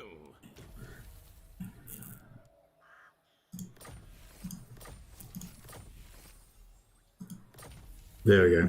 So this is executioner. This is a trait. This is why I've been executing the captives every single battle, because eventually, after you execute battles enough times, you get this -2 enemy leadership in local enemy region. And the probably called it doesn't matter, but yeah, it's that -2 enemy leadership. And once you got like 4 guys with this, then like in the same province, then the enemies are getting like -8 leadership. It's not a big deal, but every little bit helps. You know, you get a debuff from artillery firing, you get a debuff from archers firing. You know, they all kind of add together. No, the new DLC, Elven guy. I don't think we would have met him on our diplomacy, so we wouldn't be able to find him on here. No, I don't think we've met any elves yet. No. Yeah, somebody in the Grim. Someone in the Grim. Eltharion the Grim. Yeah, so no, sorry, I was just going to say about the whole flyers shenanigans, because when you level up Eltharion, he gets a Griffin, and it's really powerful, and then you give him no, not Imric, Eltharion. Yeah, same DLC. When Imric came out, the Eltharion was the DLC lord. Yes, you have Eltharion, and then you give him like a noble to go around with him in his army. Yeah, so usually what I do is I like get Eltharion, and then not usually, I've got a few different ones, but one that I do if I want to have Eltharion cruising around over in the Orklands for a while, I'll build a noble place there, so I can recruit nobles and give him a noble, and then try and get the noble that's got the damage reduction. I think you get 10% ward save or something on them. Or there's another one as well that's got like, I think it's like melee defense and speed or something. Speed's quite good as well. Anyway, you get a noble with like some good traits, and then you have and then you also get try and get Cavill over there, and then you have this little like hero stack where you have like all of Eltharion's units, like these archer units. They're really tough archers that have the really high melee stats as well. I can't remember what they're called now. And yeah, you put them in the corner, like far away in like checkerboard formation, so they can handle some stuff. And then you use that kind of technique that you were talking about, like using the flyers to like mess with the enemy. But because you're so far away from your own troops, they don't even really go for your own troops at first. And then you can kind of like use Eltharion and the noble to be kind of like charging and trying to pick off different units, and Eltharion's got a bunch of different buffs that he can use as well. But with the noble as well, you can kind of like be charging and distracting different units, and then when Eltharion's buffs up, he can like go in, wreck some units a little bit, do some damage, and then you kind of like let them. Sorry, this is a boring story.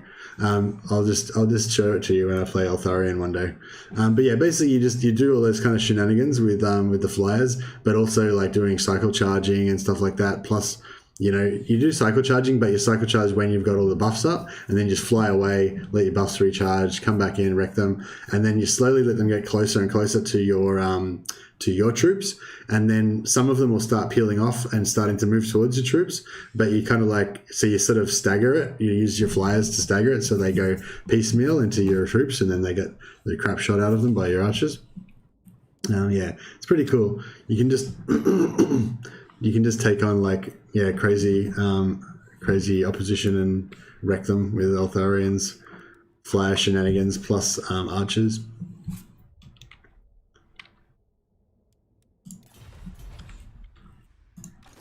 Volkmar the Grim. Yeah, Imric's cool though. Imric's got his you just get lots of nobles that give you the minus 15% army upkeep costs, the prudent ones, and then you just put them in Imric's army, get some more minuses to dragon upkeep, and then just have lots of dragons and go around smashing everything with his army as well.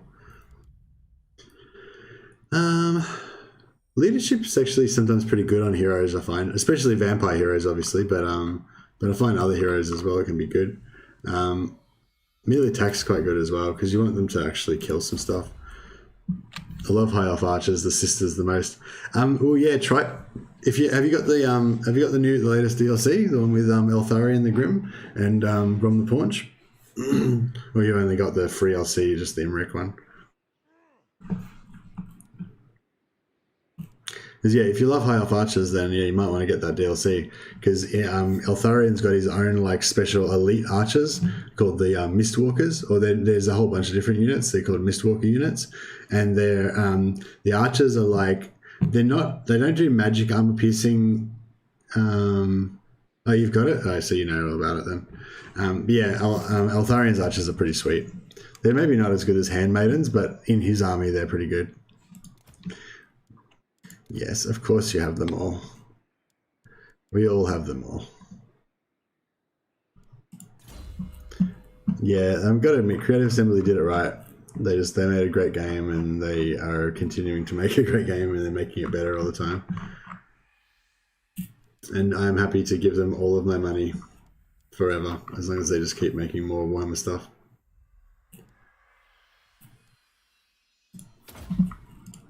Give him some more ward save, some more range defense. What time is it? I probably should be wrapping this up. So it's a weekend for me though, so I can stay up a bit later than usual. Don't have any work. Don't have any work coming up. Yeah, so we're going to give him missile resist. Charge kind of can be good, but I think health is pretty good for Volkmar. And armor is really good too. Knowledge is power. If he wants to be like mowing through units. Okay, so we're about to get. Yeah, cool. So now we're going to get the. Now we're going to get the. Moving out. See, I kind of want to get some more flagellants, but. We're a bit full, and I want to get another monster hunter. No, noble, cunning. I kind of feel like cunning would be good because have a poisoner, but we could easily probably get poison on an item or something, so we don't necessarily need it. But and noble, see, noble would give us extra money, which would be good. And the extra build reduction. Yeah, we'll get the noble one first. What do you require? We get more growth. Get more Hammer Sigma, defense. There we go. Alright, that's good. Everything's going well. We got some more money coming soon once we upgrade these things. And we're going to have a rebellion, so we get some money there as well.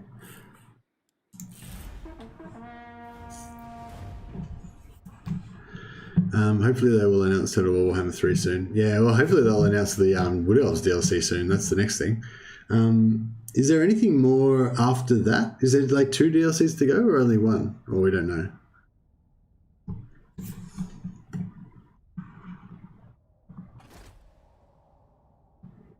Nice, they took Uber's right back.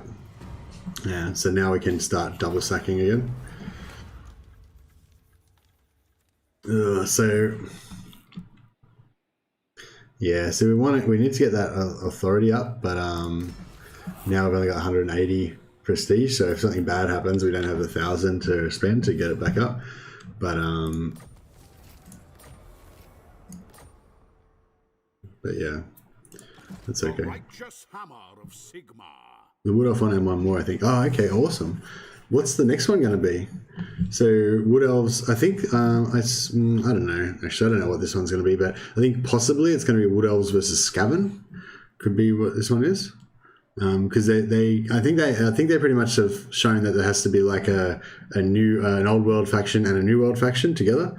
Because they did, like last time they did greenskins and high elves, you know. So I imagine they'll do the same thing again. So yeah, I don't think it'll be, well, obviously it's not going to be high elves again because they just did high elves DLC. So it's going to be either dark elves, Skaven, or lizardmen. And I feel like Skaven's probably, well, actually, I don't know. Dark elves, I don't know which one's more popular out of dark elves and Skaven. It's hard to say. I think Skaven's kind of the more popular iconic race, but dark elves are a bit more anthropomorphic, so those ones tend to be more popular. Just for the gen prop. Okay, we'll get this guy in here so he can get some XP out of this battle as well. Now is your chance. Oh no! Have the great adventurers join you and witness their legendary act for yourself. So I didn't want to trigger this. Oh, it can still be hired from this location later. Okay, cool. Sorry, I thought that meant that the timer started because they only last for 20 turns. So yeah, so they're still there. We can just use them whenever we need to. So at the moment, yeah, we might need to use them soon because at the moment, see, our money's very precarious. We don't have much cash. So when we want to invade somebody, we're going to need a bit of a cash boost.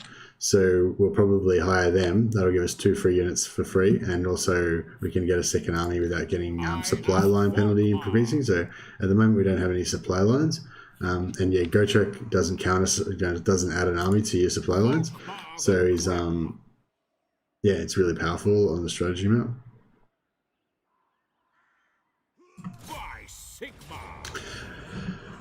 Could be undead. I mean, oh man, they got cannons. I want cannons, bro. See, I don't have, like, yeah, if I had a slot free in my army, I potentially could have looted one of their cannons, but I mean, it's only a 10% chance to loot it anyway, and it probably is unlikely to have happened. I could probably auto-resolve this, but I won't. Could be undead because of the Wood Elves, yeah, but I mean, I don't know, like I was saying, I think they're going to do they'll do a game 1 faction and a game 2 faction. So if it's going to be Wood Elves, then it would have to be, you know, one of those the game 2 factions that I said. I feel like Vampire Counts have had a lot of stuff as well. Like, do they really need another DLC? Don't get me wrong, I'd love another everything DLC, but what are we doing here? We're going to get shot by cannons, we're going to get shot by mortars. So we want to kind of spread out, I guess. Crossbow ready, General. It's probably a bit too spread out.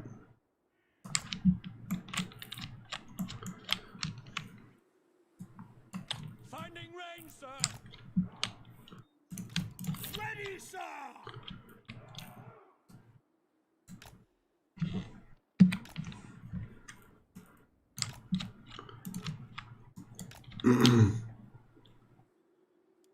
Ready to smite. Yeah, something like that. Are they any cavalry? No, they do. That's alright, it'll be fine.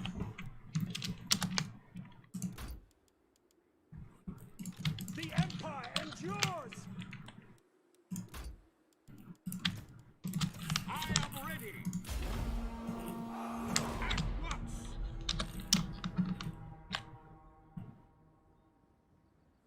Take your targets. Yeah, we'll get those mortars sorted out. Because the mortars are going to wreck our infantry a bit.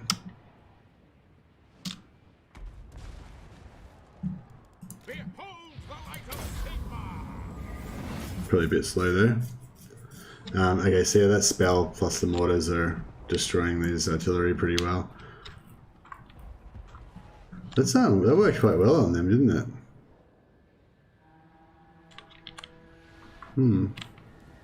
That's interesting. Oh, it's the artillery that's wrecking them, not the spell. Oh well, whatever. Yeah, we don't really need to worry about spreading out anymore because the artillery's nearly done. Forward! Forward! Onwards! Crossbow ready, General! No lingering! Yes, sir! Quickly! Ready for war! Take aim! Launch! Mortar! For Heldenhammer! Take the ground! Crossbowman! I am life! Quickly! Awaiting orders! Shield of faith! Crossbowman! The Empire endures!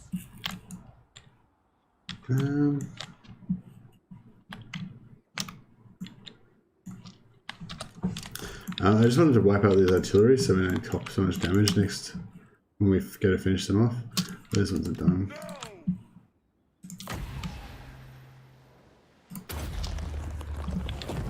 Let the woods awaken! For Heldenhammer! Fire! For Sigma! Fire! By the Jade Griffin! With haste!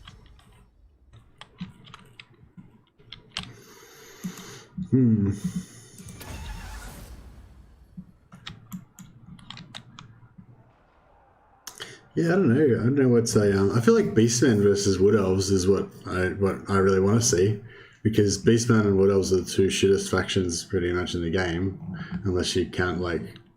Oh no, actually Wood Elves are pretty good. Wood Elves are pretty fun. I've had some good Wood Elves campaigns, but yeah, I feel like Beastmen campaigns pretty not very enjoyable. I feel like both Chaos and Beastmen, they need to rework the whole.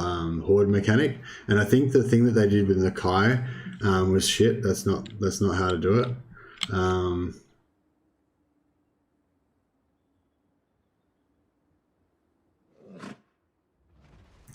Sorry, I shouldn't be so disparaging of their work. You know, I got a lot of respect for Creative Assembly, obviously, and games designers in general. Like, yeah, I think like, yeah, what they did with Nakai, like, I think it was a good idea. Like, I can understand like somebody's correctly kind of identified the problem with hordes, and they've said, right, this is the problem with hordes, and then somebody's come back and said, all right, well, here's a solution to those problems with hordes, and I can see that they were kind of on the right track, you know, with it, and they were kind of trying to address what the problems are with hordes, and they kind of were on the right track there, but just, yeah, it didn't fix it. Like, the Nakai thing's not that much fun either. So yeah, for anyone who doesn't know, like, Nakai has a mechanic where he has sort of like a faction that's automatically like his vassal sort of thing. Well, they're not really a vassal exactly, but I don't know what the deal is with them really. But basically, whenever Nakai takes over a city, like, it just becomes part of his like vassal's territory. And that kind of creates, and that has a mechanic that makes him more powerful and stuff like that. But yeah, so that potentially something like that could be good for Chaos as well. Maybe that's what they were sort of thinking about. They were testing it out to see if that could be a good thing to do with Chaos, by using it with Nakai as a sort of minor faction that people don't really care about too much, probably in general. But yeah, I don't think they solved it. So yeah, so now that we've got our buff, we don't need to execute anymore. We can just either take this one to give us more money, or this one to give us more unit replenishment. Instrument of Sigmar's will. Moving out. Yes. Tremble Yeah, we'll just before take them out. me. That's fine. Setting forth. Okay, so I kind of want to take out these guys up here. Oh, what's this guy up to? Aldebrand is wandering around in my territory. We should probably check on our diplomacy. I haven't bothered to even look at it for a while. It is time.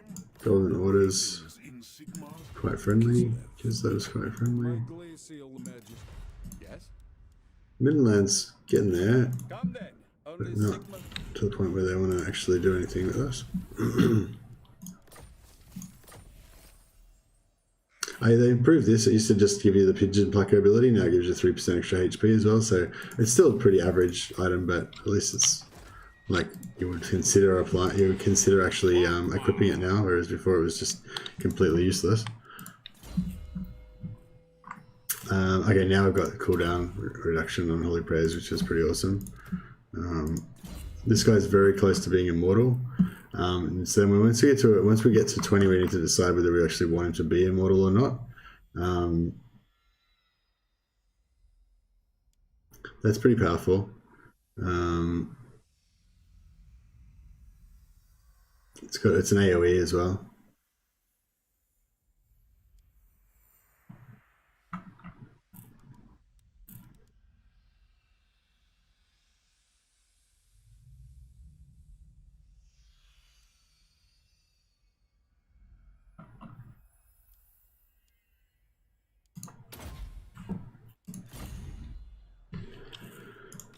Because once they become immortal, you can't get rid of them. So if you want to make like if you want to get a stack of like all warrior priests with disciplined, for example, or something like that, then you might not want to. You might sort of hire some guys with other traits early on in the campaign when you don't have much choice, and then later on you might want to replace them all with disciplined warrior priests. So you don't want to make them all immortal because you won't be able to get rid of them. Yeah, I'm thinking about taking a warhorse on them, but we'll wait probably until a little bit later on. Now, I don't know if we want to take these guys out first and then get back to this. Yeah, I kind of think what we might do is we'll sit in here to get a little bit extra public order. We'll level that up again, get a bit more money. Very soon we'll be able to hire our witch hunter, and then we can get rid of that again. And then we should probably think about leveling up Grunberg if we're going to stay here, or going out on campaign and wandering around a bit more. But you can also just turtle in Aldorf and just not go anywhere and just confederate the other cities. But yeah, I'm not sure if that's like the most efficient way to do it. But okay, they just moved away from Karberg, left it undefended. Okay, here we go. See, this is what we wanted to do.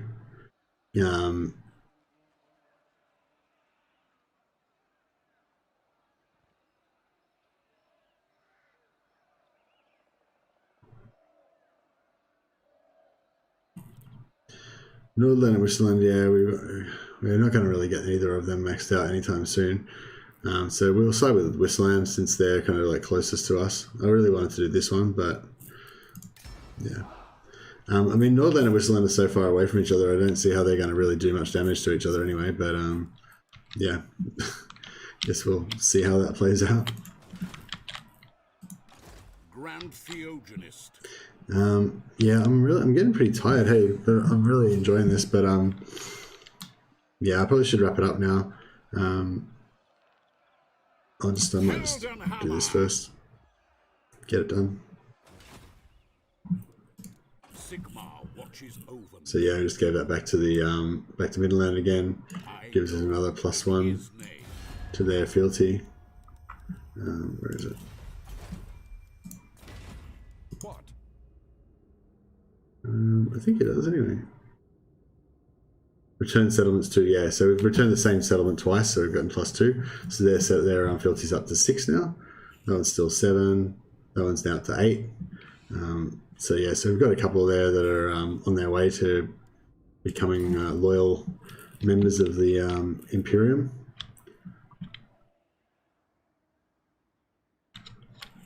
Now, even if we force march to here, I don't think we're going to be in range to be able to attack the.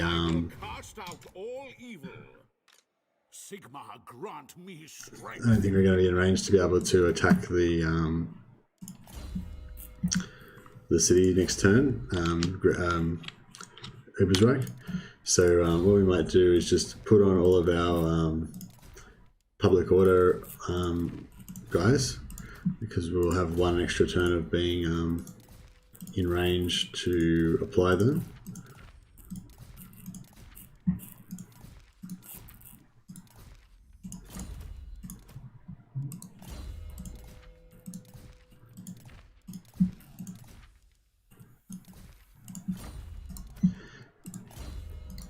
And then, yeah, so this turn it won't apply, but next turn we'll be a bit closer to the, we'll move up to here, and then that'll apply all those buffs to our public order. And then now we can also hire a witch hunter.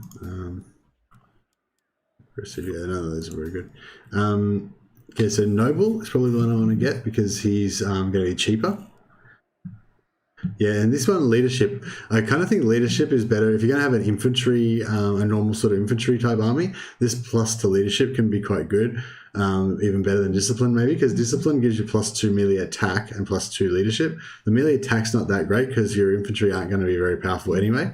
Whereas leadership +4 makes them kind of hold the line. Especially if you have like 3 characters with this in the army, you potentially have +12 leadership, which is quite strong. But yeah, I just thought I'd mention it. But I mean, I probably still wouldn't actually do that. Like having three heroes with +4 leadership is probably, you know, a bit excessive. Ready. Okay, so this guy is going to be our assassin, obviously. So we want to stack up with these type of skills, and we want to get him like assassinating people as soon as possible. Also give him +1 there. Well, actually, we'll give them this. He's probably going to fail and get taken out pretty regularly. We'll give him a thug. Give him an extra chance of assassinating. And there's another there's another follower that you can get that gives you +8% chance of assassinating as well. So we'll get that for him as soon as we can. Hopefully this guy here isn't going to assassinate us. And now we can get rid of this tavern. Actually, we don't need to get rid of it just yet. So it's going to cost us 7,500 to build this Wizard's Conclave. So we don't have anywhere near that much money yet. So we may as well just leave this here and give us extra public order until we're ready to build it. We'll probably leave that there, build this, build another level of that, and build the Imperial Wharf. And then by that time, we'll probably have to spend money on upgrading Altdorf anyway. So, yeah, we may as well just leave that there the whole time. And that'll mean we won't have to worry about rebellions quite as much, and we can concentrate on farming this more.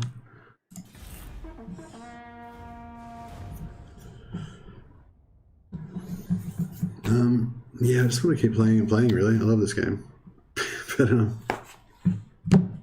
this was ostensibly meant to be a Necromunda stream, so I guess I should probably end it at this point. I'm probably going to play Warhammer again tonight, like next stream. So anyone who digs Warhammer, like, you know, it'll be back on again. Just looked at major battles between the Wood Elves and the other races. The only new faction they have a major fight with are the Dark Elves. The Scum fights are all outside of their territory. Yeah, yeah. I mean, Dark Elves could be a possibility, but I was reading something on the forum about it, and they were sort of saying there isn't really much left in the Dark Elf roster to make a DLC out of.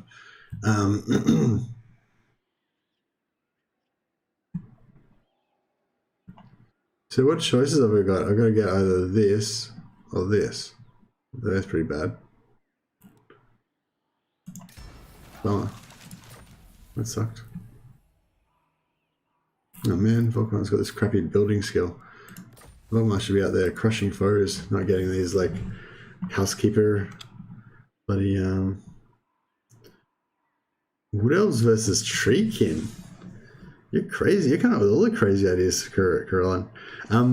No, I don't think it could be, but that's a really cool idea. That's a really cool idea.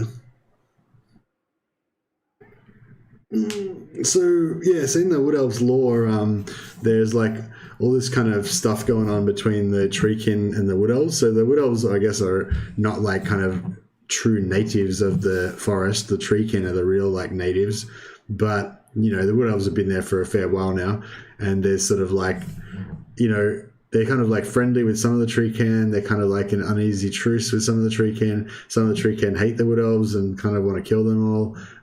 Yeah, there's kind of like this kind of stuff going on. What's that tree elf? Not tree elf. The branch wraith lord, Dracha. Yeah, there's like a female Treekin lord that apparently hates the Wood Elves and wants to kill them all, I think. Actually, what's his name's a bit like that too, isn't he? Durthu. Is he? Oh no, what's Durthu's deal? He's kind of real angry and stuff, isn't he? Drycha, that's right. Yeah, but I feel like has there been some historical strife between them? Have they had some wars or something, and the Treekin have like killed a bunch of high Wood Elves, or vice versa, or something? Has there been? I feel like they might have actually had some historical wars, haven't they? Yeah, I don't really know much about the Wood Elf lore. Just like bits and pieces, only that I've learnt from since playing this game.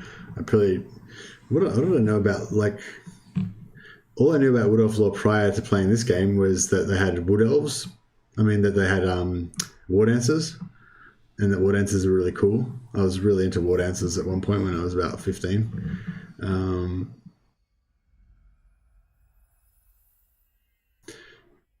But then as I grew older, I realized that I was not going to be an elf. I was going to be a dwarf.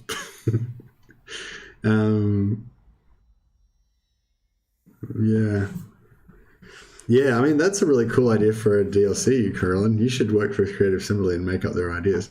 That'd be sick. But yeah, no, I don't think they'll do that. I think they'll do, just from a business perspective, you know, like Wood Elf versus Wood Elf. Wood Elves aren't even that popular, you know. Making like two Wood Elf factions fighting each other is like not going to sell much DLC probably. Drycha follows an evil treant that Alariel has imprisoned in the Wildwood.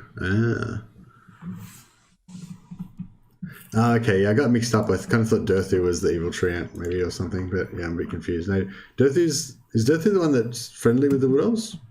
Or he's made some oaths with the Wood Elves, but they kind of fucked him over, but he's still he's allied with them, but he's a bit pissed off now or something. I can't really remember now. Something like that, I think. Okay, so do we want to keep this guy? Knowledgeable. See, he's got a pretty crap trait, but he's all leveled up now, and it's going to take us a while to replace him.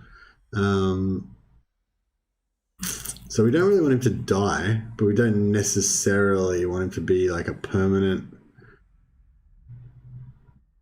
We don't necessarily want him to be a permanent addition either.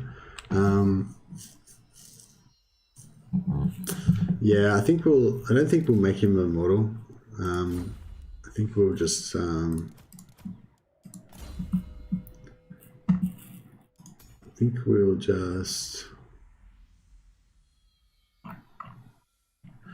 give him boost income for now. Start giving him a bit more money.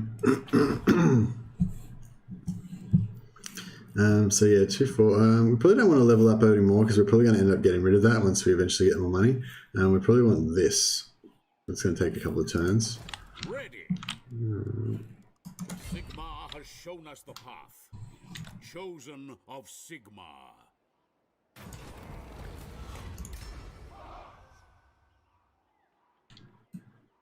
Moving.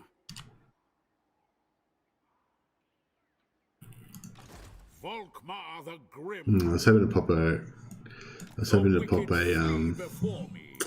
an ambush on him, but Onwards. yeah, there's no. A time to heal. The righteous hammer of Sigmar. It's not really necessary, but Men forward. okay. Let's see if we get another. No, nice, got the rogue. Going forth. Actually, I don't know if those heroes actually work. Relics. I feel like they used to be bugged.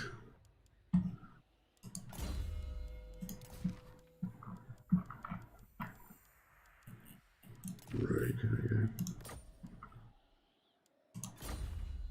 Alright, now we need to find someone for him to assassinate.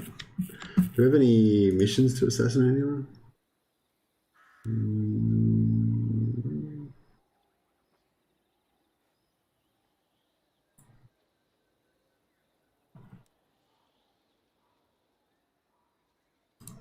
The instrument of Sigmar's will. Tools of judgment ready. 52%, yeah, it's a bit of a waste of money, but it's kind of annoying. I trust no man. Boom, he's an elite agent. Show me the accused. Make it cheaper. Yeah, we kind of need him to be in the army as well, so he can level up. Seek out the heretics. We can't really afford to keep spending money leveling him up. Right, we probably need to go and conquer some stuff. But yeah, maybe I should leave it at that point now. We'll just do the end turn so we can save it. Basically on Legendary you have to do end turn to save the game, so but yeah, no, I think we'll wrap it up on that turn. I had a lot of fun there, and I really enjoyed the chatting. Thanks for everyone who was chatting and keeping me occupied in chat. Good talking to you about lore, Carillion, and guys. Yeah. Well, yeah, I think I'll try and put another Necromunda video today, but I'll probably do another Warhammer stream tomorrow because I'm really digging this campaign and I want to start getting some warrior priests smashing people. Oh, Middenheim. Yeah, we want Middenheim to be our friend. Doesn't matter, I'm gonna have to. Blessings of Actually, I'll just attack this because that way we'll get the save. I get an auto save there. Alright guys, well thanks for watching the stream, and yeah, I'll catch you all next time. See you later.